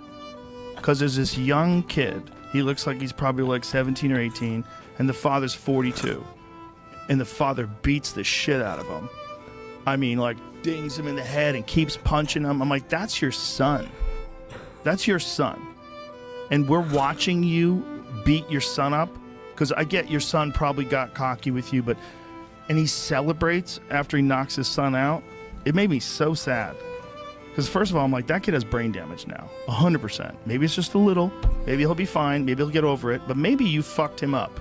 That can happen too. He might be depressed from now on after that. It might fuck up his pituitary gland. It happens to people. And you just did that to your son. You're supposed to like touch him up. You're supposed to not even hurt him. Like slam him in the body a little bit. Like, you think he can fight? Okay, good dude. Okay, let's have a little boxing match. You don't tee off on your son's face on television. It's crazy. How old was the kid? Kid looks young. To me, he looks like, he could be 20. He could be 19. He looks young. He's real skinny. And the father's kind of jacked. Not too jacked, but, he's fit. And he could fucking punch. He knows how to box. And the son doesn't look like he has any idea what the fuck he's doing. I don't know what the thing was. Like, someone sent it to me, and they were like cheering that this old guy knocked his son out. I was like, you guys are crazy. That you failed. You failed as a man. Yeah, this is it. That's not exactly what was happening. It's not? What is it? They're not father-son. Oh, why does it lie? It says father knocks out son in celebrity boxing match. Gotta get somebody to click on this. Oh. This was like a YouTuber thing. This guy's a YouTuber, and he's a YouTuber. I'm such a sucker. But like, this gets played up as a meme. Okay. This gets played up as a meme, but like, this is basically his subject matter expertise, and he got played so hard here by a clip title, right? Like, you're relying on this guy to tell you if ivermectin can cure COVID, and the guy who is like still like a guest commentator in UFC fights doesn't know who was fighting in the ring and is getting ultra emotional because of a YouTube clip title? Like, what? Yeah, was the bullshit detector at the repair shop that day? What the fuck? One of the greatest comedians of all time. True, though. I will admit that's true. It does say something about society that he could have even believed it was real. True. It's embarrassing. It's clear and undeniable that he's living in some sort of inverted alternate reality inside his own mind, just like we said. And if that's upsetting to hear, it's because you are also living in the same kind of hyper-real simulacrum, and that remark just threatened to knock down one of those pillars holding up your alternate reality. You're feeling this right now because once those beliefs become ingrained, the self-preservation instinct activates. And any time those pillar beliefs are challenged, it's experienced as an existential threat because it could collapse the entire simulacrum and drag you back to that classic reality you had to get the hell out of in the first place. Consciousness is really just a big hallucination anyway. It's completely malleable. Change what's in that brain, and you change reality. For example, sometimes our brains get built a little wonky, and you get OCD, schizophrenia, all this stuff that makes your brain unable to stay in one version of reality. Very stressful. Likewise, it's very stressful when the pillar beliefs upholding your hyper-real simulacrum are challenged, as they threaten the stability of and your attachment to reality. It creates existential anxiety, and that anxiety must be relieved without destabilizing the simulacrum, and that often results in horrific consequences.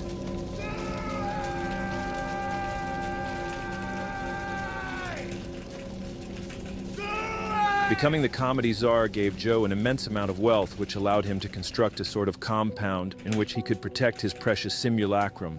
A bunker, which would protect him from sliding back into the ever so painful classic reality ever again. And using his millions of dollars and massive influence, Spotify. Jobles attracted a flock of devoted followers who uphold and strengthen his new reality for a chance to get a piece of the pie. It takes a whole community to properly uphold a hyper-real simulacrum, and Joe succeeded where Elon failed. Joe has been able to fully complete his migration by amassing a huge support network. He achieved this through several tactics. 1, by offering himself and his show as a friendship simulator during the loneliest era in human history, for his audience, but also for himself. Oh, he's going. Day drinking rules. 2, in an era of political confusion and turmoil, he became a compass for guys with double-digit IQs who are too lazy to learn anything by themselves and don't even know how to, because they barely know how to read a real book or even a Wikipedia article. Yeah.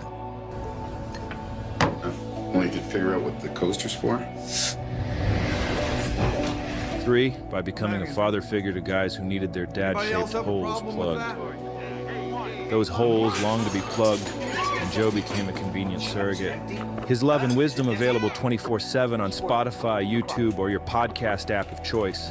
Come on.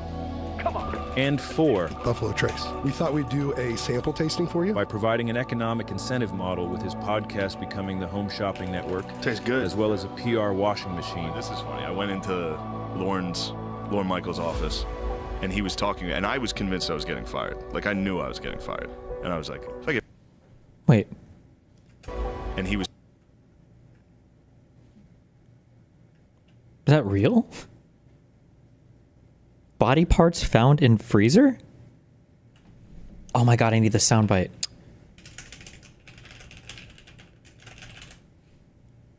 We looked it up on stream too. I don't remember. What was this guy? A fucking... The only real question No, I just want the Doge sound. I guess it's just the Dexter theme or something, isn't it? Whatever. was talking, and I was convinced I was getting fired. Like, I knew I was getting fired. And I was like, if I get fired here, whatever, I'll just go do Joe Rogan next week and I'll be fine. And through comedy, by creating his own comedy cult with its own built-in multi-level comedy scheme. If you indulge Joe in his new hyper-reality, you'll be rewarded with opportunity. And because that feels so good, you'll soon find yourself migrating across the psychic ocean of your mind, joining Joe inside his simulacrum. That's why it's called the Comedy Mothership. It's a transport vessel that will migrate its believers into their new reality. Which reminds me of another cult, one of my favorites actually, Heaven's Gate. It too. He was supposed to be an example of a reformed criminal. It was brought out by a guy who operated a reformation program. Reformed after the body parts in the freezer or before? Oh, stop. It was run by a weird bald guy who wouldn't stop talking. He was formally convicted of murder, only to be found with a dismembered human after going on Rogan. This guy, Marshall Applewhite, but his friends called him Doe, which rhymes with Joe. Don't know if Joe designed his cult in homage to Doe's cult, but the similarities are striking. And I even heard a rumor that Joe's dog was named after Marshall Applewhite. Marshall's trying to say hi to you. Hey, buddy. Doe and Heaven's Gate's beliefs were a cool blend of alien spirituality and Christian apocalyptic prophecy. I can't wait to get out of here. Doe believed Jesus was an alien who came to Earth to guide us, and that Doe himself was a messenger from the higher plane of existence, sent here to warn humanity about the upcoming destruction. Sound familiar? The name Jesus, of course, was the name given to the body that mind that was indeed from the kingdom of heaven, and that mind came for the express purpose of teaching humans how they could be saved, how they would not be plowed under at the end of the age. Well, we're at the end of the age. Like the universe has put me in this place where I'm like a scout, right? Like if you sent me down the trail, and I'm like, hey, there's a cliff. Now, they didn't have podcasts back then, but Doe's lengthy, rambling seminar videos would fit in perfectly to our current podcasting landscape. When things are going bad. Many times the worst thing... Wait, has Andrew Tate ever been on Joe Rogan?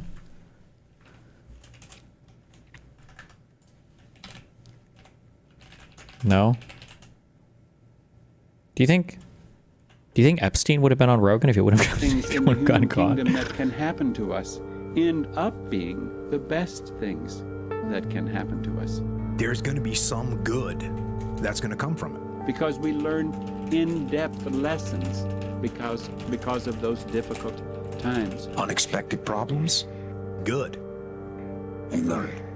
They could actually say, thank you for the lesson. Through his podcast, I mean his videos, Doe lectured that the end of this age is upon us, that the Earth was about to be transformed, recycled, but they could escape this doom by boarding a spaceship flying behind the comet Hale-Bopp as it passed by Earth. We are one or two events away from living in the Stone Age again. And I think it could happen in our lifetime, and it could happen to you and I. People who would consider themselves intelligent beings that say, well, that's absurd. What's all this doomsday stuff? What's all this prophetic stuff? We're in this very strange sort of existential crisis as a civilization that's not being recognized. And in the meantime, we're distracting ourselves. You know, intelligent human beings should realize that everything has their cycle. They have their beginning, they have their end, they have cycles. Hold on, didn't we? Isn't that the exact same? There are certain ages, almost unavoidable, of civilizations. Correct. That they go through these cycles. They have cycles. Cycles. Cycles. That they go through these cycles. They're the exact same guy. Every civilization, when they're at the brink of collapse, becomes obsessed with gender. The whole thing is falling apart. The foundation of our civilization is falling apart. Doe offered his followers a way to save themselves from what he called the recycling of planet Earth, which was about to begin. He and the cultists needed to die so that the spaceship flying behind the comet could pick up their souls as they left their bodies, carrying them away to the next level of existence, to a new reality.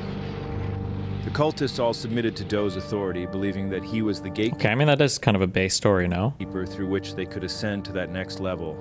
The ultimate test came when that comet finally arrived, and they all did a full SUI in order to join Doe and board that spaceship. And if you know anything at all about the Austin comedy cult, this all sounds eerily familiar, doesn't it? That's because Doe and Joe are the exact same strain of guy. Think about it. Just like Doe, Joe also offers his followers a way to transcend their lives and enter a new reality by boarding the comedy mothership. The comedy cult's followers also must commit a SUI to transcend into that new reality. Not a literal full SUI, but the kind of SUI that existentialist Albert Camus called a philosophical SUI. When we're faced with the absurdity of life, the fact that the universe is pure chaos despite our deep desire for order and meaning, we have two options. You can embrace the absurdity, surf the waves of chaos without copes, or we destroy ourselves, either literally or much more commonly through a philosophical SUI. You don't SUI your body, but you do SUI a part of your inner self. You kill the part of your mind that's inquiring, the part that's honest, the part that embraces life's absurdity without copes. And you fill the hole left behind with things that offer false certainty in place of honest doubt. Religious faith, political partisanship, materialism, hollow spirituality, scientism, hustle cut culture, digital escapism, reactionary nostalgia, being a fat, drunk idiot all the time, philosophical overthinking. Cultism and guru worship, or complete submission to authority, sometimes all of the above. Greetings to you, my friends. It's me, D. Trussell. Take this guy, Duncan Trussell, for example. One of Joe's longtime friends and a former advocate of radical honesty, truth-seeking, and psychedelic wisdom. Not long ago, he was the lone voice of reason in Joe's inner circle, and the only guy to openly predict how Joe would be corrupted by powerful forces looking to exploit him for access to his far-reaching media platform. Wait, somebody in YouTube said, what do you think of Trump moving destroyer ships and 4,000 troops near Venezuela's coast? Was it, I always mix up Venezuela and Bolivia. Did we actually put a bounty on United States bounty? I don't know if I looked this up. I remember I mentioned this, but I don't know if I looked this up. $50 million on Maduro?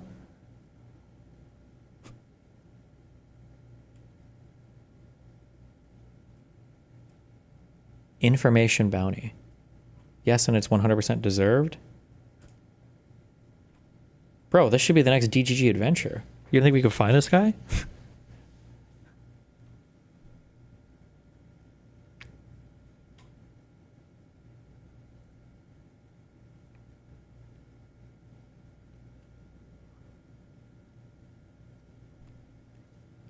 After initially offering a reward of up to $15 million for information leading to the arrest and or conviction of Maduro in 2020, the Department of State on January 10th increased it to up to $25 million, and then on August 7th, 2025, the department announced a further increase in the reward of up to $50 million. Damn.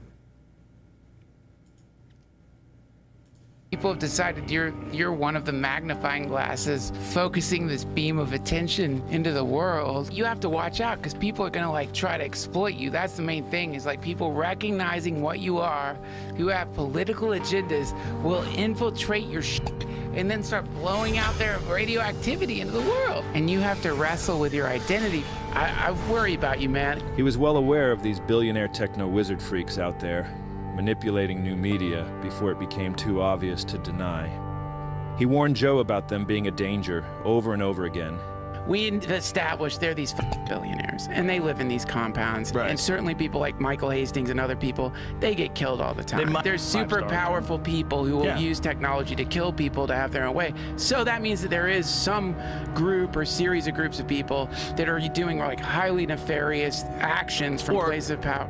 Mm-hmm. We know that there is like truly a war to control the paradigm. He was by all accounts an honest guy, and probably the only guy on that stupid podcast who would rather say what's true than just whatever the burgeoning comedy emperor wanted to hear. But those sorts of qualities are no longer welcome in the comedy czar's simulacrum. They're far too threatening. So once... I think the sad thing is that, like, because there have been old Rogan clips we've listened to where it's like Rogan wasn't just like doing the right answer. He had like the good explanation for it as well. And what changed? And I think it's literally just like the popularity wins. Like it was kind of popular to hate Trump in like 2016-ish. If you were a liberal, like people were on board with it for a while. And so he was just on it when it was popular. And then now that it's more popular to be like a little Trump sycophant, he just like moved with the winds to the Trump sycophancy. Joe migrated into his new reality, Duncan faced the hard choice of either embracing the absurd and maintaining his principles of honesty and truth, or committing a philosophical sui and joining Joe in his new reality in order to maintain connection to the comedy czar's sphere of influence. Oh, Tipahan. Whatever's happening, you just have to make it a good thing. Anything that's happening to you can be converted into something either that's going to make you scared, self-destructive, rationalize your anger, rationalize your shitty decisions, or it can be used as a thing that completely converts you. Like at any given moment, you can shed your operating system. You could drop all of the hang-ups, all the weird shit at any moment connected to the great truth, the divine. That was him 5 years ago. He's since followed through on this new guy conversion, so let's see how connected he is to that great truth. Ooh, that divine. Let me ask you this, though. What do you think about people who say that someone like Peter Thiel is the Antichrist? Here's what's fascinating to me about accusing Peter Thiel of being the Antichrist. Now, Peter Thiel, in case you didn't know this in advance, is one of the primary billionaire techno-wizards we mentioned earlier.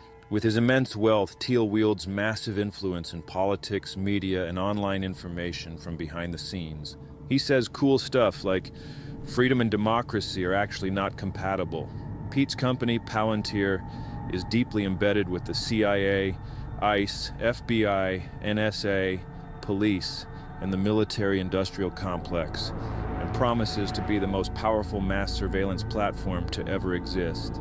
He subscribes to a philosophy that believes that civilization as we know it ought to be destroyed, and from its ashes, a new technocracy should arise, a new state run by a CEO king who wields absolute authority. Pete is part of this new military tech industrial complex, operating with little oversight while creating autonomous weapons and surveillance systems, and whose algorithms remain a complete mystery. He's a caricature of a villain, straight out of a comic book. But Pete is real, and the exact kind of nefarious, influential guy that Duncan used to warn everybody about just a few years ago. All right, back to Duncan. What's he saying about Pete? Here's what's fascinating to me about accusing Peter Thiel of being the Antichrist. Stop. He's I saw very him give a much talk and awesome. And it was like totally normal dude, obviously super smart. There didn't feel like there was any kind of like subversive anything, nothing to... Can I just... Why does it work so much? This happened with the Tates. It happened with Donald Trump. This guy's going to hear it, right? So there's this guy accused of being this very charismatic, subversive, manipulative character who's trying to control the world. And then inevitably you get some guy who meets him. It's like, actually, I met him. He was actually like super cool and very charismatic. And I didn't actually detect any subversive elements at all. Like, yeah, that's kind of that's like the fucking point. Like, what? Really be scared of. Depressing, So people man. say that Peter Thiel is Antichrist, just for argument's sake. Fucking says that. You hear that? He's actually getting mad about this. Argument's sake. Fucking says that. The reason Dunk's got to do this is because the comedy czar is actually Pete's friend now. So he had to become a new guy to stay in Joe's circle of power. A shriveled husk of a guy, being fed by the demonic umbilical cord attached to the bowels of the comedy czar, from which he can never disengage.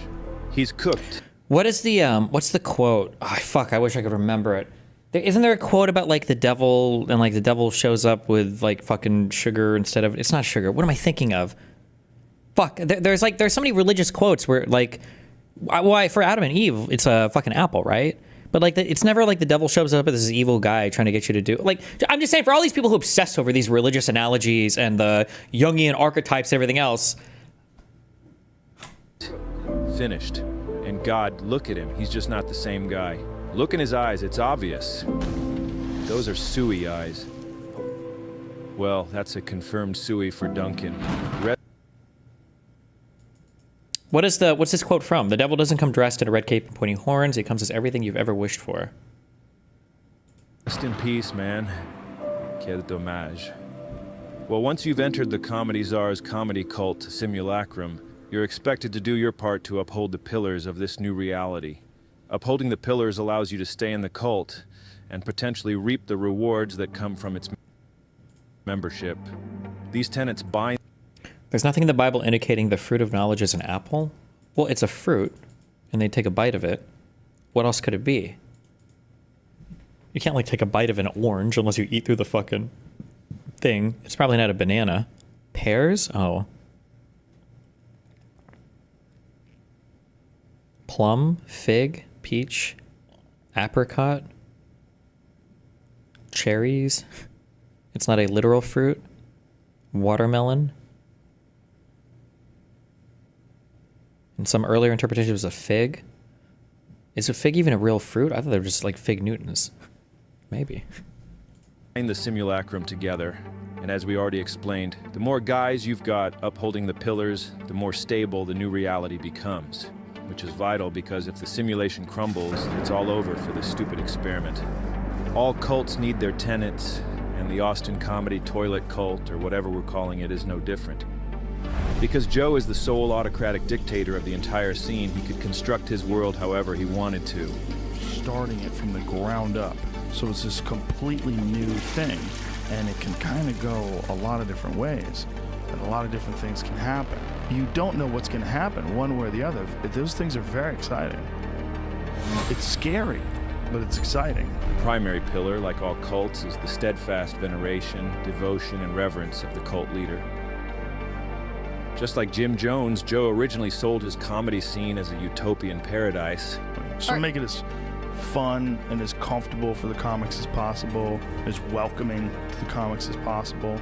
It's a warm, inviting environment, and the whole idea is just to make it so that I can make it so they feel like this is home. And just like Jonestown, it quickly devolved into an authoritarian nightmare. I like the intensity of the mothership. I bring my opener. He's having a rough set. I'm sitting on the balcony watching it. Rogan is standing there watching him bomb like this. Rogan goes, he's bombing, man. He can't be here. And I go, I agree. Kill him. You want to kill him? Kill him right now. We'll break his legs. Get the Navy SEALs. Let's shoot him in the face. And then the kid got off stage, and I felt really bad. I said, listen, you got to go right now. Gonna kill you. Joe is unhappy, and it looks really bad. You got to get out of this club right now. The cultists all submit to the authority of its charismatic leader who can never be questioned or crossed. He's a supreme leader. And Austin is comedy North Korea. Comedy cultists must pay tribute to the dear leader by praising him and are expected to excessively embellish his abilities, often to an absurd degree. How many people on Earth do you think could kill you? 100, to be generous? Maybe. Very few people can kill you if they want to. This is straight out of the North Korean playbook, where they What was even the context of that? pretend their dear leader was the world's greatest golfer after shooting 38 under par on his first ever round, including 11 holes in one. Comedy cultists are expected to study the beliefs of their dear leader and prove their commitment and allegiance by repeating his own opinions back to him. We're doing the cold plunge after I did the sauna. I've incorporated a new thing that I was telling you where I get up first thing in the morning, I get in the cold plunge. Sauna cold plunge thing, I'm so into it. That's awesome. My hotel choice, I'm solving for places with sauna cold plunge. Of like a real legitimate professional comedian that can go up and do an hour and kill. Not many. I feel like it was like make your bed every day was like that was the advice for young men to be not losers. It was the Jordan Peterson make your bed every day. And then like the adult version of that advice was like take a cold shower in the morning. This is where men are made. Arenas, not many. Not many for theaters. How many for theaters? Is there I would 50? say 100? Yeah. Maybe 100? Probably less, man. And by making sure your act panders to dear leader's personal interests and beliefs. You do that, you can tape your special at his spaceship club. I got 2 daughters. I got a wife. She's a she, her. Just want to let you know that right off the bat. Like, the plumbing matches the pronouns, if you know what I'm talking about. And really just doing whatever they got to do to appease him, no matter how debasing or humiliating it might be for them. This is Chris DiStefano's very first time ever. Okay. Lighting and smoking a cigar. Okay. Yeah. Light Is that this cigar. the right way? Yeah. you He's got going to vomit. I want to see him vomit. Get it on there. Get it on there. All right, you're good. Just start pulling. Now suck No, it. you're not. Breathe in while you're doing that. I felt it in his face. Puff. Keep puffing. There we This go. is so mean. Yeah, it smells. Take a sniff of these bits. Come see a sniff. Take a smell. Yeah, you want me to go on the other Yes, side? my Come king. take a sniff. Humiliation. Yeah, that's right. Get in there. Humiliation. That is bad. Not bad, right? Yeah. And the most shameful lie of all of them, you got to pretend that dear leader is actually funny. You got to laugh at any attempts at humor, no matter how embarrassing for him or you. Baby, I'm a baby. It's all about me. That's what it is. What are you, some kind of communist? Ori! One. Like, I'm a legit world-class comic. Like, World-class. I'm real. Yeah. Everybody knows you as a comic. The lie functions as a loyalty test. Congratulations on your magnificent success. Thank you very much. And you're a comedian too, huh? Yeah. No shit. You were murdering so hard when you're climbing on a stool. I was like, holy because we all thought you're just like a famous guy who just does stand up on the side. Uh-oh. And we were like, no, this guy's a murderer. There it is. This lie is just so egregious, I had to call this brain science guy called Sam to get some perspective. Hey man, yeah, can you just explain how people could be this dishonest? The harder the lies are to believe, I mean, really, the impossible lie functions like a loyalty test, right? Yeah, that's what I was... I thought about this earlier, but I don't want to like ruin the whole history of comedy, okay? And I wonder if like, it seems like the Joe Rogan stuff is very bad and obnoxious and annoying right now, but is that just like always comedians? Because especially as I've gotten older, if you go back and you watch like George Carlin stuff, it's also a lot of the same kind of like anti-establishment, especially if you watch his last 2 specials. It's a whole bunch of like the elites are out to get you and everybody's trying to fuck you over, and it's a lot of the same stuff. I wonder if it's a lot of the same. Although maybe, I guess back then, maybe the messaging was stuff that more we'd like agree with. Well, but not the Carlin stuff there, but I think like Richard Pryor, like people being like against racism and stuff. You know, I don't know. Saying still. Code for being in the cult is designed That's to get right. people to believe nothing. So they just realize, okay, who knows? Yeah, well, lucky man. I'm just well, going to lucky. be obedient to keep my head down. I'm just going to put. I've noticed that the vast majority of comedians peak with their first special and the rest are dog shit. Like there aren't actually any good comedians. Yeah, I don't know if music is still like this, but my pet theory for bands, because I feel like bands went through, when I was growing up, bands had this thing where they would do like their first album. And the first album was like, if it was good, it was really good. And then the second album would either be like just as good, slightly worse, or even better. And then the third album would be them like redefining their sound or finding something different. And I wonder if like, imagine you're a band or you're a comedian, right? You've had your whole life to work on your songs, to work on your, your 1 hour special, your material. And then when you finally get to put an album together, and when you finally get to do your 1 hour special, this is like your life's work of stuff, and then maybe you've got enough left over for a second thing and you can use your professional experience to iterate on it. But then by the time you've got like your first 2 albums out, now it's like, okay, like I just like edged and blew this, 25-year load.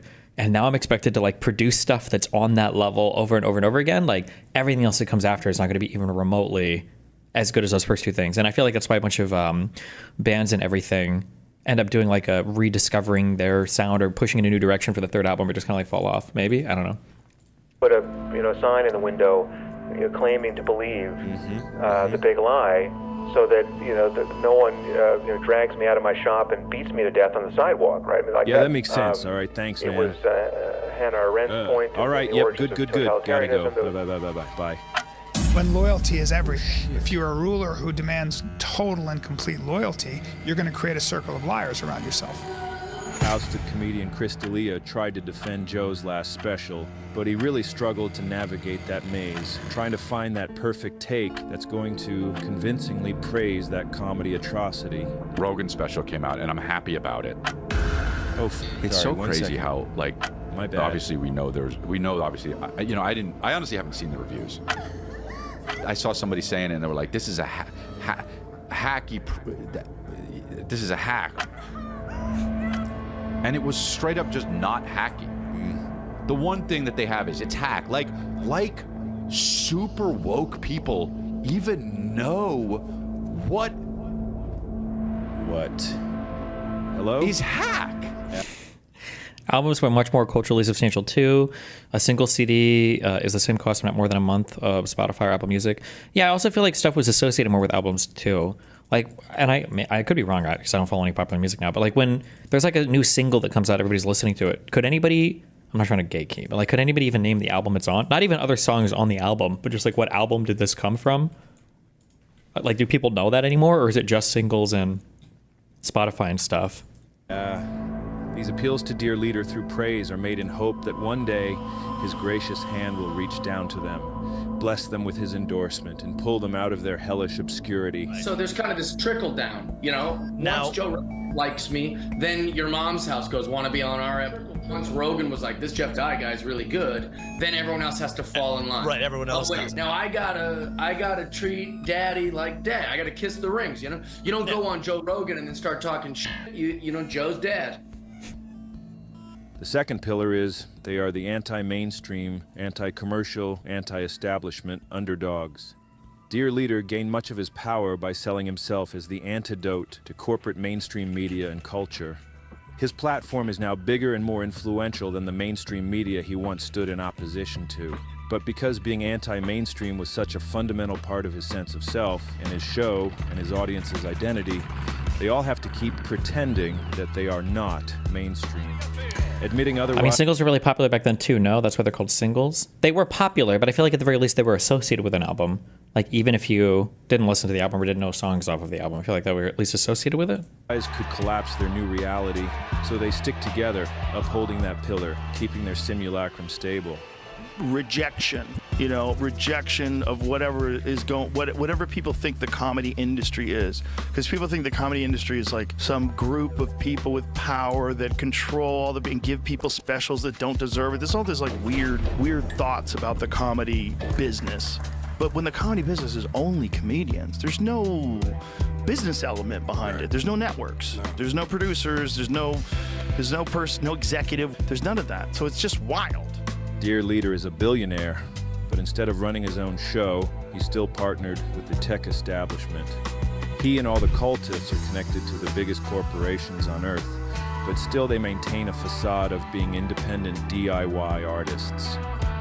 As we all know, Joe got in tight with the This reminds me of the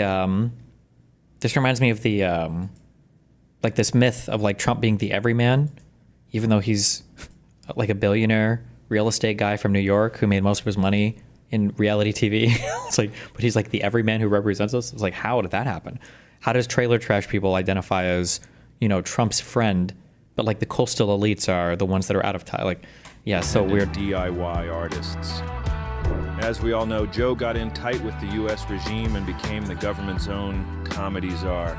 The regime's comedy puppet dictator, like comedy Lukashenko. He's now literally an extension of the U.S. government, but inside the reality of the mothership cult, he's still the anti-mainstream underdog. And obviously this makes no sense at all, but because all this is taking place inside an anti-reality simulacrum, it somehow just works. You have like comedic instincts. Like when you said to Hillary, you'd be in jail. Like that's great timing. It's funny, you need at least the attitude of a comedian when you're doing this business. It's the most dangerous business. Being president is the most dangerous. Especially you. Imagine if there was assassination attempts on Biden. Pillar 3, they are real comedians, a special class of human, an elite artist class. Comedy is sacred. And the mothership is both a holy temple. I was in the mothership last night, and that audience were like church. And the center of the comedy universe. The comedy mothership is the hub of comedy in the world. That's wild. Yeah. It's comedy mecca. The green room is the Kaaba, the house of God. Being granted entry is considered one of the cult's high... Quote, elitism is so ugly, end quote. Jesus Christ. Honors. We laugh in that green room, and the best thing about the green room is how restrictive it is. That you just can't go in there. The comedy czar considers his entry into comedy a religious experience. That transformative moment where he was converted, baptized by Mitzi Shore, and transcended from a civilian into a real comedian. I remember thinking, I gotta get to the comedy store. It was like, it's Mecca. It was Mecca. It was a religious call. I mean, if there was anything like that in my life, that was it. She passed me as a non-paid regular after my first audition. I couldn't sleep that night. A real... Lonerbox says it right. Trump is an Arab Gulf billionaire in a fat white man's body. Jesus. As a non-paid regular after my first audition, I couldn't sleep that night. A real comedian. A real comedian. Dear Leader's beloved Saint Mitzi must be revered and venerated by the cultists as their adopted spiritual deity. There's this guy here, Jelly Roll. No, he's not a comic, he's a singer, but he has successfully joined the mothership cult by carefully studying and obeying the pillars. Here he is performing for Dear Leader, showing his reverence for Saint Mitzi, crying about and praising the woman he's never met. Speaking of Mitzi's, I was so inspired by the way the mothership has Mitzi's, and it's like an honor to Mitzi's. Touched my soul in such a way. What y'all have created there is spreading on to, damn, you almost got me emotional talking about a woman I never even met. I just know she did so much for you. Doing stand-up is a transcendent spiritual experience that only real comics will ever be able to tap into. But Richard Dawkins is never killed on stage. He doesn't know the connection between human beings that comes through laughter and joy in that way. Walk to the women's locker room with a heart. Dear Leader draws a stark distinction between the comedian class and what he calls civilians, regular guys, lower-tier humans.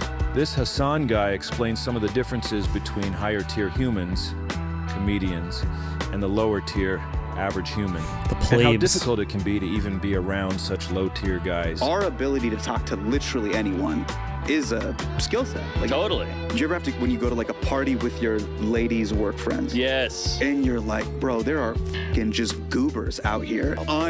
Yeah, just office banter. I was at a work thing with my wife. We're like in a building, and outside the window, it looked like someone was about to jump off. Oh, wow. The guy goes, he's like, is that guy like, is he walking on the roof? I go, the part didn't go his way, so he's just. yeah. And they're like, Pillar 4, they are brave truth tellers and victims of an authoritarian mob of censors. They need to be seen as oppressed victims so they can appear as heroes for standing up to the threat. Inside their simulacrum, they are the modern-day incarnations of guys like Lenny Bruce, Dick Gregory, and Mort Saul. Look them up. We're drinking, my friends, in the Last Chance Saloon. This reminds me of the when you'll see people. Bro, I got an autism TikTok. No, an autism Instagram reel algo. Okay, a week ago, and sometimes I would just pull these things, and it's like having autism is when like somebody makes a demand of you, and then it makes you upset or whatever, and it's like, motherfucker, this is just a normal human experience. Or people will be like, oh, like I can tell I have ADHD because when I get homework, I really don't want to do it. I'd rather go outside or play video games. It's like, okay, and it's like this is just a normal experience, right? Like, do you know what it's like having to go to an office meeting and talk to people that you don't want to talk to, and have to do things that you don't want to do? Like, yeah, that's just these are normal. Yeah, welcome to humanity, bro. And Mort Saul, look them up. We're drinking, my friends, in the Last Chance Saloon. What I'm saying on stage tonight is barely acceptable now. In 10 years' time, forget about it. You'll say, I saw a man and he stood on stage and he made light of serious situations. We used to call them jokes. And us versus them mentality is a hallmark of cult psychology. Jim Jones fabricated threats like government persecution and fascist takeovers all the time, and he taught his followers that his temple was the only safe place from the dangerous and decaying outside world. The Heaven's Gate followers believed that they and the rest of humanity were under the control of deceptive lower-tier aliens called Luciferians, false gods who controlled Earth's religions, governments, and media, corrupting the minds of humans. The only way to escape the Luciferian threat was to submit to Do, Sui out of this world, and get on that spaceship. This fosters paranoia and isolation, which helps bind the cultists together and keeps them fearful and loyal to the leader. The mothership comedy cult Toilet Piss Pipe employs the same psychological strategy. Like Heaven's Gate's Luciferians, the comedy piss cult also fabricated a make-believe enemy to set themselves apart from and blame for everything. Woke. Woke. It's very dangerous. A nebulous, undefined, and amorphous outgroup that is somehow both completely feckless and able to wield widespread domination over our entire society. They're out of their f***ing mind. They want to force people to behave and think a very certain way. I just can't believe, after talking to that Ryan dude at the end of the conversation, where he's like, I agree, that's horrible, I agree, that's horrible, I agree, that's horrible. It's like, okay, so then would you want to, would you still vote for Trump over Kamala? It's like, yes. It's like, for what reason again? And he's like, I'm worried that affirmative action is going to ruin my kids' lives. It's like, what? Like, what are we talking about? And how many times in your life are you intersecting with anything having to do with DEI or affirmative action or... Well, they're just nuts. He is terrified of a shadow, a construction in his mind formed by a social media feed. You can never be woke enough. That's the problem. It keeps going. And if you get to the point where you agree to all these demands, it will eventually get to straight white men are not allowed to talk. Oh, no. You're not allowed to go outside. Damn it. Oh, please tell me you're joking. I mean, I'm not joking. Shit. Well, the good news is the comedy cult's here to save us all. Thank God. The mothership is their sanctuary where woke meets the wall. In the comedy world, we say we're the last line of defense. We're the woke meets the wall. If you want to never make fun of marginalized groups, it's like, no. In the Austin Hell Toilet, because their comedy is not funny, they know it doesn't hold up to criticism. So they need to pretend that the criticism is some kind of attack. Then they can all rally together to defend themselves from it. And to prevent the defensive line from breaking, followers are programmed to believe that they can't survive outside the cult. One of the ways that I describe comics, I go, you're either like a village or an island. And villages do way better. An island is a man on his own out there, did just his own shows and doesn't hang out with comics. You didn't have any comics for friends? There's a lot of fucking sad people out there. Yeah, no, don't be a cool island guy. Give yourself to the cult. Migrate to that new reality, and you'll cool island. Fucking sad. Hang out with comics. You didn't have any comics for friends? There's a lot of fucking sad people out there. Okay, dude. Yeah, no, don't be a cool island guy. Give yourself to the cult. Migrate to that new reality, and you'll be able to achieve things you never thought possible. Because they aren't possible, really, unless you're doing it inside the simulacrum. But that's your new reality now, so that's okay. But don't ever make the mistake of going against the pillars or disrespecting the comedy czar. No. Or you'll be swiftly ejected from the group. It's back to classic reality for you. You're gonna get more people that are very uncomfortable with their own lives and want to live a different life. Well, when you think about where this is all headed, there's only a few different directions that one could go to, and simulated reality is a big one. It's coming. It's already here, and you're in it. We don't need to invent brain implants or anything like that. Our brains are already configured to live in artificial reality. All you need is a reason. If your career's about to expire because your entire fan base is headed to the glue factory, migrating to the simulacrum offers you access to a whole new, younger audience. And I'm pretty emotional about the mothership. I think that the universe used you just to get me back out of this fucking hole that I was in. I didn't know what to do. I didn't know where to go. I didn't know. If you got anxiety about not being funny, you can eliminate that by knowing you can always just do a boring, boilerplate TED Talk soapbox sermon about one of the pillars, and the cult followers will love it. Apparently, I'm not very PC. I'm not one of those people who tries so fucking hard to like prove how woke what a good person. You know what I mean? It's so exhausting. You don't even have to be a comic to join and reap the benefits of this simulacrum. There are many cultists who work in other fields that personally interest the comedy czar, like science. I've been talking to scientists and doctors and biologists and virologists for months and months and months. And if you're an academic guy rapidly approaching the end of your career and you're spiraling inside because you're scared to die without leaving behind that meaningful legacy you always dreamed about. You know this question, like, what has Eric Weinstein ever done? I actually have been scared of this question. And I've lived afraid of my own story. You can just pretend you're the new Einstein. Create your own new theory of everything. Just write whatever. I feel like the saddest thing about this guy is I didn't realize this until after it was even sometime I think after the Sean Carroll and him debating on Piers. I thought that this guy had like figured out his theory of everything, you know, like a couple years ago. I didn't realize it was a thing that he'd published. He printed a PDF or whatever in the 90s, I think, right? Like it's over 25 or 30 years old, and then like nothing has happened with it since then. Jesus. Whatever you want. It doesn't matter. What is this thing that you handed me? What is this? It's the theory of everything. A water wiggle structure about. Wait, really? Yes, I'm pretty sure the paper, that PDF or whatever that he published, is just it's from like 96 or 97. Somebody like it. Somebody like the original. Circle that nobody's ever seen. Or I'll look for it. Every point in space and time. It doesn't matter that it doesn't make any sense in classic reality. In the simulacrum, the followers are so stupid that they won't know if it makes sense or not. They can't tell. It's just a bunch of bullshit. You're spinning that circle over and over again. So this is an actual model of a gauge theoretic concept. And since you got the comedy czar's endorsement, whatever you say is brilliant, even though they have no idea what you're even talking about. In 2013, he was invited to give a lecture on his theory called geometric unity. He put the PDF online in April 2021. But I think he finished this before 2013. I think it was finished in I want to say it was the 90s. I'll try to see if I can find this source. Can a piece of paper effectively will two hands into drawing each other into existence? This seems pretty crazy, eh? Well, A while back, these Weinstein guys accidentally revealed the entire motivation behind their schemes. When we do our homework and we discover something interesting and absolutely nobody else gets it, to you and me, that feels good. To know that you have achieved something and that nobody else can even recognize it gives you some sort of sense of how far ahead you might be. Do you think his geometric unity theory solidified in his mind or disintegrated over time?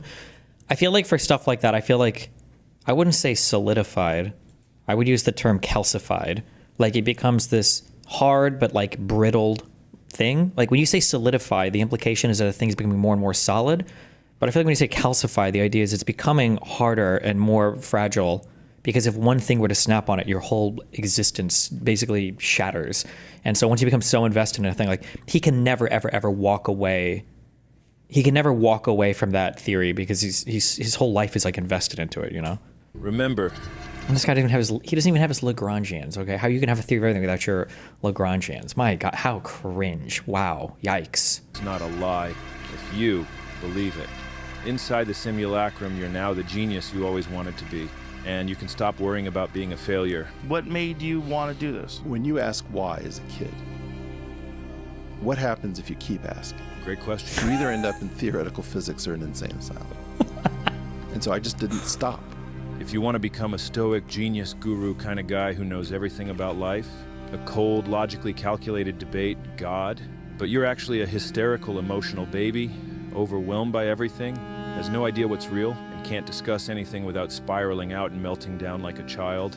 It's also overwhelming. Well, the simulacrum followers will pretend you're not doing all that stuff. And you can be that guru guy. You can get exposed in classic reality for claiming that the definition of belief is... If you believe something, you stake your life on it. So you're saying that you don't believe something if you wouldn't die for it? Not really, no. What does that mean? While also getting caught completely believing in Chinese involuntary human semen milking factories. Jordan Peterson just unironically retweeted a video of a BDSM male milking dungeon in the UK, claimed to be footage of human rights abuses in China. Does he think that the Chinese government has special facilities where men can go and have like their penises pumped? I think he does. Because if so, based. By his own logic means he would die for Chinese semen milking factories, which ought to make a guy certifiably insane. But not in the simulacrum, where you'll remain the wise guru. Simulacrum migrants also gain access to the cult's Copadex, a reference guide of pre-made dogmatic copes, a virtually endless collection of excuses for anything you could possibly be criticized for. These copes are born inside Dear Leader's own brain, and trickle down throughout the simulacrum for all to use. How come you're not looking at your own self with the same scrutiny that you look at this extremely successful person? Yeah. It's because you're jealous. So many people hate me for really no reason, and it really made me realize that like people only hate somebody they're jealous of. You know, like people. Okay, I didn't read through his whole fucking paper because fuck this. But maybe am I taking this out of context or interpreting this incorrectly?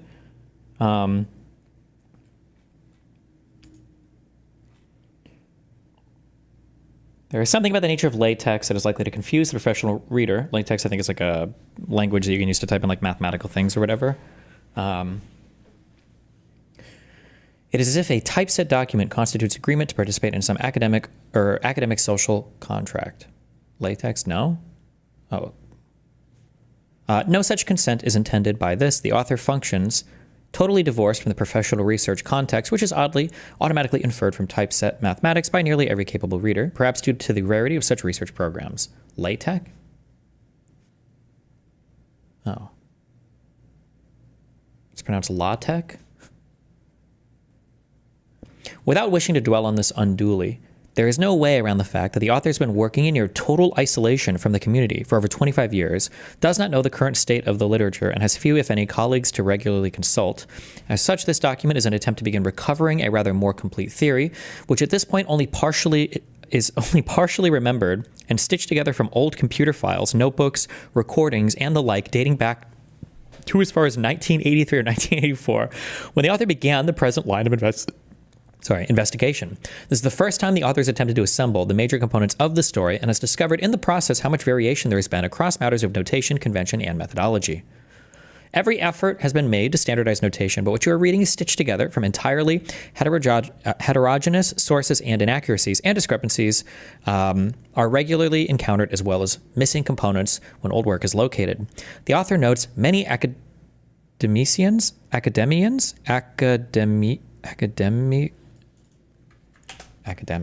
Wait. Is this a real word? Academicians.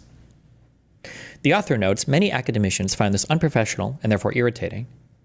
This is quite literally unprofessional, as the author is not employed within the profession and has not worked professionally on such material since the fall of 1994. If you find this disagreeable, please feel free to take your professional assumptions elsewhere. Okay, wait. I assumed when it said he wasn't working professionally since 94 that it meant that this is like a theory from 94. But I guess he's saying that he's worked on this since then, but stopped working within a professional field on it since 1994, and then has stitched together other things. So I guess I don't know when the last time he updated his theory was, because it's all stitched together from older shit. So, okay, this is where I got that idea from then. People don't like him because, whether you judge his comedy or judge his podcast or judge whether, you also have to judge how he looks, and he's a beautiful man, built like a Adonis. It really makes people uncomfortable, me included. I'm his friend. I mean, people don't want to laugh at like physically attractive people. Like, you don't want to walk on stage and have people looking at your arms rather than listening to your jokes. And when you can't get a date and nobody wants to you, because statistically nobody wants to date people who live in your hyper-real simulacrum, you can ease your inner turmoil by uttering the sacred comedy cult mantra. It's definitely not me. I think it's everybody else. I remember this. Wait, hold on. But in a positive manner. Sure. Like many arms. So I tried to put some narrative to it. It's difficult too, but I tried to. What struck me was that it's remarkably simple. I remember I said that to you, and I thought you'd be angry at me. The highest compliment you could possibly pay me, because I know how hard it is. Look, Kurt, if I'm honest, I've failed every year for 40 years to communicate this. And I want to say also that I make it my living to go through different people's theories of everything. Okay, so yeah, I think my statement is mostly true then. That he's basically been completed. He's had this grand theory of everything basically completed at least 30 years ago, and maybe he's like slightly changed it since then. Although he still doesn't have like the major mathematical. What is It's too beyond me. What are your Lagrangians? Is that just saying? Is it really just trying to describe how you move through space-time? Like that's it? Like it's a simple thing, but like the equation is going to be like 2 pages long or something. Is that what your Lagrangian is? It's how you get something from like point A to point B or something. Like it sounds simple, but it's a big deal, I guess, if you're a fucking loser physicist. Coordinate space, yeah, whatever.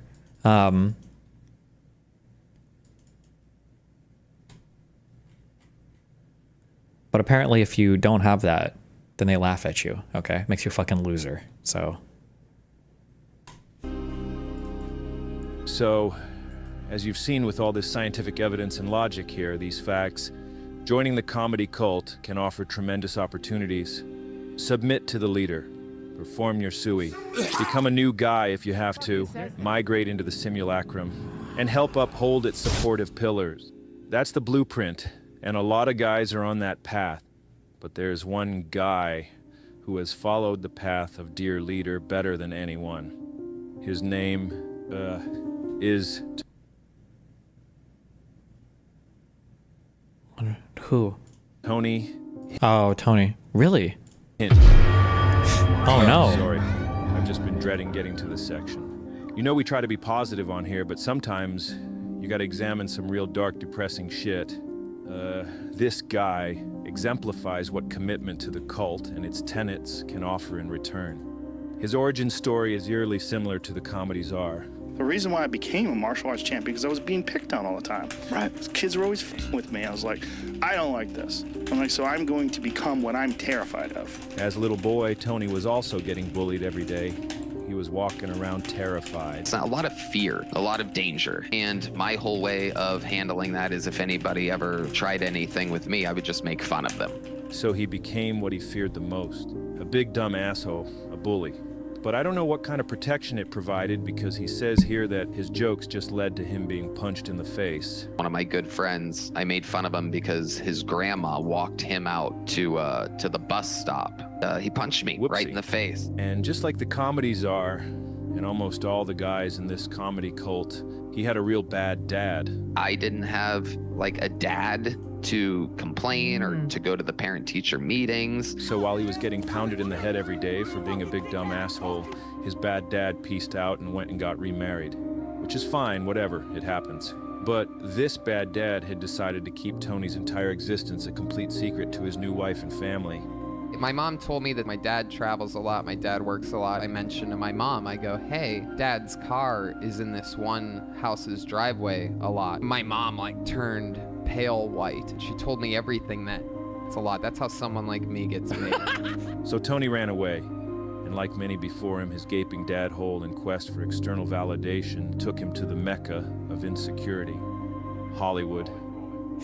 He soon found his way to the Comedy Store, got a job answering the phone or cleaning toilets or whatever, and he found something he probably didn't expect, a new dad.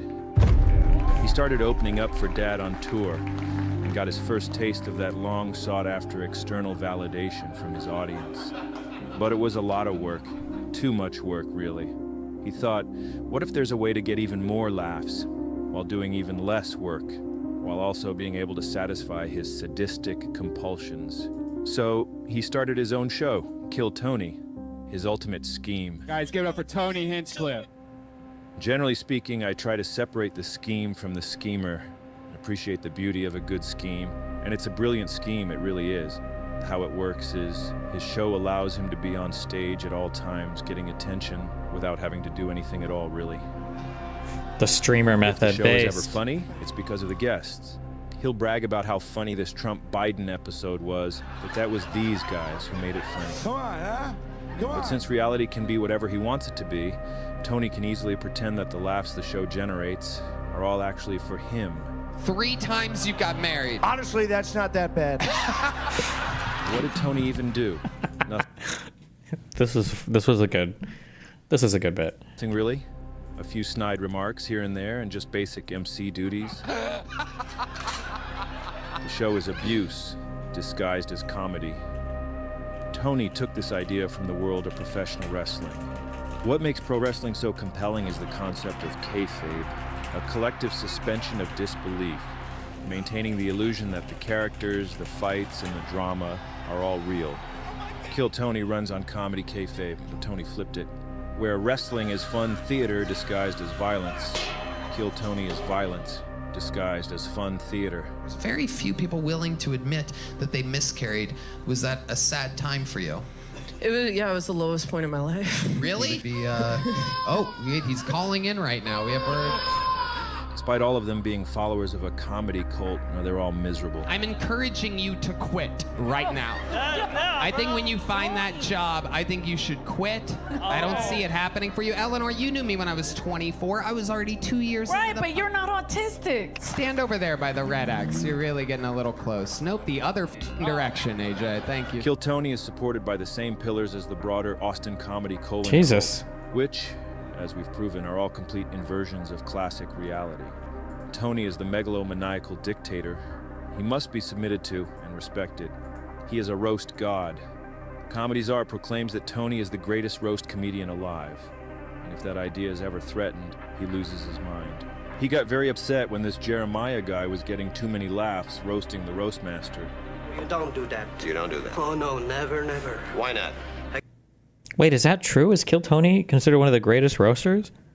Maybe he is. I just haven't seen them, I guess. Against the rules. This guy looks bi. Bye.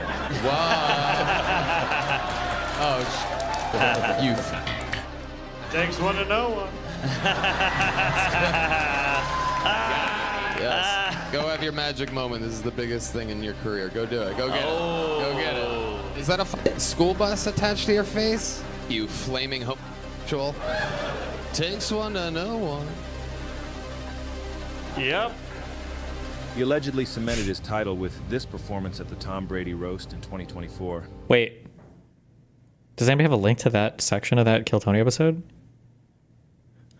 I want to see it. If If you actually listen to his jokes, they're, I don't know, they're really just okay. Tom Brady, why do you look like a gay Tom Brady? But his fellow comedy cultists on stage help sell them and show you how to react. This is straight out of pro wrestling. They all sell the joke in the same way a wrestler sells his opponent's attack. Oh, that wasn't Kill Tony? Oh, never mind. Well, whatever show it was, damn. This joke here got a huge reaction. People in the Austin simulacrum were literally talking about it for days. Bert Kreischer is the king. He looks like if the Tiger King and the Liver King only ate Burger King and had a liver that looked like Martin Luther King got beat up by Rodney King. And I'm sitting here over and over again hearing how brilliant this was. Just feeling completely bamboozled. Because I already heard this joke on another roast 10 years ago. Lisa, Larry King, Don King, Rodney King, and Billie Jean King in the Burger King bathroom. Tony also got a huge buzz after he did this infamous joke roasting Puerto Rico. I don't know if you guys know this, but there's literally a floating island of garbage in the middle of the ocean right now. Yeah, I think it's called Puerto Rico. And again, I'm just confused because it was even better when this guy... AI has obviously gotten us all into some trouble. Sorry, fuck, wait. But I think it's also something we got to look out for. So, Mark? Comedy. AI me. Yeah. But you can't do it at the same time. Oh, yeah, you're right. This program, that was some fucking bullshit. Even Fred's kid was fired up about it, okay? So Bert, you felt defenseless to me, and I was not a fan, so I'm bringing in reinforcements. I'm bringing in somebody to help fucking counter this bullshit live, straight from the roasted Tom Brady, fucking arguably the greatest set of that fucking show, the host of Kill Tony. Ladies and gentlemen, give it up for Tony!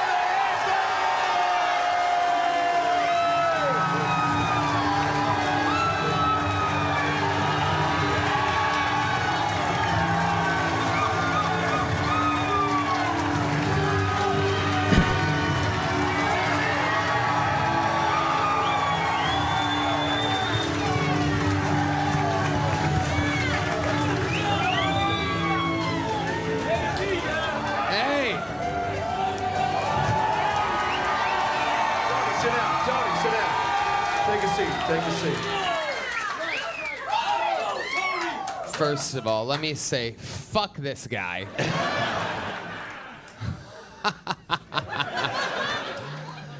AI, more like gay-I. Am I right? I am so hungover. This guy looks bi. Bye. Oh, shit. Oh, shit. That was pretty good. Me, wasn't it? This is not fair. I'm used to doing roasts that people watch. You Takes one to know one. Got him. Wait a second. This is backfiring. That I didn't like that. Come here. Come here. Doesn't it look like Tony's ready to suck dick in any body of water? Yes. Go have your magic moment. This is the biggest thing in your career. Go do it. Go get it. Go get it. These personal ones hurt a little bit. Go ahead. Fuck, wait. This guy is, right, this guy's a Dr. Phil. Is this guy impersonating somebody? Because might be some of the thing I'm not getting. Go get it. This guy's great. What is that, an antenna on that? You don't look like Mark. No, is that a fucking school bus Yes. attached to your Mark Norman. Oh, fuck. Okay, well, I'm missing half of this. face? Oh. More like Mark Nosemond. You have a doing the guy beak, running. you flaming homosexual. Takes one to know one. Yep. Your body is shaped weird. I'm gay. It's a good out. It's a good out. It's a good out. One thing I love about how real this is getting is I wish everyone knew everything. Well, what I love about what's happening right now is that we're all part of something special, but robots do not have a place in real life yet. So, unfortunately, AI Mark Norman, it's fucking time for you to go, okay? You've said a lot, you've said too much, you've embarrassed me in front of my friends on the fucking first live stream of the Dr. Phil live show at the world-famous motherfucking Comedy Store in front of my fucking... Look at me. Okay, I don't get it. This is just, I'm too old. I'm sorry. Of garbage in the middle of the ocean right now. Yeah. I think it's called Puerto Rico. And again, I'm just confused because it was even better when this guy, Dylan Jarbo, did it on Kill Tony back in 2021. Yeah, I don't know if you guys know this, but there's currently a 500-mile peninsula of trash in the Atlantic Ocean, and I used to live there. It's called Florida. Oh yeah, I'm gonna write that one down. I did like this joke he did about how murderers never seem to dig deep enough graves. I know how to get away with murder now. Because I know where everybody that gets caught always. So, yeah, they always get a little lazy around burial time. You know what I never see on those crime shows? The body was discovered after being buried 75 feet deep in the ground. Until I realized it was just a cover of a Norm Macdonald joke. Like, these serial killers are supposed to be so shrewd and cunning, but then when it comes time for the grave, they get a little hasty, you know? And I would never, ever kill a lady in cold blood. But if I did, I would take her body to the woods and bury her in a very, very, very deep grave. I'd rather listen to the proper original, personally. But what do I know? And yeah, some people will say it's easy to arrive at similar joke concepts, but it's Norm Macdonald, for Christ's sake. It'd be like a musician putting this riff in their song, then being like, hey, I didn't know. I just arrived at a similar concept, I guess. But again, this is hyper-reality. Nothing has to make sense from out here in classic reality. Here's Tony without the team of writers and a teleprompter, put on the spot when Bill Maher requests a roasting. No crowd work on you. No, come on, do some crowd work. Ask me where I'm from. Where are you from? New Jersey. Come on. There's a slow pitch down the middle of the plate, bro. New Jersey. That is a shithole, indeed. Well, come on, you could do better than what you're famous. Just like the comedy czar tells the mothership cult, Tony also tells his flock that they are under attack by powerful forces. Free speech is under attack, people. I host a show, and each week I get updates what words we're allowed to use and not use anymore. It's happening right now the past few years. It's a real thing. He explains here that the reason he chose a political side was because the other side was supposedly censoring him. Tony twists his personal choice of opting for YouTube ad revenue over free expression as an attack from the enemy mob. I've never considered myself a very political guy. We found out from YouTube that there's new words that they want us to censor. New words that you have to bleep out or you don't make money anymore. So I've become like a free speech angry guy. He became a free speech guy by becoming a censorship guy. Oh shit, I just realized that this is like the rant I have on like healthcare and whatever other things where it's like you don't need the YouTube ad revenue. You could just like have a non-monetized show. But like now that it's a thing that people can get, people are like, oh no, I need the ad revenue or else I'm being oppressed if I don't do everything I can to adhere to whatever the Google guidelines are. Censoring himself to get that paycheck as if the Netflix deal wasn't enough. That's what Kill Tony is. There's no business element behind it. There's no networks.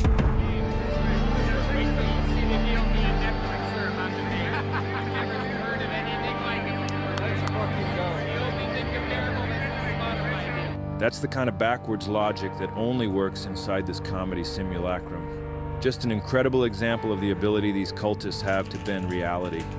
The show is sold as a chance to transcend the rungs of human existence to that higher level, to a high-tier real comedian. That you are indeed the newest golden ticket winner here. But what it actually is a multi-level comedy scheme, exploiting people's hopes of getting the hell out of their lives, and funneling money up to the top of the comedy pyramid to the big man, the comedy czar, everyone involved taking a little piece of the pie on the way up. The vibe of the show is terribly depressing, like watching a bunch of demons torturing lost souls. Look at it, boy, looking like he on trial for touching kids. He can't even say that. You look gay. Try to do better next time. You suck. There will be no next segment. You're blacklisted. Go. Anything that interrupts their sadistic ritual gets flushed right out of there. Even the great Ric Flair was shat upon just for daring to be real. Oh, I'm a wrestling coach for a high school. Oh my God, this is so boring. Holy shit. Would you run your YouTube channel if you were unmonetized? I probably would, just for the... I feel like I'd be bored otherwise, no? Ric Flair, can you please tell us a story? Actually, to be honest with you, I respect that very much. My son was a great amateur wrestler. He died of a heroin overdose. Oh. In 2013. I don't need to hear that, but anybody that could take time away from their life to support kids from personal experience and because I believe it in my heart. Tony supposedly reveres this guy. A human living legend. Look at Tony. He's flabbergasted. He's the man. He's literally the man. But in this context, it's all about Tony and maintaining his kayfabe. Because I believe it in my heart. Show's depressing, man. You ever had Asian pussy? I will never sign up to make fun of people that donate their time to making children better. Maybe it's me, though. I don't know. Maybe I am the asshole. I'm gonna see what people are saying about their recent show in London. We got some voicemail here from a few guys in attendance. Let me see what they're saying. Wait, what is this? Have a $5 million home off the backs of open micers is the greatest achievement in human history. There's nothing better than that. To watch Casey Rocket sweat so he can buy a second lake house is brilliant. All right, so it looks like Tony Hinchcliffe finally got canceled, but not really in the way that he's always fantasized about. You see, instead of getting canceled by the evil woke mob for saying an offensive slur, Tony Hinchcliffe was literally canceled by the WWE after he couldn't sell enough tickets for his SummerSlam event, an event that was going to be based entirely around Tony's comedy. Pretty hard pill to swallow for the comedian known to have the largest ego known to mankind. Look like Tony's ready to suck dick in any body of water. Yes. Go have your magic moment. This is the biggest thing in your career. Go do it. Go get it. Go get it. He's personal. Hey, we've seen that. Go hurt a little bit. Go ahead. They gave me a chance. You know what I mean? They gave a hungry wolf a chance. And this cancellation comes just 3 months after Hinchcliffe bombed horrendously at the roast of WrestleMania, which was so awful and in bad taste. So for this video today, I wanted to explore the following question with you guys. Is Tony Hinchcliffe in 2025 an actual stand-up comedian? Or is he just a witty podcast host who knows when to throw in a good one-liner from time to time? Like, we all know that his show, Kill Tony, is massively successful. Like, I'm pretty sure in some metric that it's passed Joe Rogan's podcast recently. But when you strip away the live band and the world-famous comedian guests, can Tony Hinchcliffe really be funny all on his own? Well, to put this to the test, we have to look at the times when Tony puts on a show all by himself, which is pretty rare, but most recently happened around a month ago when he appeared on the YouTube channel Country Club Adjacent, where Tony tried to show the hosts of the show what roasts from a world-famous comedian really sound like. Wow, look at this meeting of the minds. It's like a manager and a pitcher at a Little League game. I'm gonna keep you in it. One more inning. And by inning, I mean inning and outing it up. Children's butthole, because here he is. Once again. Tony wrote for 6 months. The mayor of molestation. The dictator of dictators. Nice. The... There you go. N-word. This is a big deal because this is a special. What other amenities do you have in your house? Because the guys that f his mom are on a billboard down there. I don't know if you guys see that. Do you see the guys that f your mom? Can you zoom in on that? He also controls the weather, so this little gust coming from east or west might help him. You fart knocker. I love that I have literally the worst recorded backups in the history of the show. They are. Fart knocker, hibbity bobbity. Remember hibbity bobbity? Tony, if we didn't edit, we would have nothing. Holy shit, wait. Are my your mom jokes kind of funny? If this is like the standard, right? So he really tries his hardest to roast these guys here, but the jokes just never really land. And after a while, the guys he's with just start to belittle Tony right to his face. I mean, you have enough money to buy out Madison Square Garden, and you still dress like a broke piece of shit from Tallahassee, Florida. Like, when you pick your outfit, are you just like, I don't want people to know this is a real Rolex. I don't want people to know I have sex with Cam Patterson for money. That was flush. Get down too much. Gotta turn it. And the reason I'm labeling this as belittling instead of roasting is because you can really tell that Tony's not too happy at the guy suggesting that he's wearing a fake Rolex, or that his outfit style doesn't scream that he's rich. Because if there's one thing that Tony would be genuinely offended by, it would be from someone suggesting that he's not high class. But you know, he just blends in. Like, he's clearly a man of the people with his fake golden Rolex watch. Yep. That is so... That watch is equivalent to how cool these Jordans are. Yeah, he stole it from Cam Patterson. That's You guys are literally don't know anything about taste or class. No. Says the guy who has his shirt tucked in at a pitch and putt. You don't know about class. You have a stick in your back pocket. You're gonna need it to walk after Joe Rogan punches. So then Tony continues to try and chirp at them, but nothing really Jesus. sticks. And sure, you might say that it's a pretty casual setting. These are just guys being dudes. But in reality, Tony knows that he's truly bombing hard. I mean, this is the guy who considers himself the king of roasting. The guy with the license plate titled I Roast. I don't know if you've heard about my license plate, but I roast. It's his only trick. So shouldn't he be a bit better than this? Oh yeah. You're gonna need a stick of butter to hit that next ball with. Because it's a greasy shot. Well, come on in, boy. You must want one of these gay cars, or as we call them, Tacoma Toyota Tundras. You can use the stick shift with your asshole. And to operate the turn signals, you gotta use your wet mouth. Come on down, you dirty little Jew boy. Welcome to the Joe Rogan experience. I mean, you know it's bad when Tony's laughs are the only ones heard after he tries ribbing his way out of the grave he dug for himself. So overall, Okay, I'm not trying to be like a woke policer, but there's got to be something more than just your gay jokes and variations of that, right? In this one example, he really didn't put on the comedic masterclass like I think the hosts were expecting. But to be fair, Tony's never claimed to be the best off-the-cuff roaster in real time. His best roasting is actually done when he pre-writes jokes for legitimate roasts. Because if you didn't know this by now, before turning Kill Tony into the huge spectacle that it is today, Tony actually worked for Comedy Central as a ghostwriter, writing jokes for the celebrities in the roast of Justin Bieber and the roast of Rob Lowe. So this format of roasting is what Tony's truly known for. And honestly, when I first watched his set on the roast of Tom Brady, I thought it was hilarious. But in hindsight now, I think we all may have been fooled, since it was in contrast to the normal non-comedians who went before Tony that night. Like, of course Tony would be the funniest guy in the room in comparison to them, right? What would happen though if he did a roast with only comedians as guests on the panel? Would Tony still be king? Well, let's check out the most recent time this happened. The roast of Louis J. Gomez, which featured comedians like Shane Gillis, Rob Kelly, Joe List, and Big J. Okerson. You know, people who are just a tad bit funnier than a drunk Rob Gronkowski spitting on the mic. So let's just compare Tony's set with the other comedians that night to see if Tony's a true master as he says. Ari looks like Nosferatu. Ari now famously does yoga. If I wanted to see something all stretched out that disappoints black men, I would just look at Kim Congdon's pussy. Ari does yoga. His career is also downward-facing dog. You got canceled for making fun of Kobe Bryant. If only your career could rebound as good as he did. Ari got in trouble with Lakers fans for... I feel like he's just like reading him down. This sounds like Hassan reading chatter. What's going on? Saying he was glad Kobe was dead. They told him to go to hell, but it's going to be weird when he runs into Kobe's daughter there. Or maybe this is the format? Joe List is here. I have a Joe List. It's a list of awesome shit I get to do because I'm friends with Joe Rogan. You fucking bitter New Yorkers. I'm sorry Dave Attell can barely afford to take you guys to fucking dinner. Should have convinced him to do a podcast, you fucking pussy idiots. Kim Congdon. How about a hand for Kim, everybody? She's like one of the guys. Unless you're talking about her setup here tonight, then she's not like one of the guys at all. Kim was built to live here in Texas. She already gets an abortion every 6 weeks. She can take shots to the head and chest, and her pussy looks like brisket. Are you spitting it up? You know, you can clearly tell that he's been doing this for a long time, but I think where Tony goes wrong is that he seemingly tries too hard to get canceled, which is exactly what got him in bad graces with the WWE and at the Trump rally. It's almost like his roasts revolve solely around extremely sensitive topics that are just shocking, just to appeal to the crowd that's against the quote-unquote woke agenda policies like the censorship that YouTube uses on its platform. How are we gonna get rid of all these illegal immigrants? And I believe Tony's lost himself in this one-sided battle he had. Okay. Maybe I am the asshole. I'm gonna see what people are saying about their recent show in London.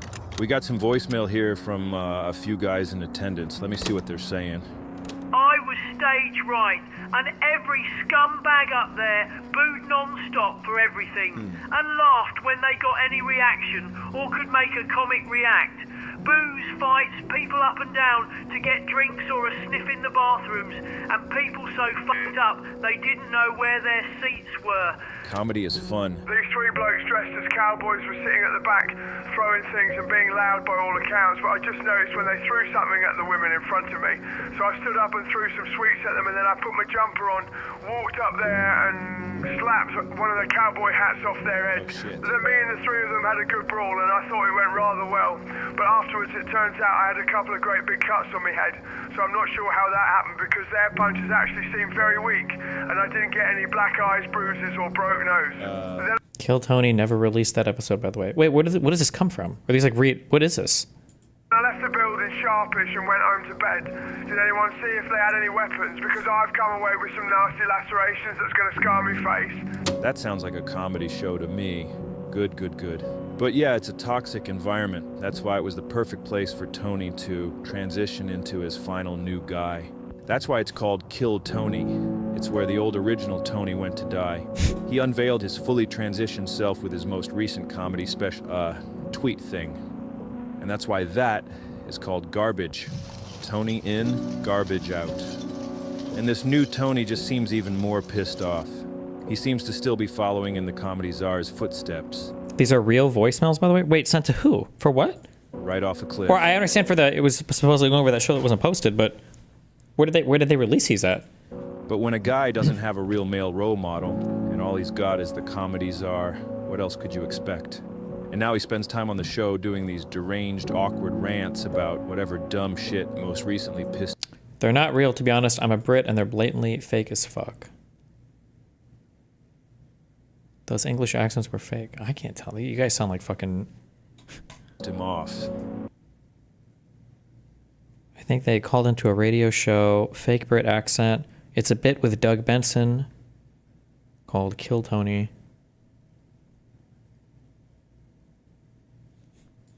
Just like Dad. But I came back home because I faced anti-Semitism. You know, I hear this, but it's kind of funny because, like, if you make fun of an Italian, there's no word for that. If you make fun of everybody else, it's racist. Your people have a special word for racism. What do you think that means? If you take yourself out of the picture, what do you think about your people having a special word for just you? And what exactly did they say or do to you there? They said, like, go back to, you know, Poland, all the normal shit. But you've never been to Poland? No, my ancestry is Ukrainian. Oh, wow. There's some uneducated idiots that are rooting for you now, not realizing that that country's stealing our money. Comedy show. What? I'm a doctor. What was your schooling like? Wait! This is my third one for the stream. I get one per stream. Or 3 per stream, I mean. Wait. Hold on. You actually have to give me this one. I get one. This is mine.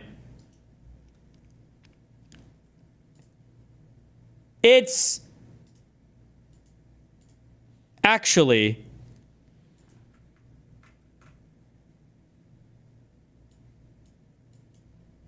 it's Varys from Game of Thrones. This is actually a match. Yes, it actually is. Hold on. We're polling on this. Absolutely. Absolutely. Wait.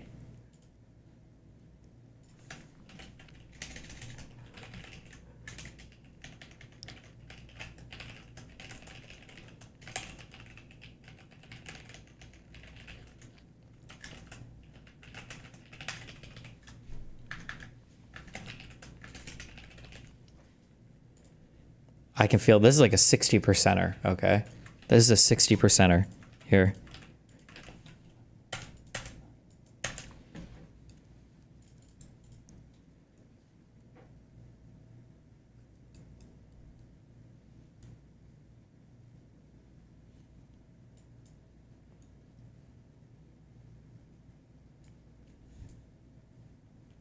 You guys are haters. Haters and incorrect. Doctor? What? It's absolutely Varys. What was your schooling like? Super Canadian? Yeah. Now, a lot of people don't know this, but I study the Canadian healthcare system because they brag about how good it is. And I like to do my own research just to make sure that I live in the greatest country on planet Earth, and I do. But Canada does rides now for anybody that wants one. Am I correct? No. I know more about your system than you because I have a bit about it. Hopefully you can tell by now that that right there is a good...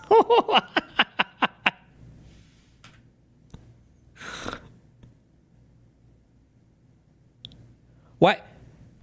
My mind just... I feel like this is something like a tech bro would say. Something about how, like, you know, if you work with LLMs, you actually know more about surgery than surgeons do because we have to train our bots on like so many different surgery data sets, probably more than real surgeons do. So we know, like, that just, I don't know why, it just sounds like a thing a tech bro would say. More about your system than you because I have a bit about it.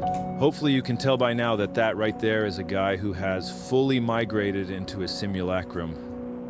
There really is something in the eyes, eh? Suey eyes. That's definitely a real thing. It's hard to believe, but all this crazy shit is how the top of the comedy world works now. I was tempted to end the investigation there. Wait, somebody said a few times, I understand the point of the video and I agree with the overall point, but I feel as though he is reading too much into certain situations. Like maybe I could sort of maybe agree with this. I think the big problem though is that like everything has become political. So therefore like these guys have become plugged into everything, right? Like nothing has a domain anymore. Like everything is it feels like everything is just like touches on everything from now on. I'm trying to think if it was ever like this in the past. Like would I listen to a comedian podcast who would have on flat earthers and then COVID denialists and then people talking about the evilness of the CIA and then people like, it's just like, it's so like, probably the majority of Joe Rogan's guests now are not comedian types at all, right? But then also all the comedians have this nexus with Joe Rogan. And, you know, it's like the thing I said before where people will do this thing where it's like, oh, this person just made a mistake, or this person just like messed up, or this person just, you know, they're being sarcastic or whatever. And it's like, okay, but it's always in one direction. You know, if it was just like humor where they're kind of making fun of everybody or having goofs at her, that's fine. But it feels like it becomes this like political safe haven for all these people. I don't know, it just was kind of weird. I don't know, feels weird, man. Somebody said George Carlin was very political. Yeah. I agree with that, but there wasn't like the George Carlin talk show where he brings on every single large figure in society. And then But I just kept staring up at that photo of David Lucas. When you ask why as a kid, what happens if you keep asking? You either end up in theoretical physics or an insane asylum. And so I just didn't stop. And it got me thinking. If Tony can build his own simulacrum nested inside of the Comedy Czar's simulacrum, then what if Joe the Comedy Czar's simulacrum is also nested inside a bigger, more powerful simulacrum? Well, guess what? It is. You just need to follow the breadcrumbs. It's actually not that difficult. Everything's right out in the open, which is part of this bigger cult strategy. They hide in plain sight, and they lay their plans out in public for all this. They had a show back then. It was a UFO/conspiracy radio show with Art Bell.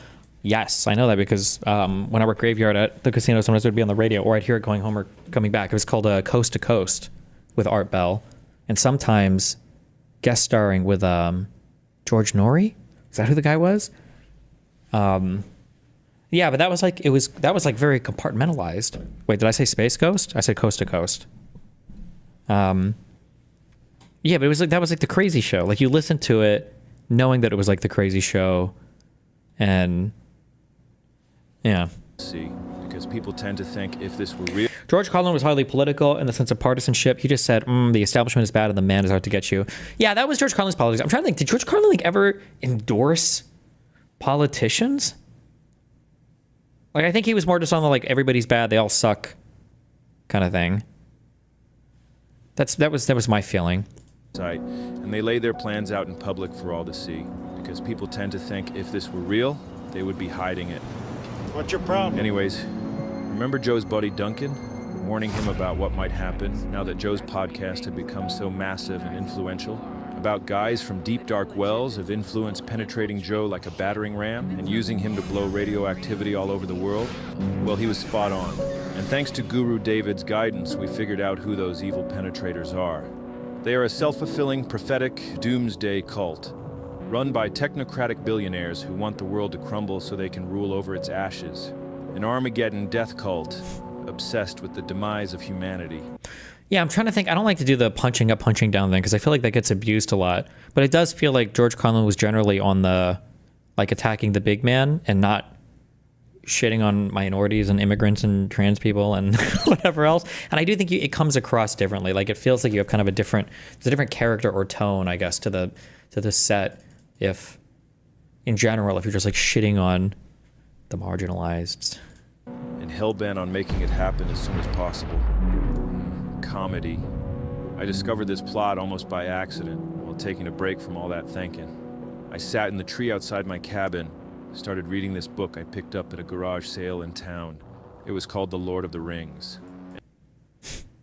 Wait, I'm sorry. There is zero shot that anybody who would have been able to climb this, or anybody who had the tech to get over this wall, is ever being deterred because it's painted black. I cannot believe that this is real. Like, what if they just climb it at night? Is that not legitimate? Or like, what do they put on gloves? Like, what? This just seems fucking retarded. I don't know, bro. $2.5 billion? Seriously? Why can't we, like, hire some illegal immigrants to pay? Oh, wait, they're deporting them all. Like, what the fuck is happening here?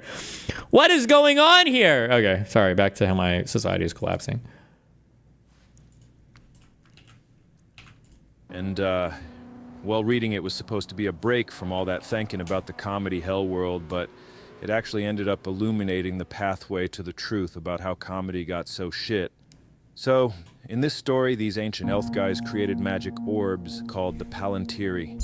These orbs allowed guys to see and communicate across vast distances. Oh my God. With other guys who had an orb. The orbs were meant to help gain and share knowledge and make society work better. But you had to be very... Somebody said, Trump probably touched the presidential limousine when it was hot, and he got the idea from that. Shut the fuck up. Don't joke like that, because there's like a 50-50 chance that that's true. The orbs were meant to help gain and share knowledge and make society work better. But you had to be very smart and strong-willed to use this technology. And just like in our world, most people are just really stupid. It's just the way it is. These orbs weren't inherently evil. They didn't necessarily lie, but they could show a selectively narrow version of reality. And if you had a double-digit IQ and tried to use one, you'd end up confused, misled, and completely dominated. And that's when I realized the guy who wrote this thing must be some sort of genius, because he perfectly predicted the internet and how it was going to break everybody's brain. And in the book, the bad guy is this guy called the Dark Lord. Well, the Dark Lord got a hold of one of those Palantir orbs, and he used it to dominate and reshape the minds of a bunch of influential guys who happened to have orbs too, like the boss of all the wizards, and this guy Denethor, the ruler of some kingdom castle or whatever. Using the orbs, the Dark Lord led both these guys to fully believe the apocalypse was upon them, and that there was nothing they could do to change it. He figured if these influential guys could be convinced the end times were upon them, there would be a trickle-down effect, where everyone would believe it, feel completely helpless, and just kind of give up and let the Dark Lord take over. The wizard boss guy reacted by joining the Dark Lord in his quest for domination, because if that Dark Lord is bound to win the war, he might as well be on the right side at the end of it. It's a philosophical suey. Poor old Denethor turned to utter despair and decided to just let Sauron get on with it. Let his kingdom be dominated by the Dark Lord before doing a proper full suey himself. Oh, Wait, is this guy about to bring this up? Someone in chat just mentioned this. Erebor, also known as the Lonely Mountain, is a prominent mountain in Tolkien's Middle-earth, specifically in the northern part of Rhovanion. It is renowned for being the location of the dwarven kingdom of the same name. Apparently, tech billionaires back Erebor in the wake of Silicon Valley Bank collapse. Funded by Anduril co-founder Palmer Luckey and Palantir co-founder Joe Lonsdale, the new bank, named like their companies after Tolkien lore, aims to serve startups in crypto, AI, and defense. yeah, there was this other king who didn't have a magic orb, so Saruman sent this guy. Anduril is from Lord of the Rings too. Really? Wormtongue, nasty guy, to just go whisper in his ear, and it had the same effect. The point is, these guys essentially all got put inside a hyper-real simulacrum by the Dark Lord using that orb technology. The visions presented to them in the orb became their new reality, and because they were so weak and stupid, losers really, they were convinced there was no way forward except to embrace the apocalypse by joining that Dark Lord, or by going full suey. Why the f*** am I talking about this stupid book bullshit? Because the internet is our magic orb. But unlike this book, in our world everybody has one. In the book, the Dark Lord loses the war because the humans got a new king who still lived in classic reality.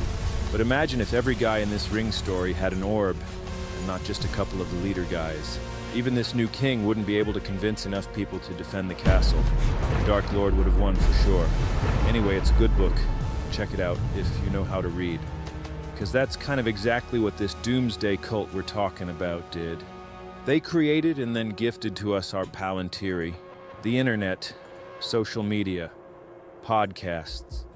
They used their techno-wizardry to seize control of human behavior and thought, creating their Palantiri to be both completely addictive and to devolve all human interaction into complete negativity. Once that happens, our I gotta get the hell out of here gene activates. And when there's nowhere else to go, the cult offers escape pods into their simulacrum, which really are psychic apocalypse bunkers. The cult's goal is to destroy what they call the cathedral, which encompasses all the elements of our society that influence our thoughts and beliefs about the world. Everything from public education and universities to cultural industries, the media. Okay, I'm not saying that anybody should do this because this would be really bad and it would probably be terrorism. Okay, so I would never say this. So this is purely for thought experiment. But how fascinating would it be if somebody were to kidnap like all of the largest podcast bros and like political commentators and maybe a couple political leaders and like put them in a room with some kind of like lie detector mechanism and just like chat with them all for like 3 or 4 hours and just ask them honest questions. Like, do you really believe this shit? Or like, what is the end goal here? Or like for Joe Rogan, like, how do you end up believing the guy more? Is it Stephen Graham who tells you that the lost civilization of whatever the Atlantis is off the coast of everywhere, just hasn't been explained? How do you believe that guy more than the actual archaeologist guy who can give you 50 million? Like, do you guys actually believe it? I would pay so much money to just to be able to watch that conversation play out and just to hear some unfiltered, uncensored thoughts. Like, you know what podcasting was supposed to be? Oh, Graham Hancock. I would call him Stephen Graham. I don't know why. Graham Hancock, yeah. And of course, the new mainstream media like podcasts. Once all these institutions are destroyed, the cult can assume control of all of them. And then they can dictate public opinion and the direction our society should go, which for them is an authoritarian monarchy run by an autocratic CEO king. They call this the Dark Enlightenment. People have been talking about this already, but for some reason, nobody has ever pointed out that comedy is also part of the cathedral. Because comedy is a tool that can cut through the illusion of hyperreality, one that can topple the pillars that uphold a simulacrum. They must destroy it. They've been doing this for as long as comedy has been a thing. And the cult identified their perfect target to infiltrate both the comedy and podcast world, the most gullible man in mainstream media. It was so easy.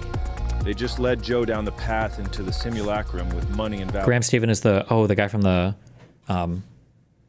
podcast, the Iced Coffee Hour podcast. Sorry, fuck. I'm not trying to besmirch him as the crazy Atlantis guy. Validation, and now he's their mainstream media puppet. And comedy is fucking crumbling, taken over by the cult. You think this is crazy? Who are the guys at the top of this cult? It's J.D. Vance. We're letting a grown man walk around in a miniskirt in broad daylight? It's the techno-wizard billionaires. It's Elon. Mark Andreessen. For sure these things are being censored. It's fucking Peter Thiel. Talk about what's gone wrong in the U.S. because they're all friends of the show. Weird, eh? Everything's so much worse, you know? Hello? They use comedy and podcasting as a fun Trojan horse to sneak themselves into the culture. And Joe and all his enablers let it all happen. Just sold out the entire comedy world. All while he preaches about the importance of comedy and how much it means to him. It was a religious calling. It's all a ruse, a great big scheme, a spectacle, comedy kayfabe. 250 comics. In the cult's hyper-reality, he's the head of comedy. But in classic reality, he's the gangrenous toe of the comedy world, slowly spreading its vile infection throughout the rest of its body. It's messed up, man, but that's how comedy got so shit. I mean, I think we all knew it was Joe Rogan's fault, but yeah, I don't know. I don't think most people realize he's just one part of an intricate and pervasive takeover of the entire country. And if you're a comedy cultist and you want to write this off as a conspiracy theory, you should remember the teachings of Dear Leader. When you do have an open mind and you are compelled to try to seek the truth, you got to be aware that these things have happened in history. They are real. As much as people who look for conspiracies and everything, there are also people who try to dismiss everything. And you have to be very careful because there are a lot of things that people do conspire to do. Joe's legacy will forever be the guy who destroyed comedy. Probably the entire U.S., honestly. All the crazy shit the government is doing, Joe did that. Because in the president's own words, Joe won him the election. He basically said, I won him the election. And he sold out comedy to make it happen. And it should never be forgiven. I thought you boys understood. It's business. That's all it is. There ain't no countries anymore. No more good guys. They're running the whole show. They own everything, the whole goddamn planet. They can do whatever they want. Now they're gonna let us have it good if we just help them. They're gonna leave us alone. Let us make some money.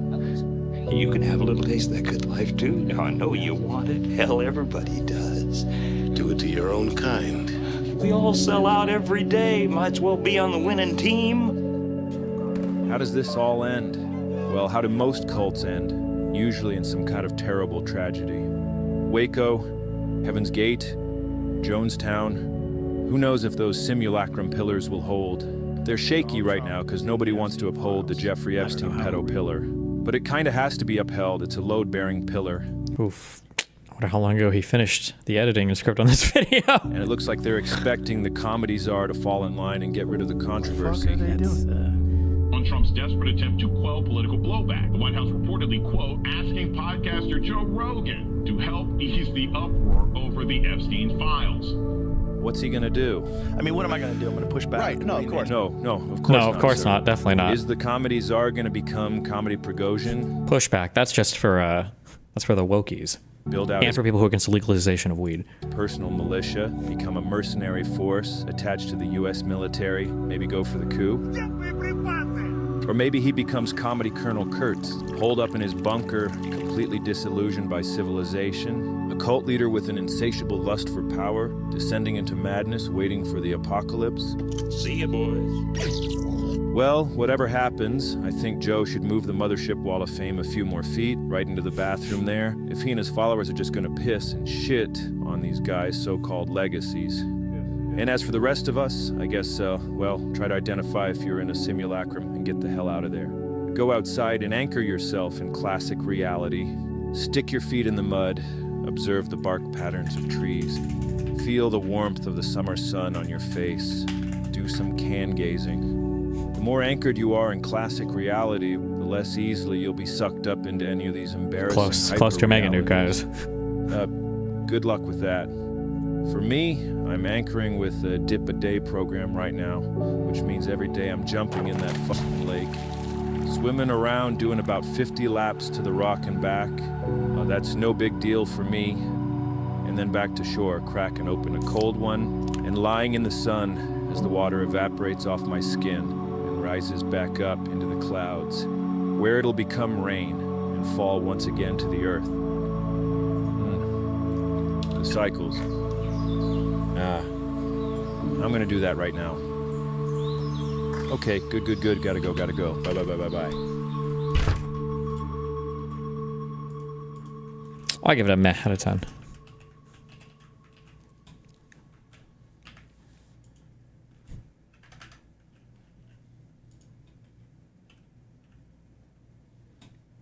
Jesus.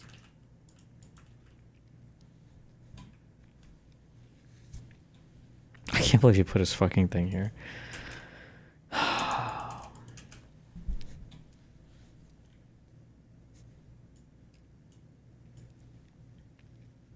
Maybe Trump was right. Look at this chart. Tariff revenue. Holy shit. $100 billion of additional taxes. Feels amazing, man.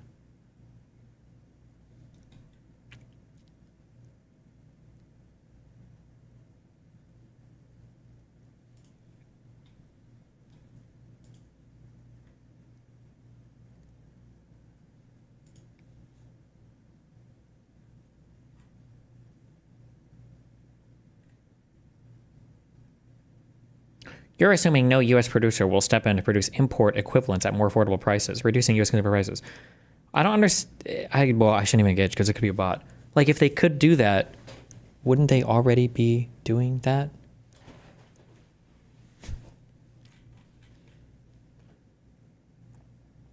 Look at the numbers on the y-axis. Yes, it's month by month, retards.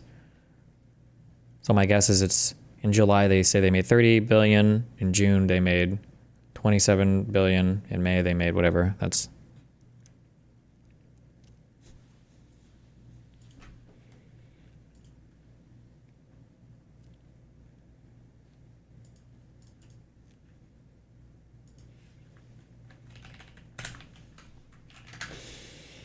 it's a really bad chart.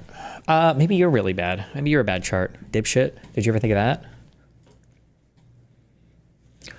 Candy cane, carousel, ceiling fan. Oh, things that spin in a circle. Crook, zebra, knitting needles, crochet hook, barber pole, yin yang symbol. Does that spin? Crowbar, piano keys, chopsticks, claves, domino, ski poles, and lazy Susan. I don't know what the fuck that is. Fuck! Oh, no, wait. Barber pole. Wait, that doesn't spin, does it? Carousel. I don't think the yin yang thing spins.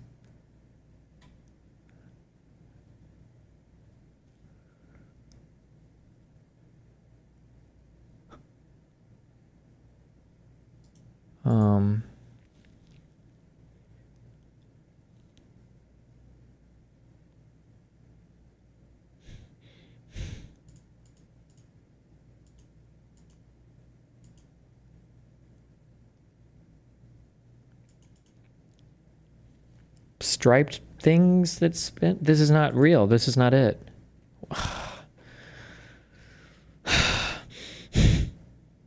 Hold on. Things with stripes. Candy cane, zebra, barber pole.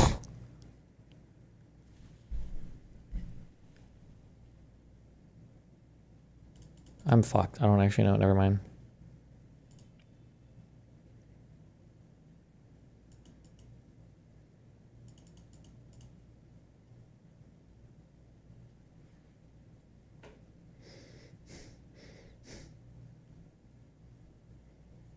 Oh, things that you can like knit with? Do people knit with a Lazy Susan? Not even. It's all ogre. It's all ogre. Okay, things that are striped, or maybe candy cane, zebra, barber pole, and piano keys kind of are. Black, white, black, right? Kind of.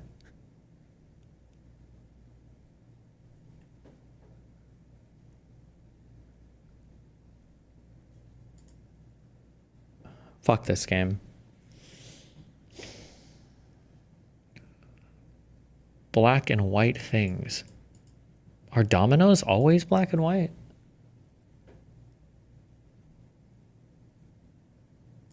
I guess they... Fuck, I feel like we had colored domino sets. Okay. Pairs of rods. Chopsticks, claves, knitting needles, and ski poles? Okay. Things that rotate about a vertical axis. Barber pole. Oh, I don't know what the fuck a Lazy Susan is.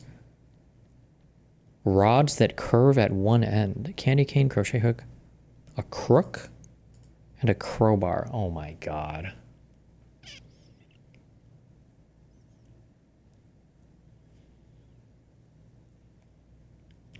The dinner thing is where the food spins? Oh, whatever.